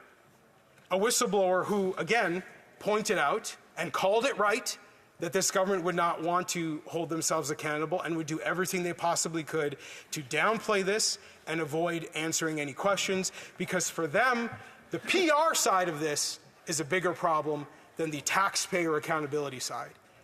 And this entire debate right now that we're having about the $400 million liberal green slush fund really does come back to taxpayer accountability. This government is not entitled to everyone's money. No matter how much they like to raise all the taxes, whether it's, and to oppose us on our attempts to lower taxes, they can play all those games all they want, but the reality is they are not entitled to people's money. They introduce policies, and those policies are based on some mechanism of trust with the taxpayer, that every time we pay taxes, that money is going to be used for a good purpose that benefits our communities and our families, that benefits our country. And what we're seeing in this is a betrayal of that trust. A betrayal of that trust at a time where we have very, very serious problems that deserve attention. Very, very serious problems that could be benefited by taxpayers having more of their own money in their pockets. But instead, we are seeing them be overtaxed, and then the spending that comes from that overtaxation actually be done in a way that is entirely reckless. And now when there's a chance to actually have some accountability in that process, for them to not only on this side of the street be trying to downplay the problem, holding Parliament up, refusing to release the documents, but also on that side of the street continue to answer, to not answer any questions that we have at committee. Thank you. Bravo. Questions and comments. The Honourable Parliamentary Secretary to the Government House Leader. Yes, thank you, Madam Speaker. It's a bit much hearing from the member in regards to being disrespectful to the RCMP, when in fact, and I will quote a letter from the RCMP about the game or the tactics that the Conservative Party is using here, and I quote, "There is a significant risk that the motion could be interpreted as a circumvention of normal investigative processes and charter protections." That's from the commissioner of the RCMP. And the Conservatives say, who cares? We have our political agenda at hand, and they completely disregard what the RCMP are saying. Then, on the other hand, the member says, well, this is all about political liberals lining pockets of liberals. The chairperson was an advisor to Brian Mulroney, progressive conservative, Stephen Harper, far-right conservative, and Jim Flaherty, another conservative, and donates thousands of dollars to the Conservative Party, yet he calls her a liberal. Madam Speaker, the Conservative Party makes absolutely no sense on this issue. And it feeds into the incompetence of the leader when the leader does not put, when the leader puts the interests of the Conservative Party ahead of the interests of Canadians. And the question to the member opposite, will he not recognize or encourage his leader to do the right thing, to be respectful to Canadians, and listen to Canadians and put the Canadian interest ahead of the Conservative Party and his self-interest and get the security clearance so he's better able to deal with the issue of foreign interference? Will he give him the advice to go ahead and get that security clearance? Honourable Member for Durham. Thank you, Madam Speaker. You know, I haven't been here for very long. I think it's fair to say I'm a rookie. But I've been here long enough to know how Liberals on the other side of the House like to play the game. I knew these questions were coming. It's a no-brainer. From the National Post on October 12th, interviews Commissioner Mike Duhaime of the RCMP. When asked what the RCMP was investigating specifically, Duhaime said police were exploring a range of theories. Could there be a possibility of corruption? Breach of trust? Is there any fraud, any favoritism?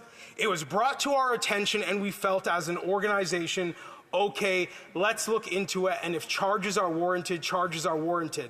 If they're not warranted, we'll explain why we're not charging. Those are the words of the RCMP commissioner. And all I'm saying is, let's make sure he has all the documents he could possibly need so he can use his judgment and discretion as a chief of police to make the most informed decision possible. What is wrong with that? Good Thank answer. You. Comments. Questions et commentaires, l'honorable. The Honourable Member for Thérèse de Blainville. Thank you, Madam Speaker. My question is simple for my colleague. Do you think, because we've been studying this question of privilege for over 2 weeks, do you hope that the government is going to give the documents back? But what if the government doesn't produce them? What is your plan? Is your plan to bring forth another question of privilege? The Honourable Member for Durham. Thank you, Madam Speaker. My plan is to hold the Liberal government accountable. That's exactly why I'm here, and I'm standing here in the House of Commons right now. My constituents, like Canadians all across our country, know that this government is mismanaging their money and misleading our country. Every Canadian can see from all walks of life that the quality of life in Canada is in decline, and we are holding this government accountable for how they are using $400 million of taxpayer money. They should produce the documents, they should answer questions, and their former Liberal minister shouldn't be across the street right now, ducking, dodging, and diving. He should be answering the questions, being prepared to provide the public with answers. Good answer. Questions and comments? The Honourable Member for Vancouver Kingsway. Thank you. Well, my honourable colleague spoke about the quite rightly, I think, about the waste of $400 million and how that would be money that would be much better put into our healthcare system. I agree with him. He called on Liberals to apologize for that waste of money.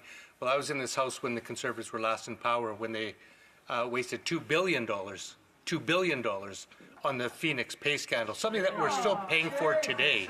So I'm just wondering, would he also, in the spirit of calling for an apology from Liberals for wasting money that could go to healthcare, would he also apologize for the Conservatives wasting $2 billion that also could have and should have gone to healthcare? Yeah. Still. The Honourable Member for Durham. Madam Speaker, I'm aware that members of the NDP and Liberals see Stephen Harper in their dreams and their nightmares, but I'm actually focused on what's happening today. And what's happening today is that we are pressuring the Liberal government to be accountable to the public for the $400 million corrupt green slush fund. All these efforts to draw us away from that topic and distract us and have us debating things that happened before I was probably even old enough to vote. Sorry, not getting into all that right now. Thank you. Good answer.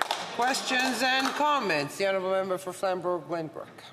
Thank you, Madam Speaker, and I congratulate my friend and colleague from Durham on an excellent speech, and I particularly liked his reference to what's going on across the street in contrast to the many ways which $400 million could be better spent for Canadians. And he broke that down in many important ways and drew many examples. And so I want to ask the member, what is he hearing from his constituents who we know work so hard for the tax dollars that they send here about the fact that this is being wasted in this way and could have been spent on so many better things. And he touched on taxpayer accountability, so maybe you can elaborate a bit more on that. Thank you. The Honourable Member for Durham. Well, thank you for the question to my honourable colleague. Look, I mean, the reality is that the public is aware, the Canadian people are aware that they're being overtaxed. They know that there are expenses that they would like to pay themselves that they cannot afford because the Liberal government is taking too much money out of their pockets and away from their families.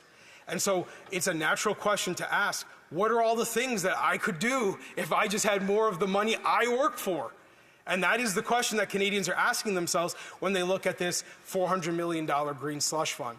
When we look at the things, whether it's hospital stays, car payments, groceries, homes, there's a whole host of things that have become very expensive for a lot of people, things that have become burdens on our public systems, and people are frustrated by what that has done to our quality of life.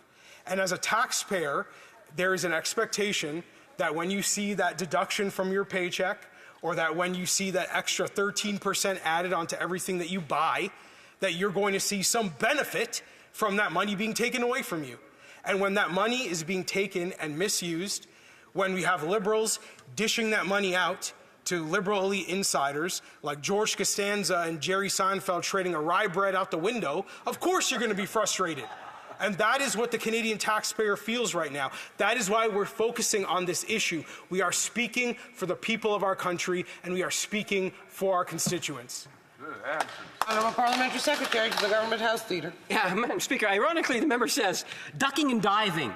Members should answer questions. I asked him a question, and he didn't even answer the question, Madam Speaker. So let me be a little bit more crystal clear for the member.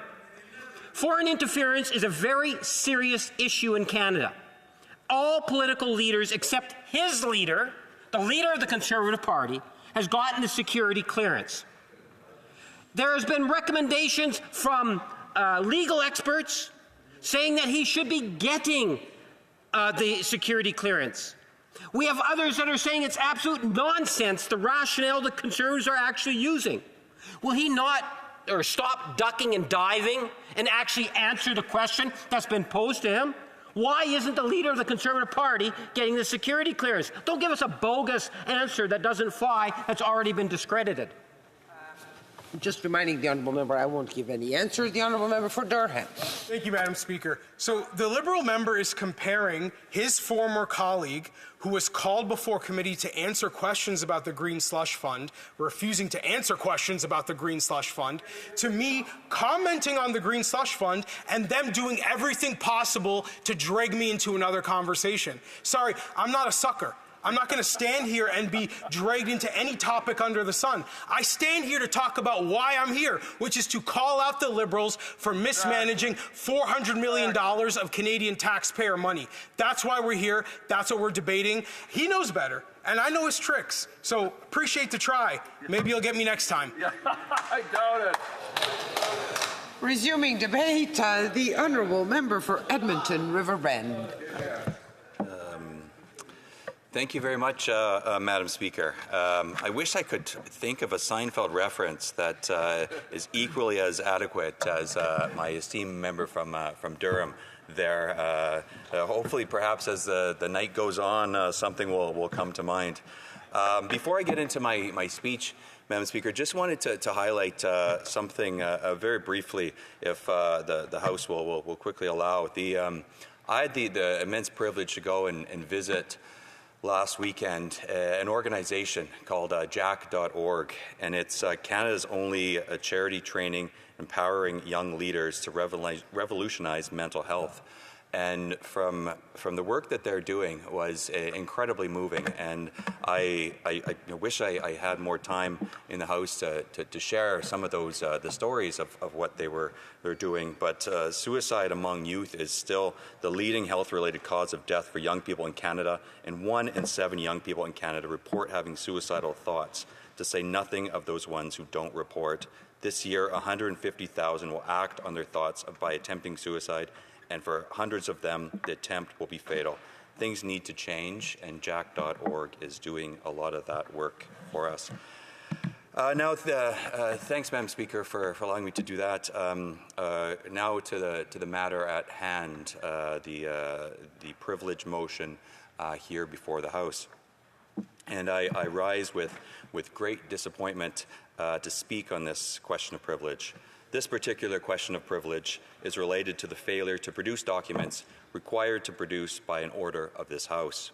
On June 10th, a majority of members in this House passed a motion that ordered the production of important documents related to the Sustainable Development Technology Canada. The key word there is order. Not ask, not request, not that, in the opinion of this House, the board should.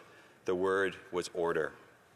The House of Commons has the authority to order the production of documents, and that authority comes right from the Constitution. Section 18, in fact, of the British North America Act, also known as the Constitution Act 1867, clearly states the privileges, immunities, and powers to be held, enjoyed, and exercised by the Senate and by the House of Commons and by the members thereof respectfully shall be such as are from time to time defined by Act of the Parliament of Canada. That power includes the time-honoured ability to send for persons, papers, and records. As is explained in Bosch and Gagnon in pages 984 and 985, the standing orders do not delimit the power to order the production of papers and records. The result is a broad, absolute power that on the surface appears to be without restriction. There is no limit to the types of papers likely to be requested, the only prerequisite, and state the only prerequisite, is that the papers exist in hard copy or electronic format and that they are located here in Canada. It goes on to read, no statute or practice diminishes the fullness of that power rooted in House privileges unless there is an explicit legal provision to that effect, or unless the House adopts a specific resolution limiting the power. The House has never set a limit on its power to order the production of papers and records. That is our collective right as the House of Commons, as the grand inquest of the nation. Documents have been ordered by this House. Those documents have not been provided to this House. That, unfortunately, is why we're debating the question of privilege today. Sustainable Development Technology Canada, or SDTC for short, or as it has become known here in this House, the Green Slush Fund, has become the organization that we are focusing this privilege motion on once again today. Now, just to back up a bit and for some historical context, the Office of the Auditor General made several key observations during the audit period of March 2017 to December 2023. Here are a few quotes from the report that was tabled in the House on June 4th. 1. 10 projects were approved for $59 million in funding when they should have been deemed ineligible. Personally, Madam Speaker, I'd suggest that's concerning. For 2, STDC's conflict of interest policies were not followed 90 times. Repeat, 90 times, Madam Speaker. Again, also very concerning. 3, the board approved $58 million for projects without ensuring that they met the terms of the contribution agreements. You'd think, Madam Speaker, that this is something the government would also be very concerned about. Meanwhile, the responses to these issues appear to be the exact opposite. In all responses I have seen from the many Auditor General reports, I cannot recall such out-of-touch responses. In their written responses, SDTC made false and outright preposterous claims. 1, SDTC claimed each project proposal goes through rigorous due diligence and evaluation that is robust and highly credible. Simply not true.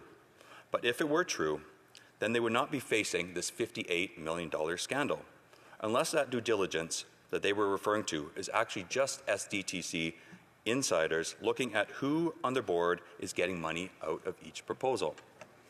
2, STDC claimed that they were the subject to Innovation, Science and Economic Development evaluation in 2018. That was 6 years ago and outside the Auditor General's audit period. Essentially, STDC was clearly ignoring the audit period and ignoring these findings. 3, STDC claimed they use external experts, but then failed to identify them. For an organization whose problem is conflicts of interest to claim things are going to be better based on the advice provided by some unnamed external experts shows just how out of touch STDC has really become. 4, STDC claimed that they did not fully agree to the Auditor General's recommendations because, quote, STDC has delivered strong outcomes against these objectives. Well, unless those objectives were to push money into companies that board members have a financial interest in, that is simply not true. The Auditor General found 82% of the funding transactions approved by the Board of Directors during the audit period were conflicted. Unreal, Madam Speaker, 82%. Number 5, STDC wrote written records did not fully capture the robust deliberations that were made, and STDC is of the view that these projects met the eligibility criteria set out, but acknowledges that the Auditor General reached a different conclusion, suggesting that the independent Auditor General is basically out to get them. The arrogance is appalling, Madam Speaker. The operators of the Green Slush Fund are simply saying the Auditor General got it wrong. Nothing to see here, and we should ignore and let them get back to business. Then, at the same time, they admit that their own written records do not support their claim, so they stick by their story. 6. STDC claimed they had, quote, clear processes for staff and directors to declare real, potential, and perceived conflicts. Again, this claim completely ignores the findings of the Auditor General and subsequent Public Accounts Committee. We know conflicts were not declared, and even when they were declared, they either voted for their own projects or took turns voting for each other's projects. The idea that there were clear processes for conflicts of interest would be laughable if it just simply weren't so sad, Madam Speaker. 7. STDC claimed they further strengthened its conflict of interest policies in November 2023. This shows exactly that the STDC only cared about preventing corruption after they got caught with corruption. By November 2023, they knew the Auditor General's report was coming because the audit period was from March 2017 to December 2023. Claiming that policies have been strengthened and implying nothing further needs to be done after corruption has already been uncovered is simply disingenuous. Madam Speaker, there is a word that comes to mind: entitlement. This kind of entitlement comes from an organization so used to getting vast amounts of money for their own purposes, it disconnects them from the realities of honest and hard-working Canadians. There is still a lot that we don't know about the Green Slush Fund, Madam Speaker, but what we have learned through the Industry Committee and the Public Accounts Committee is alarming. What we have learned so far has made those of us on the opposition benches determined to get the full story. And for that, we need these documents the House requested again back on June 10th. We know that STDC was created in 2001, and as of an audit in 2017, no problems had arisen. The conflict of interest culture only emerged after board members were appointed under the current Prime Minister by former Minister Baines. The most concerning of these appointments was in 2019, when the chair, Annette Verschun, who was appointed despite multiple warnings of conflict of interest. Those warnings turned out to be warranted, as this past July, the former chair was determined by the Ethics Commissioner to have violated the Conflict of Interest Act for her participation in decisions to benefit organizations she had an interest in. One would suggest they were warned, but went ahead anyway. We now know that former Assistant Deputy Minister Noseworthy was responsible for keeping watch over STDC, but we can only call his job simply a failure. On December 11th of last year, he appeared at the Industry Committee and said, and I quote, "To my knowledge, I am not aware of any decisions to allocate funds to projects related to board members where they did not recuse themselves." Yet, the Auditor General, again, the independent Auditor General, report released just 2 months later informed us that the system was filled with conflicts of interest. He either lied at committee or he was willfully blind to the corruption that was going on around him. We also know that if there was any semblance of good governance, that the Minister of Innovation, Science and Industry would have been notified. But because accountability is absent, we do not know what the minister knew. We do not know what it is that he knew and when he knew it. However, we do know that at least one Liberal MP was informed almost 2 years ago. When the whistleblower known to Public Accounts Committee as Witness 1 appeared at Public Accounts last month, they informed the committee that they had informed the Liberal member for Calgary Skyview all the way back in May of 2022. The whistleblower further stated that this member, and I quote, "assured me that he took this situation seriously and guaranteed that he would facilitate contact with the appropriate people in the federal government and the Auditor General's office." However, we now know that this member was not true to his word and subsequently refused to engage. We know that the directors were appointed to the board. A key example of this was longtime Liberal operative Stephen Kuchar. He was appointed to the board in February 2021. This is after he had been a long-time donor, a ministerial staffer in the Craig Chen government, a regional organizer for the Liberal Party, and former General Secretary for the Liberal Party 2016 convention. Shortly after the Prime Minister came into office, this insider became a lobbyist, where he advocated for energy and transportation businesses. It doesn't get more inside than this, Madam Speaker. Yet, He was appointed to the board of the Green Slush Fund, exactly where companies that had a financial interest in could receive contributions directly from the government. Furthermore, in another twist, as my honourable colleague from South Shore St. Margaret's has explained, we now know that the Minister of Environment has had an interest in a venture capital firm called Cycle Capital. This same Cycle Capital also received funding from the same Green Slush Fund. It just keeps unraveling more and more. Finally, Madam Speaker, we now know from a member of the new board that since this scandal broke, none of the money that was wrongfully sent out has been recovered. This is unfair, unacceptable, and quite frankly, incredibly frustrating on behalf of the Canadian taxpayer.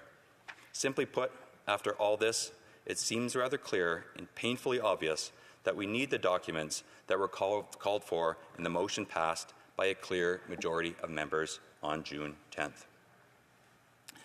This is not only a matter of parliamentary privilege, it is a moral obligation to Canadians. In order to meet that obligation, we need to access documents when we have ordered them from the executive branch. Public Accounts Committee are still waiting on documents they have requested to receive. We do not have the contribution and funding agreement showing the requirements and obligations of the recipients. We do not have the conflict of interest declarations of the board members, and we owe it to Canadians to produce this information. When we put all this together, we do not have transparency, we do not have oversight, and we do not have accountability. Madam Speaker, I started my speech indicating that I am disappointed to be rising on this debate here in Parliament, because it's not the first time we've seen this type of parliamentary privilege be violated. Earlier this year, on yet another privilege debate, on yet another scandal, the one related to ArriveCan scandal, the slow erosion of rights and privileges is not a small matter, it is an absolute threat to our democracy. We saw this in the previous Parliament with the Winnipeg Lab scandal, and it caused tremendous hardship for the scandal-plagued government. On that occasion, in the 43rd Parliament, the President of the Public Health Agency of Canada was even called to the bar of this House of Commons to be admonished for failing, or perhaps more accurately, refusing to provide documents that he has been ordered to provide to this House.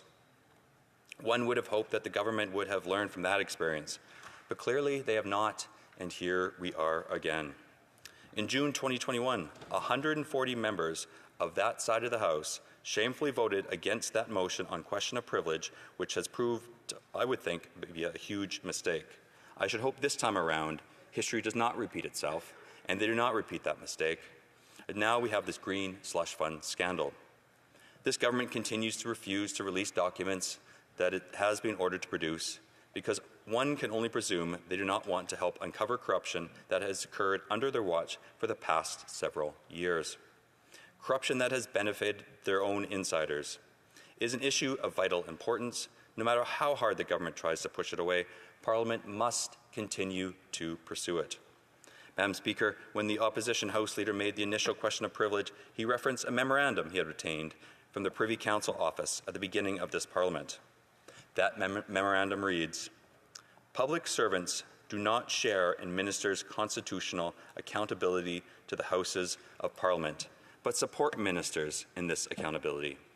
The ultimate accountability for deciding what information to withhold from or release to parliamentarians resides with the responsible minister. This government may believe the rights and privileges of Parliament no longer matter, but we will soon see if they believe the ministerial responsibility still matters. It is the Minister of Innovation, Science and Industry who is ultimately responsible for STDC and for this violation of an order of the House. It is the Minister who must be held accountable." Now, in conclusion, Madam Speaker, I support the motion as moved by the opposition House Leader, and I'll reference it here. The member from Regina Coppell to alleged failure to produce documents pertaining to Sustainable Development Technology Canada. The House resumed consideration of the motion that the government's failure providing documents as ordered by the House on June 10, 2024 be hereby referred to the Standing Committee of Procedure and House Affairs. And then of the amendment, they provided that this instruction to the committee that the following witnesses be ordered to appear before the committee separately for 2 hours each: the Minister of Innovation, Science and Industry, the Clerk of the Privy Council, the Auditor General of Canada, the Commissioner of the Royal Canadian Mounted Police, the Deputy Minister of Innovation, Science and Economic Development Canada, the Law Clerk and Parliamentary Counsel of the House of Commons, the Acting President of Sustainable Development Technology Canada, a panel consisting of Board of Sustainable Development Technology Canada, and that it report back to the House no later than November 22nd, 2024. The Green Slush Fund has been exposed as a tremendous waste, a scandal where taxpayers' hard-earned money was used to benefit government insiders at STDC. We need more details, Madam Speaker. Canadians deserve to know more details. Canadians deserve to know who's at fault. There are individuals who need to be held accountable, and the people within the government who should have known and should have prevented this from happening need to be held accountable. I will be voting for this motion, and at this time, I hope every member, regardless of party affiliation, does the right thing and votes yes. Yes for accountability, yes for respecting orders of the House of Commons. Thank you, Madam Speaker. Questions and comments. The Honourable Parliamentary Secretary to the Government House Leader. Yes, thank you, Madam Speaker. That's just it. You know, let's have the vote. That's what the member just read is the motion. It is a Conservative motion, but it is the Conservative Party that is preventing the vote from occurring. It's going to pass. Allow for the vote. Allow us to give you what it is that you want for it to go to committee. That's the issue. That aside, another issue that I've raised on numerous occasions, yet no one in the Conservative Party has been able to provide an explanation to Canadians. And Canadians do have a right to know. Why will the leader of the Conservative Party of Canada not get the security clearance? Is there something in the background of the leader? Is there something that the leader of the Conservative Party is scared to tell Canadians about his past? Is it because the leadership convention that he won was influenced by foreign international interference? Is it because there's members of his caucus that are affiliated with it? What is it? Why is the Conservative leader so scared? I believe he's told his caucus, and his caucus is so scared also. What are they hiding? Why won't they even answer the question? Madam Speaker, I believe Canadians are owed the truth. The Honourable Member for Edmonton Riverbend. Point of order, Madam Speaker. Can I OK, so 4, 5, 6, 7, 8, 9, 10, 11, 12, 13, 14. Combien est-ce qu'on a en ligne? 15. Est-ce qu'on a... Moi, là? Est-ce qu'on a 5 en ligne? 3. OK, that makes 16. 19. We have one missing. Squad. OK. So, yeah. Okay, we are suspended until the call of the chair.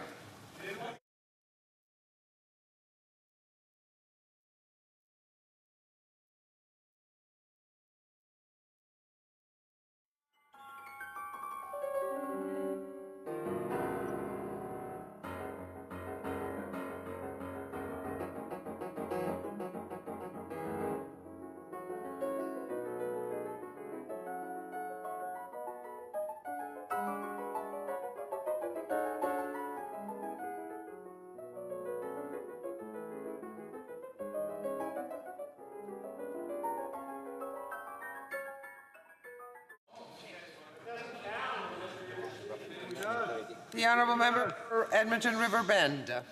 I'd ask him to repeat the question, Madam Speaker, but honestly, it's the same question he's asked to every single member that's here. The Honourable Parliamentary Secretary, on a point of order. There was a bit of time lapse there. I'd be more than happy to repeat the question if the member is serious. The member has clarified that. The Honourable Member for Edmonton Riverbend. Thank you, Madam Speaker. I do like the member from Winnipeg North who teased, but, like each other. There you go. It's getting late. It must be something, the Halloween's, the spirits in the mood. Madam Speaker, the question that he likes to throw back at us is about security clearance, which one could argue relevance here in this particular debate. But we just saw in this question period earlier today, we saw our leaders stand up over and over again offering policy ideas, offering solutions for Canadians, and everything we heard back from members on the other side, including the member from Winnipeg North, the Prime Minister, is rambling on about the security clearance, which the Leader of the Opposition has been clear over and over again as to the type of government that these guys seem to be running over there, that we can't wait until we form government, and then the names will be opened up. What we're trying to get to here is these documents, and for him to say that simply he wants to have a debate about the foreign interference again, I would say it's something to be of relevance on this particular debate, but we'll I guess allow the lenience as seeing the only member that's asking questions over there, that at the end of the day we're simply asking for these documents, and I would encourage the member to encourage his team and his cabinet to produce these documents. L'honorable député de Lac-Saint-Jean. Merci, Madame la Présidente. Merci beaucoup. Je veux remercier le collègue pour ce discours. C'est dommage parce que je pense que c'est pas tout le monde qui va mettre son oreillette et comprendre ce que j'ai à dire aujourd'hui, mais je veux vraiment le féliciter parce que ça fait presque... Le député, il semble que l'interprète... Oh, the interpreter apologizes. The microphone was not on. Is the interpretation available now? Starting over from the beginning, the honourable member. Well, I will then repeat that I've been listening to my colleague's speech closely. And honestly, Madam Speaker, we've been here for nearly a month, and I actually think this is the very best speech that we have heard on this question of privilege. I listened closely, and I said to myself, wow, we have not heard a better speech than this one. I want to congratulate him because it was out of the ordinary. It was out of the box. It was remarkable. And it leads me to think that there is still more to say on this matter. Now, my question is simple. If the Liberals were to hand over the documents which would put an end to this question of privilege, what we've heard is that the Conservatives have already prepared another question of privilege. So my question,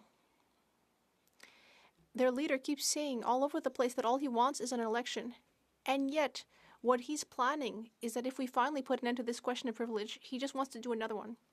So I'm really wondering, and I hope my colleague will answer, is this really true? Are we going to come back to yet another question of privilege? River Bend. Thanks, Madam Speaker. I think I should take him on the road with me. That's great. Saying that my speech was the best one he heard. I think that might go over really well in Alberta, having a member of the Bloc Québécois come in and share that out there. So come on out to Alberta.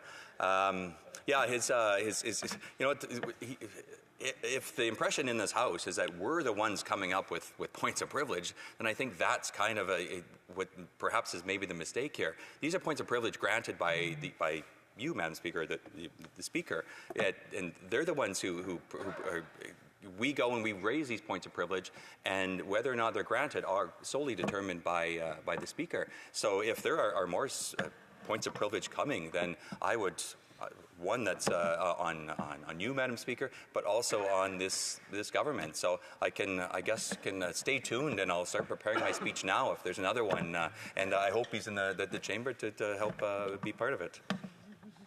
Questions and comments, the honourable member for Vancouver Kingsway. Thank you. Well, my honourable colleague gave a serious speech. I think it deserves a serious question. I agree fully that this entire spectacle is a disgrace. I mean, we have contracts being given, money being misspent, taxpayers do deserve answers, and documents, I agree, do need to be disclosed. My serious question is this. From what I understand is that the Speaker's ruling says that the documents must be disclosed to PROC. And it appears to me that that is exactly what my honourable colleague's party wants. Can he explain to this House why that's not enough? Why can't we proceed to a vote, have those documents sent to PROC, and we can actually get the answers that his party seeks? What is wrong with that? The honourable member for Edmonton River Bend. Thanks, Madam Speaker. It's great to see my honourable colleague in the House. Him and I had a lot of days during COVID on Zoom calls together. And that reminds me of the Winnipeg lab scandal that we went through and we saw together. At the end of the day, a lot of that was about transparency and accountability and making sure that we had somebody who was accountable for that. And ultimately, we did, and we brought someone to the House. And I think a lot of the work from that particular committee did a lot of that good work. I would suggest that it seems like almost every day there's something new that's unfolding with this scandal. We've had the honourable member from South Shore St. Margaret's who's constantly finding new information. There's new board members saying that things haven't been repaid. It's the accountability and transparency, quite frankly, is a moving target. It feels like for this particular government. So until we get to the bottom of that, it's going to be something that hopefully this government hears seriously as we have been debating this for a while in the House and finally produces these documents. The honourable member for Surrey Newton, a very brief question. Thank you, Madam Speaker. As by now, most of the members are well familiar that Canadian was killed or assassinated on a Canadian soil in my constituency. And my constituents are asking me to ask every Conservative the question why their leader is not taking a security clearance to protect Canadians, and in fact, some of his own members that might be under the... Very, very brief answer from the honourable member for Edmonton River Bend. No answer. Orders of today.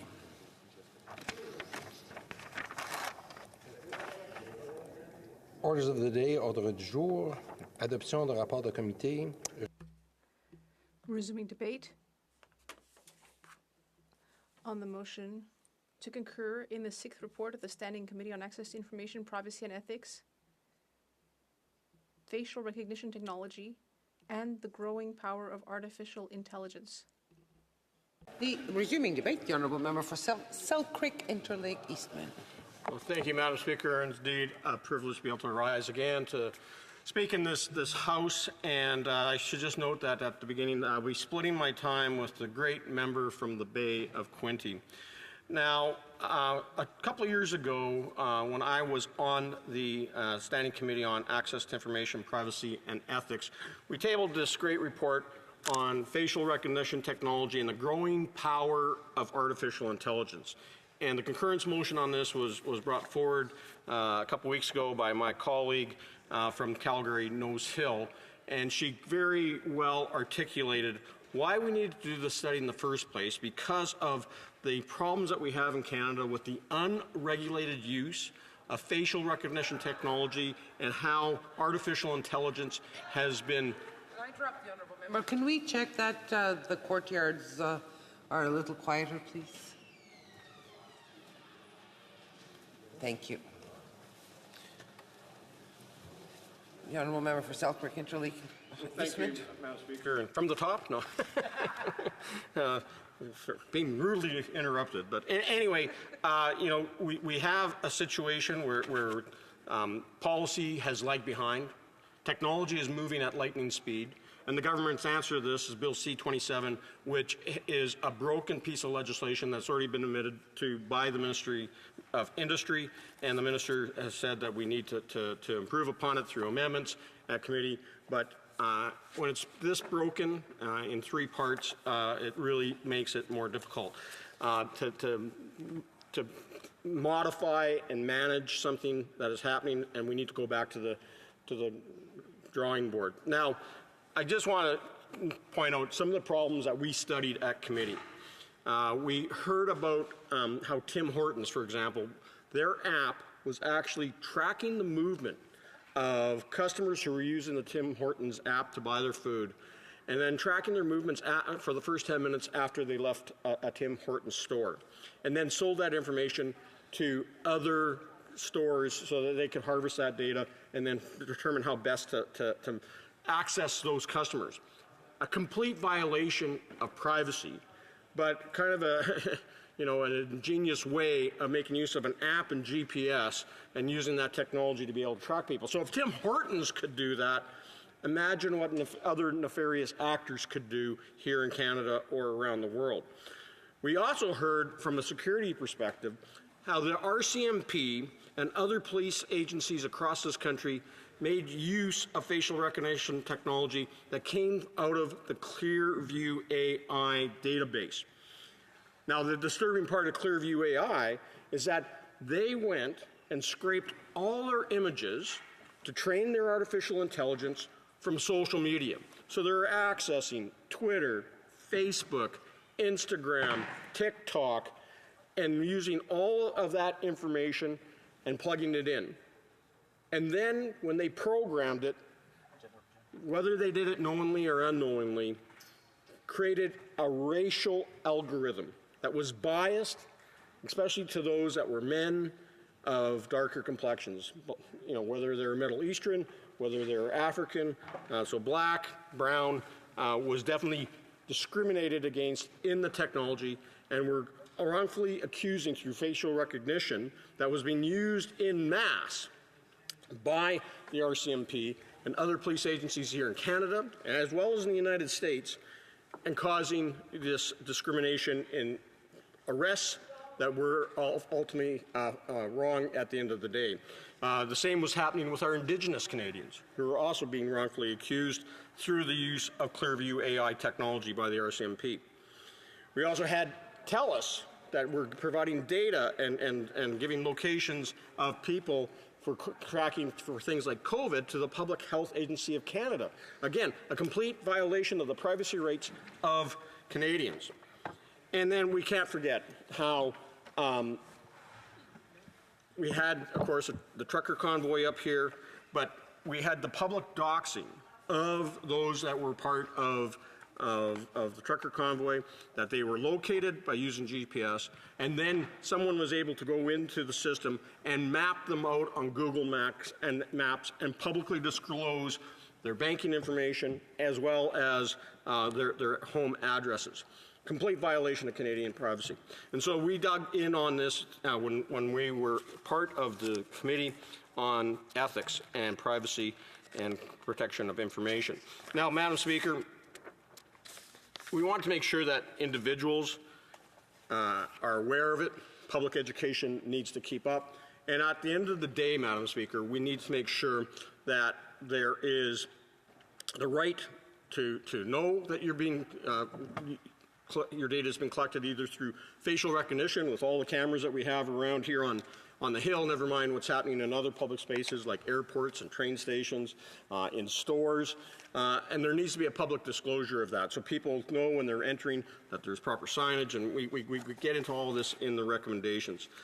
But also, people have the right to have that information disposed of, including images that may be left up on social media platforms, including images that have been collected by government agencies and corporations, because also employees are also exposed to this at work because there's cameras all over the place monitoring, that when they leave that platform or they leave that employment or they are no longer on, supposedly on a watch list, then their data should be disposed of. And so that right to disposal is paramount to what happens. And of course, the government's answer to this was Bill C-27. They did answer the report too, and if I have time, I will get into their response to the report.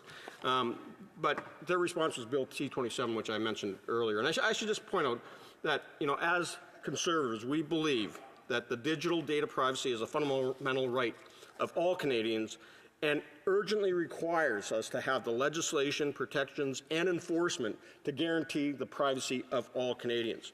We also believe that Canada's digital policy framework is in dire need of modernization. It is outdated, it's stale, and the technology is moving much too fast. And we're lagging behind our international counterparts. And when we were on the committee, we heard about best practices, particularly from the European Union, and how we need to institute some of their ideas and their policies so that we can have the flexibility to adjust with data as it's being modernized and the technology is advancing, but also to ensure that Canada's privacy protections are in place. Now, as I mentioned, we have serious concerns about Bill C-27, and so we're going to be looking at ways that we actually redraft that bill, making sure that we bring forward the proper legislation, but not having that burdensome red tape on small businesses and Canadians and sole proprietors. And we're going to put forward a lot of common sense amendments as Bill C-27 is currently sitting in committee being studied.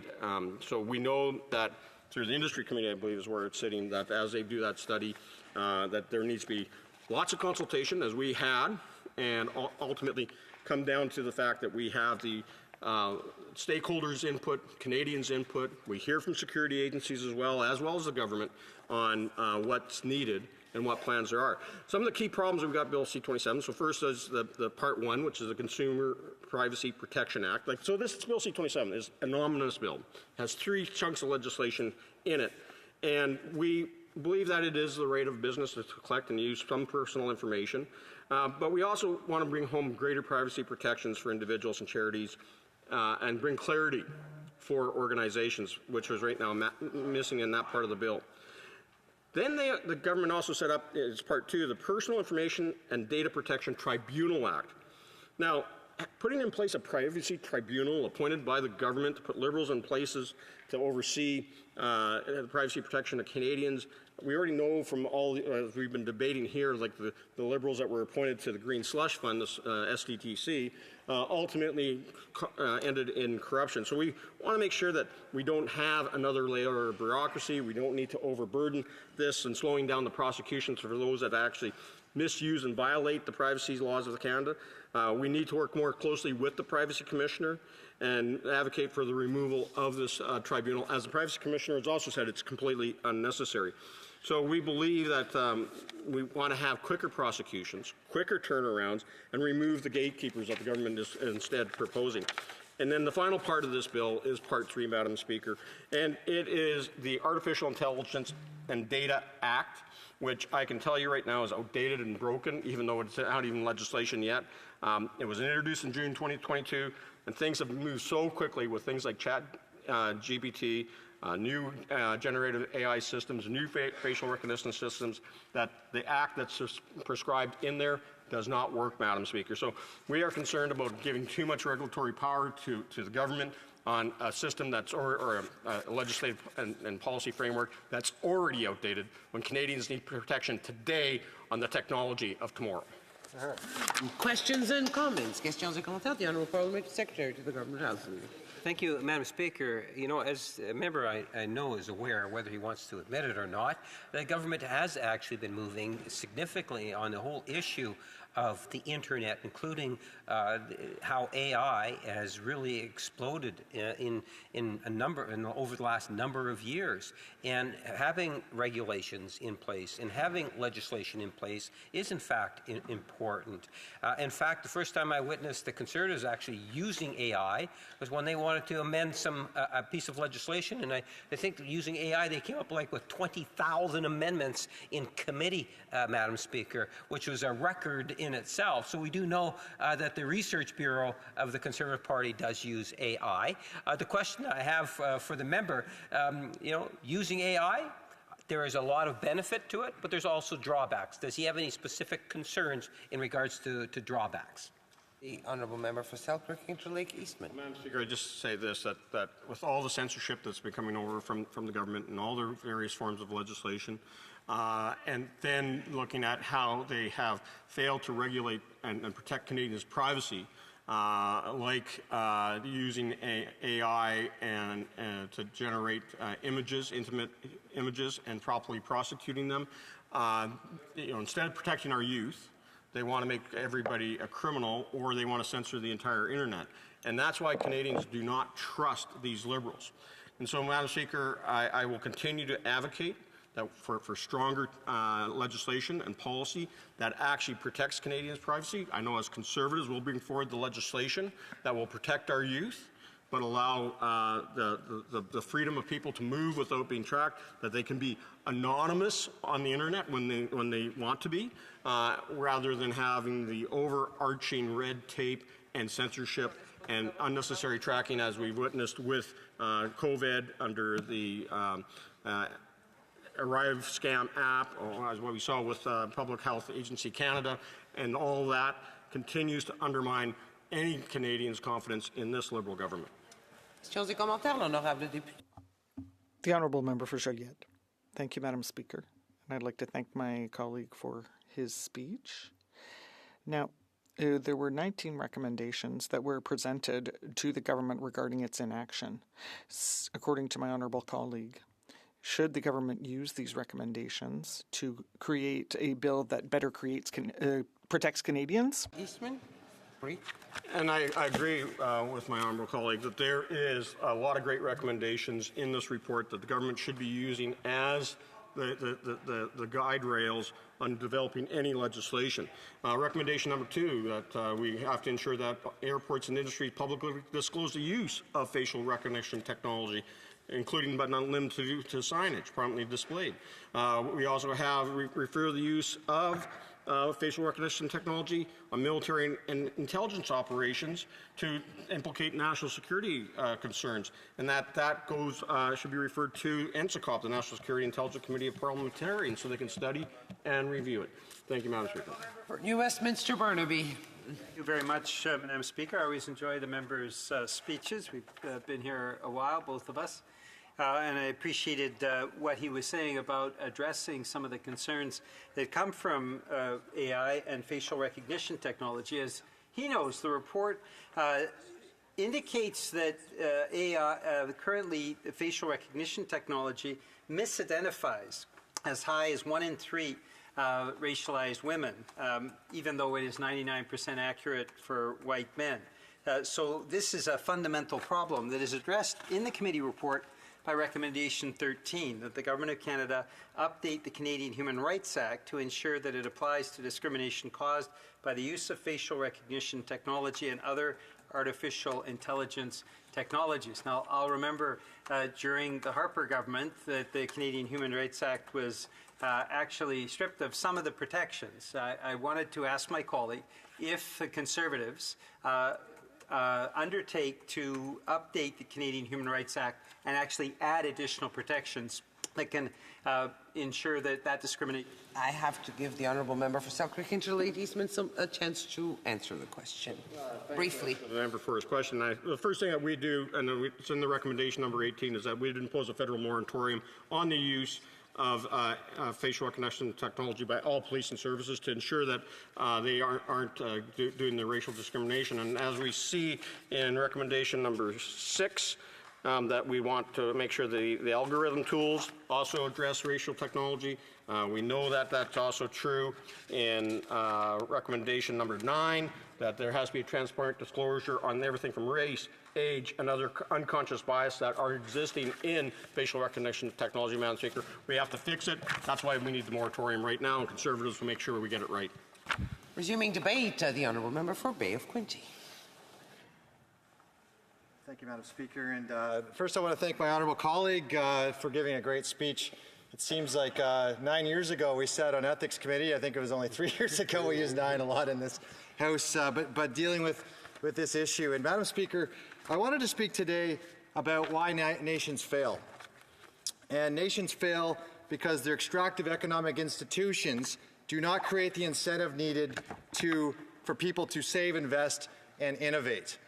And when we talk about that as a whole, it also includes privacy, and privacy for the right for businesses to operate and the freedom for privacy for their citizens to operate. We can go all the way back to something that I'm very fascinated in. How did North America and South America, founded around the same time, end up that North America became so rich, so wealthy, and South America did not? And it came to those same pillars, that when we allowed freedom to operate, we allowed freedom for patents to be developed, especially along the Industrial Revolution, when we had allowed freedom to have your own land and privacy of your own land and your own businesses with patents and the privacy of those businesses to operate and to be able to get investments and capital and to be able to grow.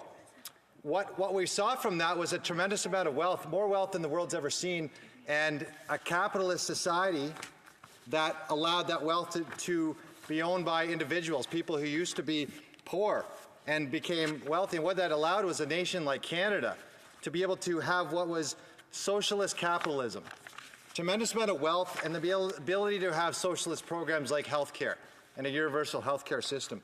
But when you don't follow the narrow corridor, and it's a very narrow corridor, not only with liberty, but also with capitalism and socialism, where you stick with those fundamentals, privacy, investment, free capital, and patents, we lose the ability and we lose that wealth of the nation, and with that the citizens suffer.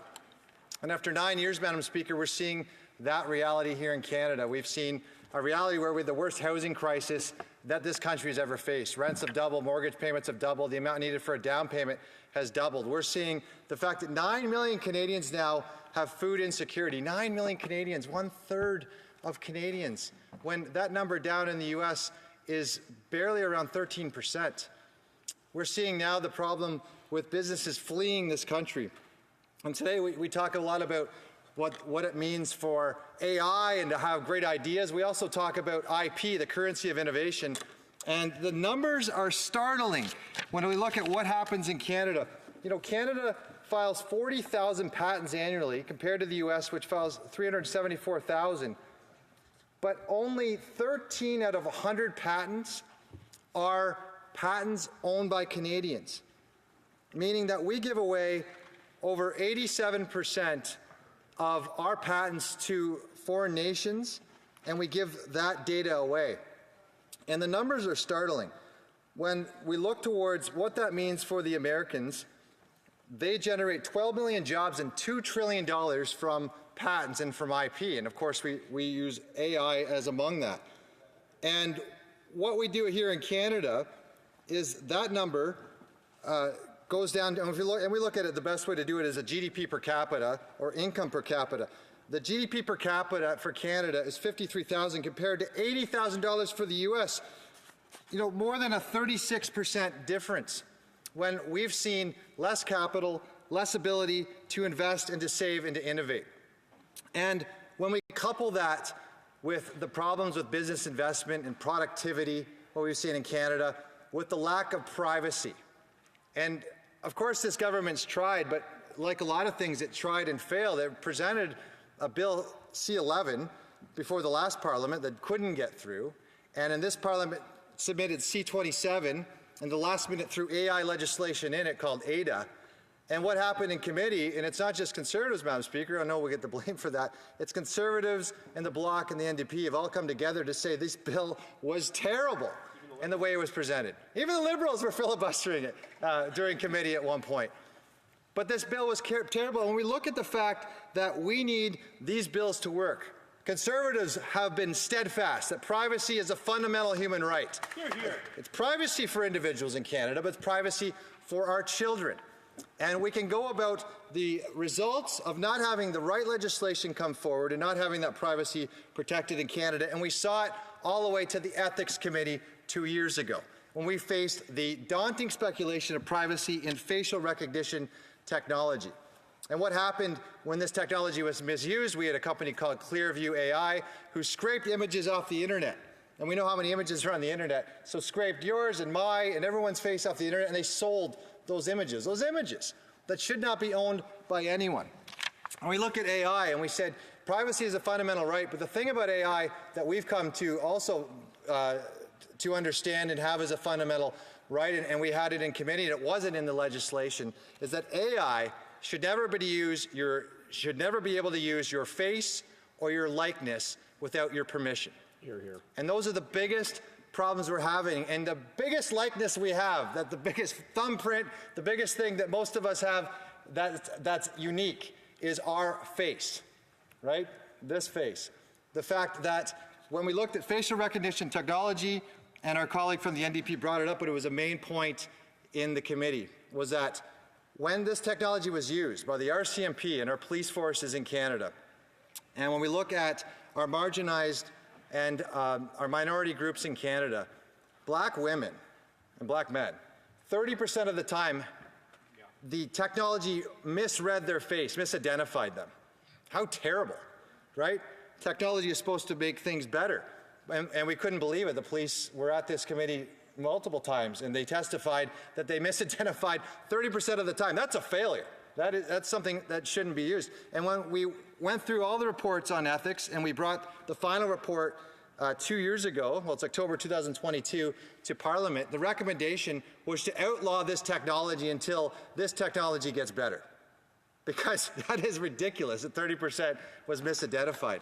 And here we are today, Madam Speaker, 2 years later, and this technology has not been outlawed. It's been in place for 2 years since we found these breaches in Ethics Committee. And Madam Speaker, how terrible is that we went that long and that far to see these breaches, and still today as we stand in Parliament, facial recognition technology, and we called it digital racism, is still allowed to be used in this country. Shame.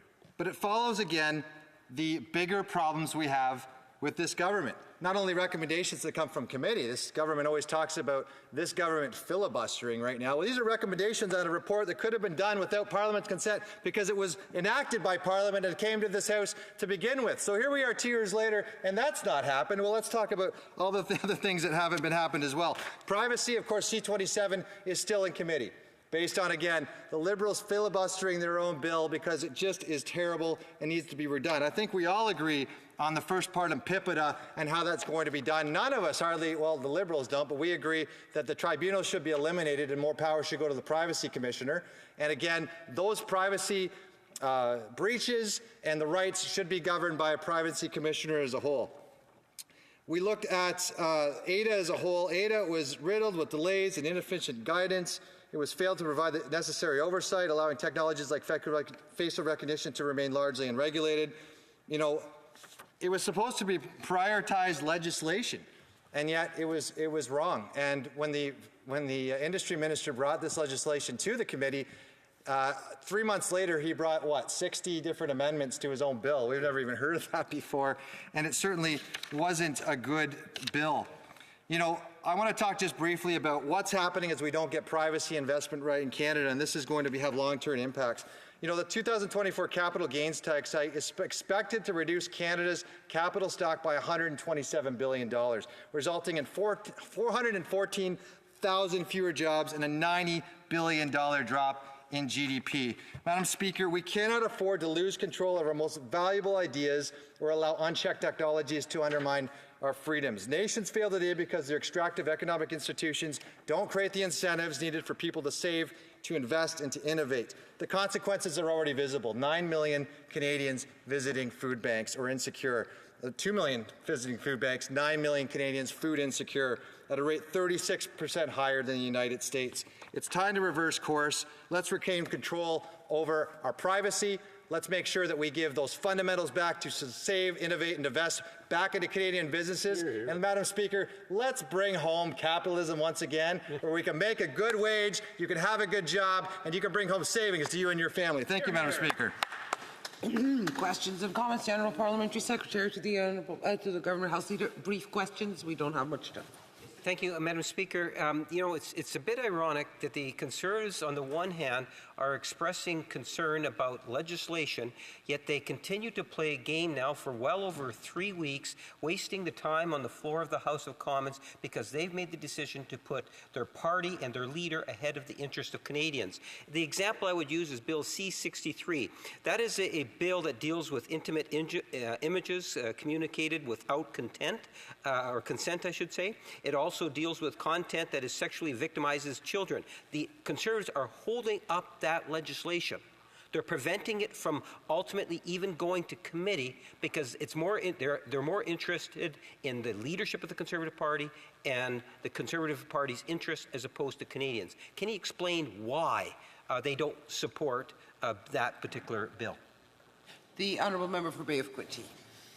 Madam Speaker, you know, Conservatives are standing up for their people and their country in this place. And it's not just Conservatives, but it's the NDP and Bloc members who who are demanding that this government hand over unredacted documents because Parliament made a motion, and you, Madam Speaker, supported that they had to do it because that's the power of this place. And the precedent that would be set if this government didn't hand over the documents would mean that this place would have no power. More importantly, that the people wouldn't have any power. The Ethics Committee has been the busiest committee in Parliament because this government, time and time again, runs roughshod over the Canadian people, their values and democracy, and thinks that they can play their own game, but people have had enough. Madam Speaker, we stand up for people in this House, in this country. We'll continue to do it. Let's go for another election and see how far it goes, Madam Speaker. L'honorable député Joliette. Honourable Member for Joliette. Thank you, Madam Speaker, and I'd like to thank my colleague for his speech. He referred to the book by Asumaglu and Robinson, which was published in 2012. And the Minister of Finance at the time said that it was his favorite book. Now, one of the elements of this book says that the author predicted an economic decline on the part of China, and because the leaders of China feared another war with superpowers. So, what does the member think of this? Well, thank you, Madam Speaker. And, China is a big concern. China is a huge concern in terms of what they want to do. President Xi has been on the record to say he wants the decline of the West and the growth of the East. They want to see a disruption in NATO. When we look at the mercantilism, which is the unfair trading practices that China displays, they have uncompetitive behavior. They over-subsidize their industries, and we've seen that with the EV vehicle sector, where they are using forced labor and pretty much subsidizing 100% of the vehicle to try to disrupt our auto industry, which is 500,000 jobs and incredible worth to North America's economy. We believe in free nations that allow us to compete against the world with great competition, good innovation, good lower tax policies, and the ability for businesses to grow and scale and to compete against China and other nations. Thank you, Madam Speaker. The Honourable Member for New Westminster Burnaby. Thanks very much, Madam Speaker. I enjoyed the member's speech. He spoke about the issue of facial recognition technology misidentifying racialized people, particularly racialized women, being the error rate, and the member cited this, is almost 1/3 when there's a 99% accuracy for white males. Now, the reality is that causes a whole range of problems. Madam Speaker, I asked the question to his colleague and I didn't get an answer. So I want to come back to the issue of Recommendation 13, that the Government of Canada update the Canadian Human Rights Act to ensure that it applies to discrimination caused by the use of facial recognition technology and other AI technologies. Now, the Harper government weakened the Canadian Human Rights Act substantially. And my question to my colleague is quite simple. Is he in favour of strengthening the Canadian Human Rights Code to ensure that it applies to this type of discrimination? The Honourable Member for Bay of Quinte, brief answer. Well, Madam Speaker, with privacy as a fundamental human right baked into C-27 in our privacy laws, this is where it's supposed to reside. And I know my colleague and the NDP have supported that at committee.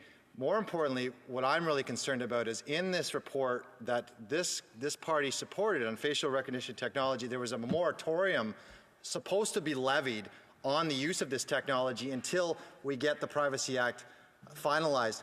This government hasn't done that. Maybe of all the other reasons to bring down the government, maybe that's the reason we bring down this government. Thank you, Madam Speaker. Resuming debate, the Honourable Member for Mission Mascot Fraser Kent. Thank you, Madam Speaker. In a rapidly evolving technological environment, it is important more than ever that we ensure children are protected. The report tabled by the Standing Committee on Access to Information, Privacy and Ethics on Facial Recognition Technology and the Growing Power of Artificial Intelligence looks at the benefits and risks of facial recognition and use in specific contexts, such as law enforcement, as well as exploring AI governance issues. It's important that we study this technology cautiously, as there are many benefits that will come from this type of innovation, but we must make sure that this technology is used in a responsible way that protects the rights of all Canadians, and I would add especially children. Throughout my time as a member of the Industry Committee, I have championed the inclusion of the best interest of the child in amendments to legislation of the Digital Charter Implementation Act, Bill C-27, which includes the government's proposed legislation on artificial intelligence as well. Nowhere in this bill was the term minor defined. The Liberals rushed to get this bill to committee and failed to include separate protections for children's privacy that would have demonstrated their commitment to putting children first. We all know stories about the damages that online social media platforms and AI have already done to our children and youth. Conservatives will fight for stronger privacy protection for children and find a balance to still be innovative with this technology so it's used appropriately. In addition to inserting the best interest of the child, Conservatives have also pushed to insert a children's code into Bill C-27, modeled after the UK Children's Code. This amendment would empower the Governor and Council to introduce a code of practice for organizations, including businesses, to follow through regulation for online services related to children's online activity. The UK Children's Code has become an international standard for jurisdictions around the world in creating legislation, yet the Liberals failed to include it when drafting legislation that pertains to children's privacy. Many stakeholders and witnesses emphasized the need for a children's code to be included in the bill, but the government did not meet with any of these stakeholders before tabling it. Children must be put first when it comes to creating legislation around facial recognition technology and artificial intelligence. This was outlined by the report tabled by the Ethics Committee, with the Human Rights Commission, in fact, indicating that the legal framework for police use of financial recognition technology should take a human rights-based approach that integrates protection for children and youth. This has indeed come up in respect to the recommendation in the report, and I would note that it's actually the Conservatives fighting against the New Democrats and the Liberals to enshrine these very important rights for the protection of children, to uphold their right to privacy. AI demands a holistic approach to a child. These types of amendments to bills demand a holistic approach to a child's development, ensuring that their rights cannot be overridden by the commercial interest of a company, especially. However, the potential benefits of facial recognition technology and AI are substantial. The report outlined that these technologies can assist law enforcement in locating missing children and combating serious crimes. As Daniel Terrien, former Privacy Commissioner of Canada, pointed out, facial recognition technology can serve compelling state purposes, including safeguarding our communities and ensuring public safety. It can also be a powerful tool in urgent situations, identifying individuals who pose threats or finding those who are lost or in danger. However, these advantages must be weighed against the significant risks that cannot be overlooked. The same technologies that can find missing children also risk infringing upon their privacy and civil liberties. Kristen Thomason, the law professor at the University of British Columbia, noted that while financial recognition technology can be touted as a protective measure for marginalized groups, the erosion of privacy as a social good ultimately harms everyone, especially women and children. As well as we enhance surveillance capabilities, we risk consolidating an environment of constant observation that stifles individual freedoms. Moreover, as we consider the integration of AI into the lives of children, we must recognize the profound potential for manipulation and deception. Children, by their very nature, are often at a distinct disadvantage when navigating AI systems. Their cognitive and emotional development leaves them particularly vulnerable to influences they might not fully understand. AI tools, including AI companions, smart toys, and even educational applications, can unwittingly lead children to disclose sensitive or personal information. Such disclosures can expose them to risks of exploitation, harm, and even predatory behaviors by adults.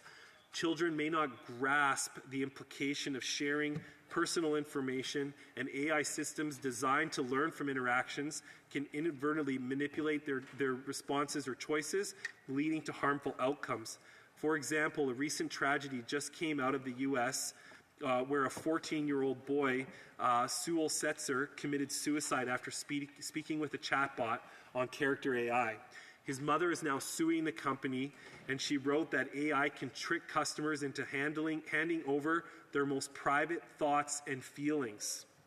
The implications of deepfake technology further amplify these concerns. More on deepfakes, they can create highly convincing but entirely fabricated images or videos placing children in situations they never experienced. Such manipulations can depict minors in inappropriate contexts or lead to false narratives that can damage their reputations and emotional well-being. As technology becomes more accessible, children may find themselves targeted by malicious actors who use these tools to exploit their innocence.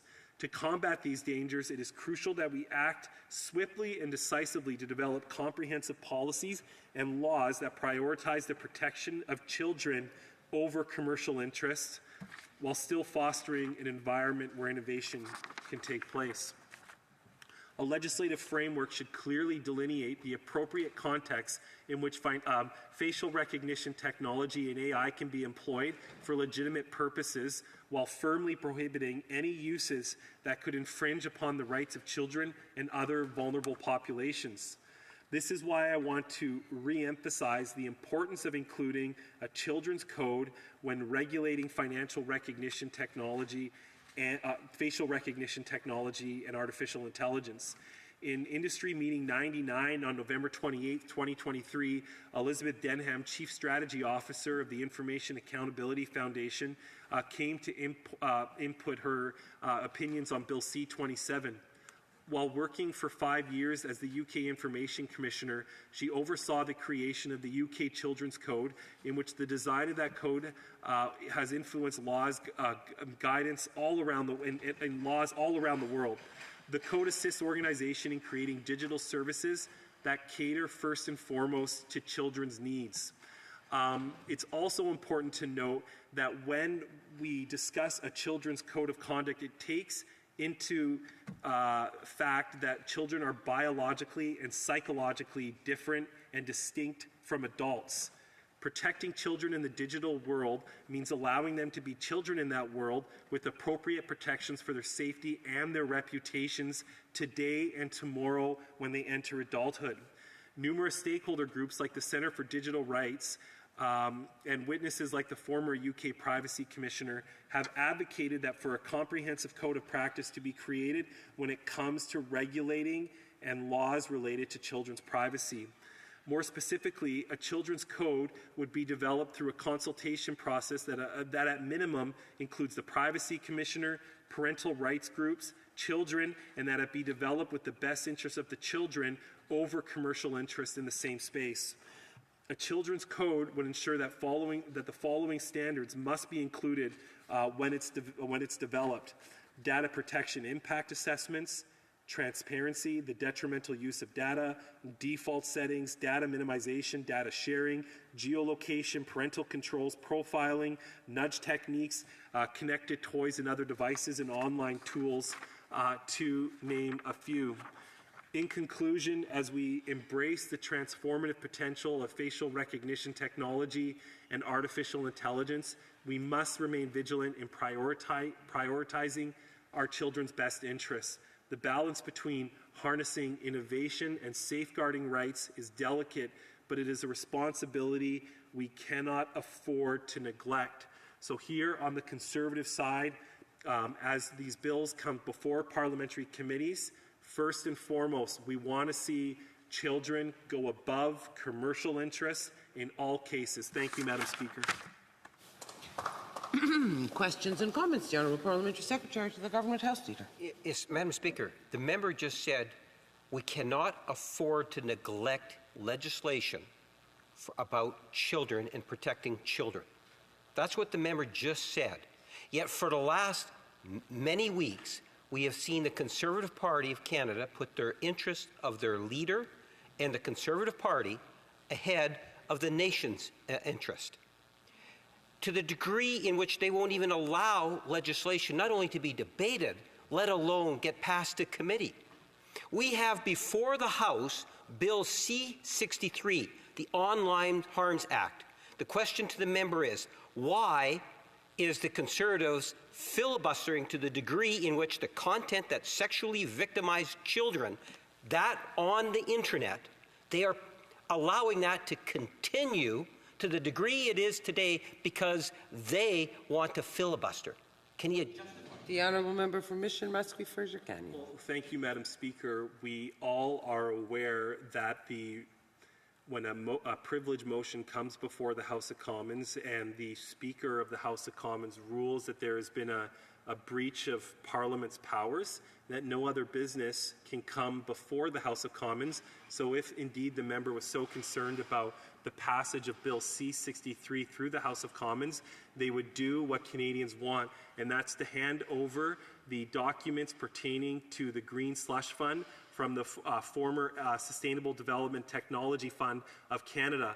Let me remind this House that it was in fact our current industry minister which suspended SDTC, and it was our Auditor General that clearly found close to $400 million in misspent funds and 180 cases of conflict of interest. Now, furthermore, pertaining to Bill C-27, the government decided not to continue the legislative review of that legislation when the House returned in September, and instead they decided to start a study on interact fees. So that's on the Parliamentary Secretary to the Minister of Industry for not managing their legislative calendar appropriately and putting C-27 on the side because they were worried about the amendments that all other parties in the House of Commons deemed appropriate, yet not the Minister and the backroom lobbyists that are informing his position. Thank you, Madam Speaker. The honourable member for Joliette. Thank you, Madam Speaker. I see that even when we're not talking about the question of privilege, we're talking about the question of privilege. But I'd like to thank the honourable colleague for his speech. It was very interesting. The whole issue about protection of children should be at the heart of our concerns, obviously. The question I have is, one of the recommendations in the report that the government has made is to amend the Personal Protection Act on the creation of use of facial recognition technology. What does the honourable member think of this? Honourable member for Mission Muskie Fraser Canyon. Well, that's exactly it, Madam Speaker. We have to look very closely at Bill C-27 to update Canada's privacy laws to account for the revolutionary technological advancements that are taking place before our eyes today. Make no mistake, Madam Speaker, the period that we're living in right now and the technological advancements that were clearly articulated to the Industry Committee here on Parliament are equivalent to one of the greatest leaps in technology ever witnessed by mankind, Madam Speaker. So yes, we do need to ensure in Bill C-27 that these rights are protected, and it was Conservatives that were pushing to ensure that privacy is seen as a fundamental human right. Thank you, Madam Speaker. Questions and comments? The honourable member for New Westminster Burnaby. Thank you very much, Madam Speaker. I like the member, and I always enjoy his speeches. I'm going to try a third time to get an answer from Conservatives, though, about the important issue around facial recognition technology and the fact that we are now aware of the discrimination that can take place through the use of this technology. The report of the committee itself states very clearly, in the case particularly of racialized women, we're talking about an up to 1/3 error rate that has profound implications for individuals who are caught by this weakness in the technology. Now, under the Harper government, we saw a weakening of the Canadian Human Rights Act. Committee Recommendation 13 is that the Government of Canada strengthen the Canadian Human Rights Act to ensure that it applies to discrimination caused by the use of facial recognition technology and other artificial intelligence technologies. I've asked this question twice to other esteemed colleagues. I have not gotten a response. Could the member advise me? Is he in favour of strengthening the Canadian Human Rights Act in this way? The honourable member for Mission Must-Be Fraser Canyon. Thank you, Madam Speaker. And let me begin by acknowledging that I agree that racialized women, especially vulnerable children and women, are impacted by artificial intelligence the most. That is a fact. I believe that. The best way to protect these people is not to amend the human rights report per the committee's recommendation, but to enshrine those protections in Bill C-27 that is at committee right now to ensure that those protections are in place to help these people as quickly as possible. Thank you, Madam Speaker. Questions and comments? Questions et commentaires? The honourable member for Calgary Nose Hill. Thank you, Madam Speaker. The Federal Liberal Party was actually called in front of the Privacy Commissioner for facial recognition use that it was using in nomination contests. And this issue has only become more and more acute, the need to put boundaries on its use, particularly in government, over the last several years. The government has failed to act. They didn't really address this at all in any of their legislation. So I'm just wondering if my colleague could expound upon the fact that now, after 9 years, have seen a government that has failed to act on a crucial issue. Perhaps it's time for an election. The honourable member for Mission Must-Be Fraser Canyon. Well, thank you, Madam Speaker, and I would agree with my colleague from Calgary that indeed we do need an election right now. In respect to the attempt by the government to update our laws in respect to personal privacy and its application with all forms of technology, they have been very irresponsible as it relates to this legislation and their attempt to update our laws. In fact, this is about the third iteration of this bill, and even since it was tabled by the government, they brought forward special amendments during the committee process that completely changed the nature of the legislation because they just happened to miss things. It is not every day like Bill C-27 where we see independent academics come out against the government on their failure to consult appropriately with a broad set of stakeholders across Canada, including in the human rights space, as the member from New Westminster was outlining, where these technologies are going to seriously impact the lives and well-being of children, especially, Madam Speaker. Questions and comments? The honourable member for Langley-Aldergrove. Thank you, Madam Speaker, and I enjoyed my colleague's speech.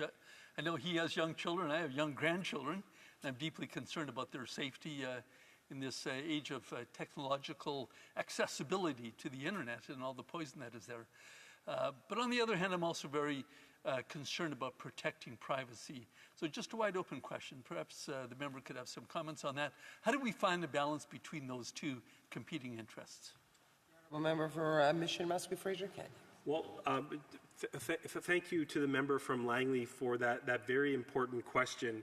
And I think it begins with putting in law the best interests of children. That's a significant clause because it assumes that the interest of children will always supersede commercial interests.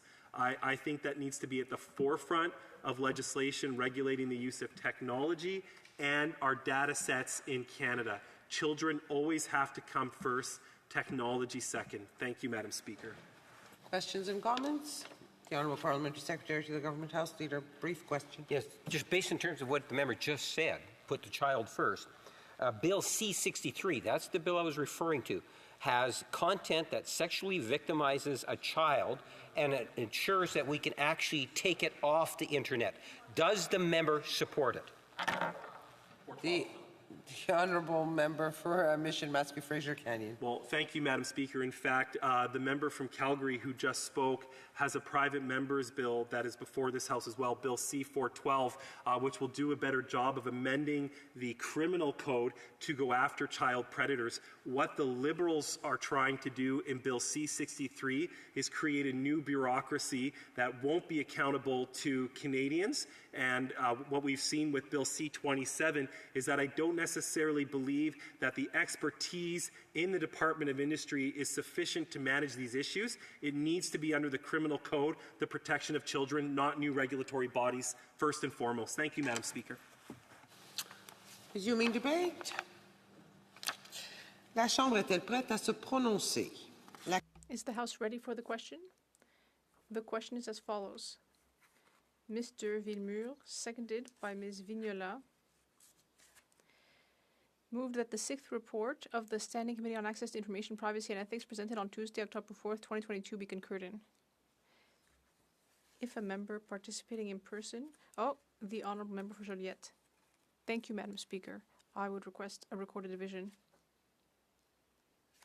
Article 66 du règlement, le vote par appel nominal est différé jusqu'au mercredi. Pursuant to Standing Order 66, the recorded division stands deferred until Wednesday, November 6th at the expiry of the time provided for oral questions.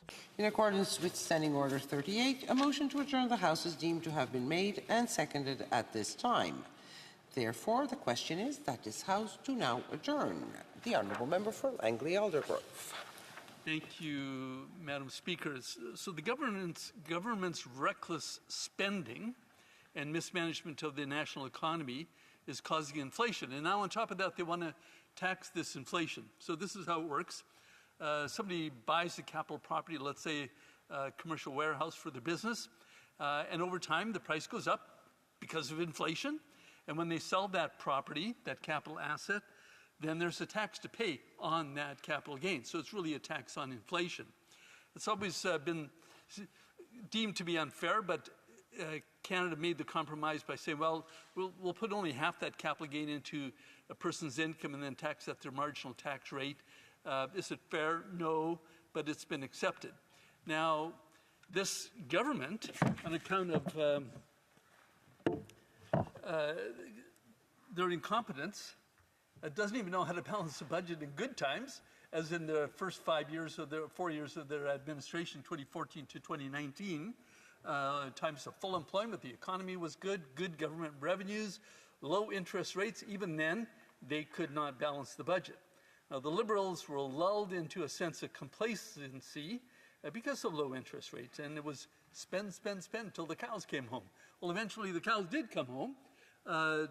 March 2020, with the pandemic, and all hell broke loose. Deficit spending, borrowing, quantitative easing like we've never seen before in Canadian history, and very predictably, inflation followed.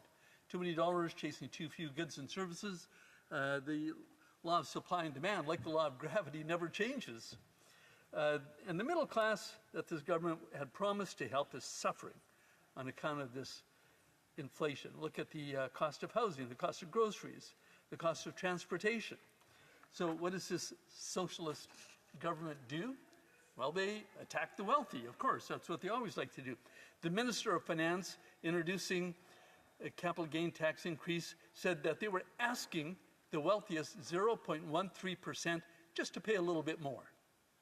Now, many Canadians are finding out to their surprise that they are part of this elite group of Canada's wealthiest. Like hardworking Karen in my riding, who runs a retail store very successfully. She bought her own commercial strata unit to save for her retirement. Now, if she sells that for $500,000 more than she bought it, and in these inflationary times that is completely realistic, with the new rules, the capital gains inclusion rules, her tax bill will be $40,000 higher than it would have been under the old rules in Canada for many, many years.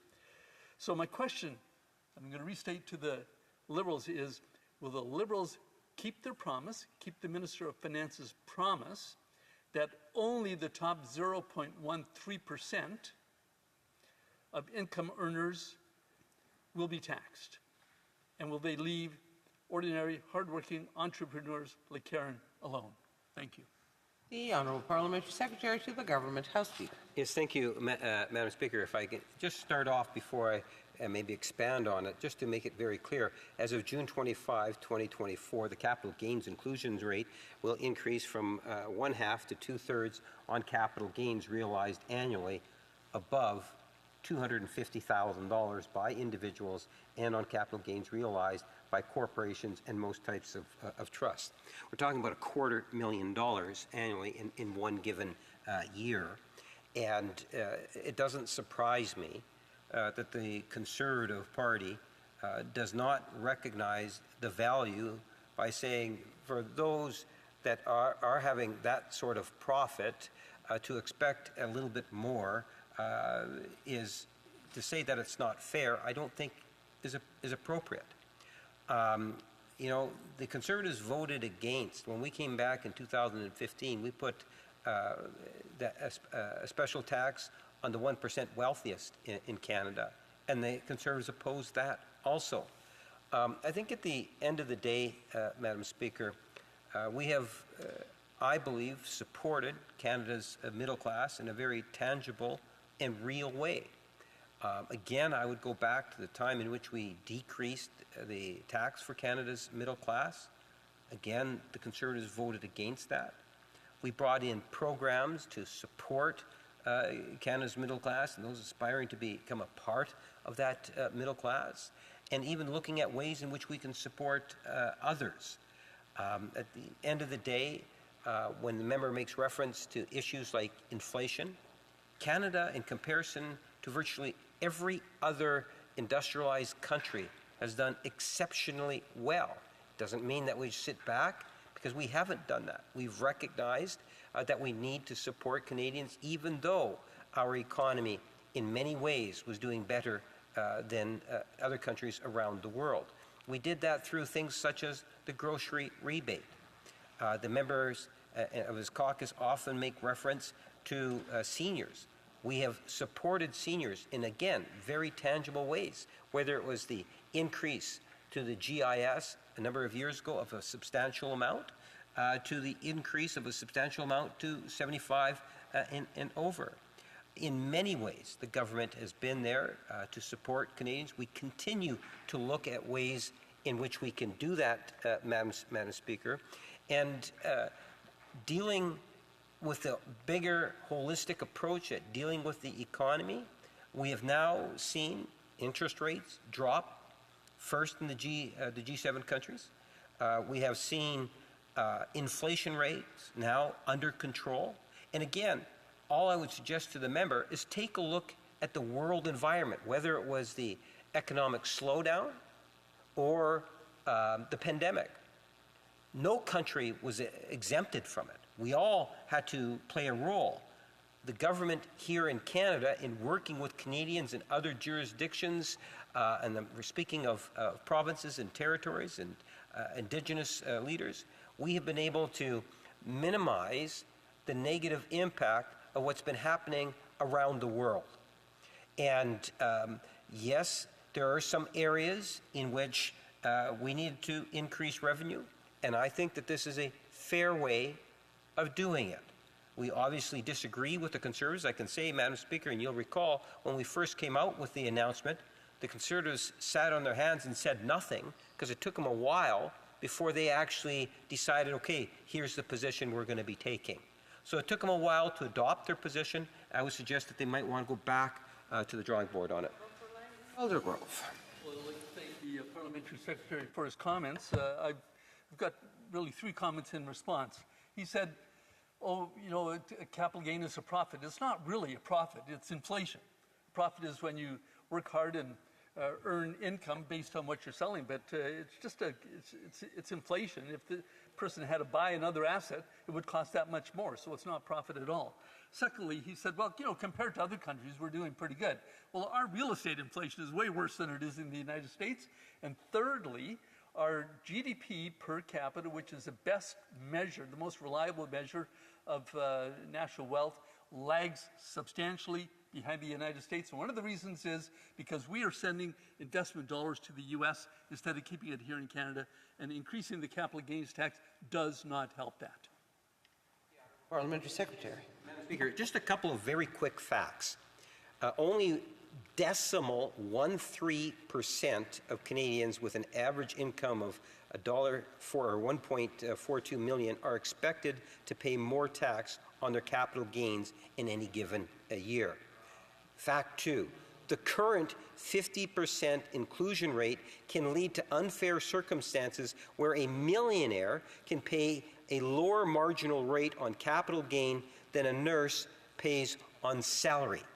I think people need to reflect on that. And if my memory serves me correctly, I believe that Brian Mulroney, now don't quote me on it, but I believe Brian Mulroney actually had a higher percentage than what it is that we're proposing. You might want to fact check that. I believe that was the case. I'm relying purely on my memory. The Honourable Member for Calgary Centre. Thank you, Madam Speaker, and I rise today to address a question. On September 9th of this year, before this Parliament came back in session, the Liberal Party of Canada, not the Government of Canada, but the Liberal Party of Canada, asked Mark Carbon Tax Carney to join the Liberals as a special economic advisor to advise on the economics of the country. Not, again, the Government of Canada, but the Liberal Party of Canada, in order to avoid the conflict of interest rules that are incumbent upon officers that serve this government. He's a special advisor. He's a special advisor, a special new task force on economic growth, a task force of one person. He's doing this himself. He's actually not talking to anybody else. And it is one of those things where we do know, and my colleagues have called for an examination of this and the lobbying commissioner to look into whether this is a conflict of interest and how it should be properly dealt with in this House of Commons. Now, who is Mark Carbon Tax Carney? Well, amongst other roles, where he serves a lot of rich people around the world, he is the chairman of Brookfield Asset Management here in Canada. Now, Brookfield is a very, very large corporation. It invests in all kinds of credit and equity around the world. It has assets under management of $1 trillion US. So a significant fund. That's a little less than half of Canada's GDP in one fund that Mark Carney helps oversee. I don't begrudge him the fact that he's done well heading up a corporation like that. He's the chairman, by the way. He's never actually worked there, but being a chairman, he's actually rewarded. How does Mark Carney get rewarded? He gets rewarded with what's called deferred stock units and other options to participate in the financial success of Brookfield Asset Management. Now, let's say $1 trillion of assets under management. Usually these types of funds get paid as a percentage of their assets they hold under management. Let's say it's 1%. It can be as high as 2%. Let's say it's 1%. That's $10 billion a year of compensation that goes towards the managers of Brookfield Asset Management. I can be corrected on that number at some point in time if someone would like. But on September 17th, so after September 9th, September 17th comes along, and Brookfield is proposing to lead a new $50 billion fund focused on Canadian assets, leading with $10 billion, not from a pension fund, but from the Government of Canada. Not the Canada Pension Plan Investment Board, the Government of Canada. $10 billion from a broke government that actually doesn't have any money, but is $50 billion more in deficit this year, plus another $40 billion that is proposing from pension funds. Now, where's it getting that notion? It's getting that notion because back in the spring, in April, the finance minister actually had a different former Bank of Canada governor look into how we need to address the productivity crisis that's happening in Canada and find out why businesses or why pensions aren't investing in Canadian business. And that's because, quite frankly, it's a broken financial system under this government. They've broken the regulatory environment. CPPIB, the Canada Pension Plan Investment Board, in fact only has 12% of its assets invested in Canada. The rest is offshore. It doesn't invest in Canada. Investment funds right now are flowing outside this country. But let's look at that conflict of interest and say, after we've debated in this House of Commons for how many weeks about the conflicts of interest involved in SDTC, how they can continue on this path to have another Liberal insider face or try and take some more funds from Canadians and not face the conflict of interest regulations. You're protecting your friends. Have you learned nothing? And will you actually accept that this should be a conflict of interest? I'm not called into question here, I hope. The Honourable Parliamentary Secretary to the Government House Leader. Yes, Madam Speaker, I'm going to get to the question right away. I did want to first take this opportunity just to wish people a happy Diwali. And I say that because Diwali is a celebration in every region of the country. It is a part of our Canadian heritage. It's about good over evil, light over darkness, knowledge versus ignorance, and is something in which I think Canadians, whatever their background is, should get out there and celebrate Diwali. So just to wish everyone a very, very happy Diwali. Having said that, I appreciate the members' comments. Obviously, I don't agree with the members' comments because what he's been tasked to do is what I always classify as character assassination, where a Conservative member will go out of his or her way in order to take down an individual. Often we see that of ministers. Now we even see it more of potential politicians into the future. Mark Carney has in fact contributed as a public servant in many different ways, not only here in Canada, but also in the UK. As the governor of the Bank of Canada, he has been very much at the forefront of public policy. Having said that, I do find that it's very disturbing when you get Conservatives so focused on tearing people down without any legitimate justification. It would be the equivalent, Madam Speaker, if I was to take 4 minutes to be able to be critical of Jenny Byrne. Jenny Byrne, for example, is an individual that is very cozy with the leader of the Conservative Party, very cozy with the Conservative caucus, and she is actually a lobbyist. Her company, one of the firms that they lobby for, is in fact Loblaws. And Loblaws, as we know, is very much Canadians are concerned in terms of food inflation and the role that Loblaw might have been gouging consumers. Yet you have that individual in the inner circle of the leader of the Conservative Party of Canada. I would suggest to you that she's probably closer to the leader in different ways, more so than most of the Conservative members of Parliament. Carries a great deal of influence, Madam Speaker. So, as I say, I don't want to spend my full 4 minutes in terms of talking about that.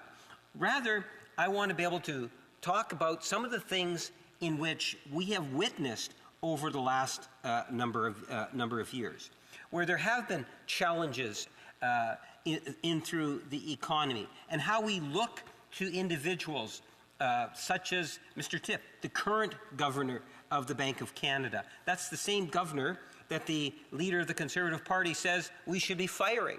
The same governor of Canada, the Bank of Canada, that dismisses him completely, Madam Speaker. Well, through that leadership and the administration of public policy, both from Ottawa and other jurisdictions, today we have an inflation rate less than 2%. We are on target. We have interest rates that are actually going down. Now, I realize it goes against what the Conservatives want to do. The Conservatives want to assassinate characters. Mr. Tiff is probably one of those individuals. At least at one point, the Conservative leader was critical of that. He's backed off a little bit, to his credit. But, Madam Speaker, the idea that, look, we have a lot of people that have done so much for our country, we should... Honourable Member for Calgary Centre. Well, there's no assassination here attempted. What we're trying to do is get accountability for government that doesn't exist with this government right now. We've made that quite clear over the last handful of weeks, where the Green Slush Fund has to present their documents about where the conflicts of interest were and where the investments were into insiders' companies that need to be disclosed to Canadians here. We want to make sure there's accountability. Likewise, with Mark Carbon Tax Carney, you've got to be accountable to the government. You've got to make sure your interests are disclosed very clearly, and you don't get paid for presenting something to the government that is going to be put a lot of dollars into your own pockets and the pockets of your companies. This is all we're asking for here: accountability, the lobbying commissioner to actually take a good look at this. But we're also asking the government, when are you going to learn your lessons as far as corruption goes and stop dealing on the insider basis and funneling Canadian dollars, taxpayer dollars, to your friends? Thank you. Honourable Parliamentary Secretary. Madam Speaker, I'm sure you noticed the member indicated, well, it's not about character assassination, and then right away went into Carbon Tax Carney. And that is the slogan, because the Conservatives are very good at creating slogans. I don't know if they use AI or whatever it is that they do, Madam Speaker, to come up with these slogans. But at the end of the day, all one needs to do is just read the comments of the members that he's put on the record, or the many comments that his colleagues put on the record. And it's not only on this particular individual who doesn't sit inside this chamber, but it is a great deal of focus even on the Prime Minister. I knew the Conservatives started character assassination with the leader of the Liberal Party even before he was the Prime Minister, Madam Speaker. Even before he was actually the leader of the Liberal Party, they were going after his character, Madam Speaker, in a very negative way. They have spent millions. The Honourable Member for Calgary Nose Hill. Madam Speaker, just to carry on this debate, earlier this year the Prime Minister appointed Mr. Carney to be his senior economic advisor. So Mr. Carney would have unfettered access, in theory, to confidential and sensitive economic information, number one, and he would also have unfettered access to people who make policy decisions on economic policy in that role.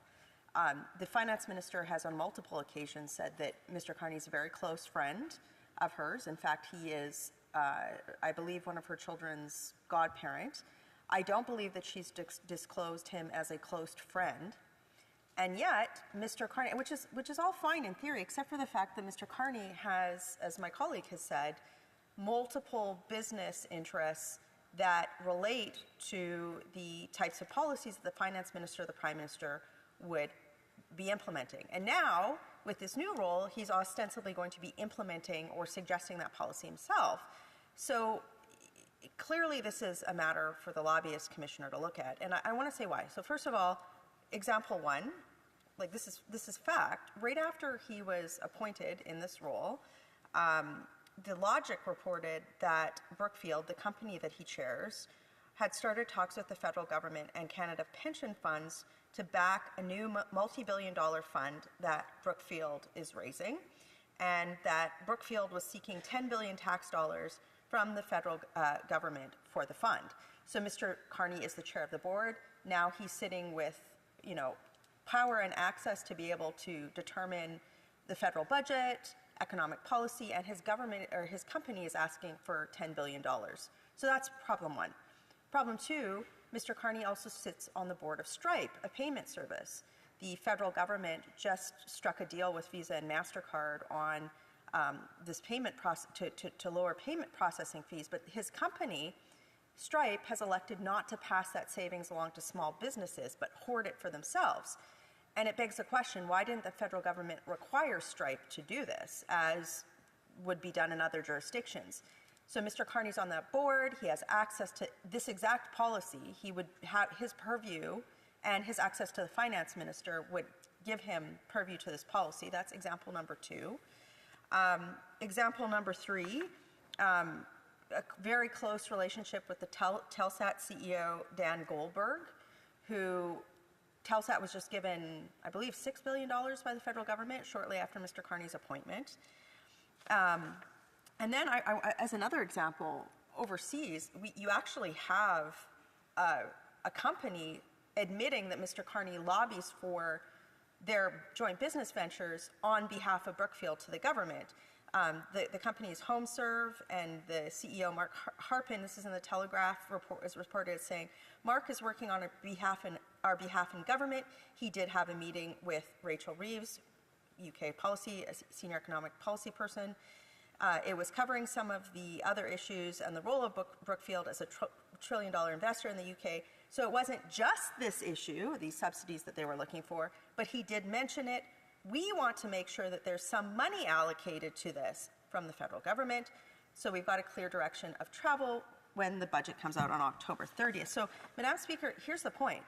You have a man that's beholden to a corporation, multiple corporations, who is now directly advising the finance minister, the prime minister, and the entire governing party on economic policy. And that's wrong. It's not character assassination to say that's wrong. That's fundamentally wrong. I would say it's a character flaw of the man to not see that. I'm sure he believes that's altruistic, but it's not. Parliamentary Secretary to the Government House Leader. Yes, thank you, Madam Speaker. It is a continuation.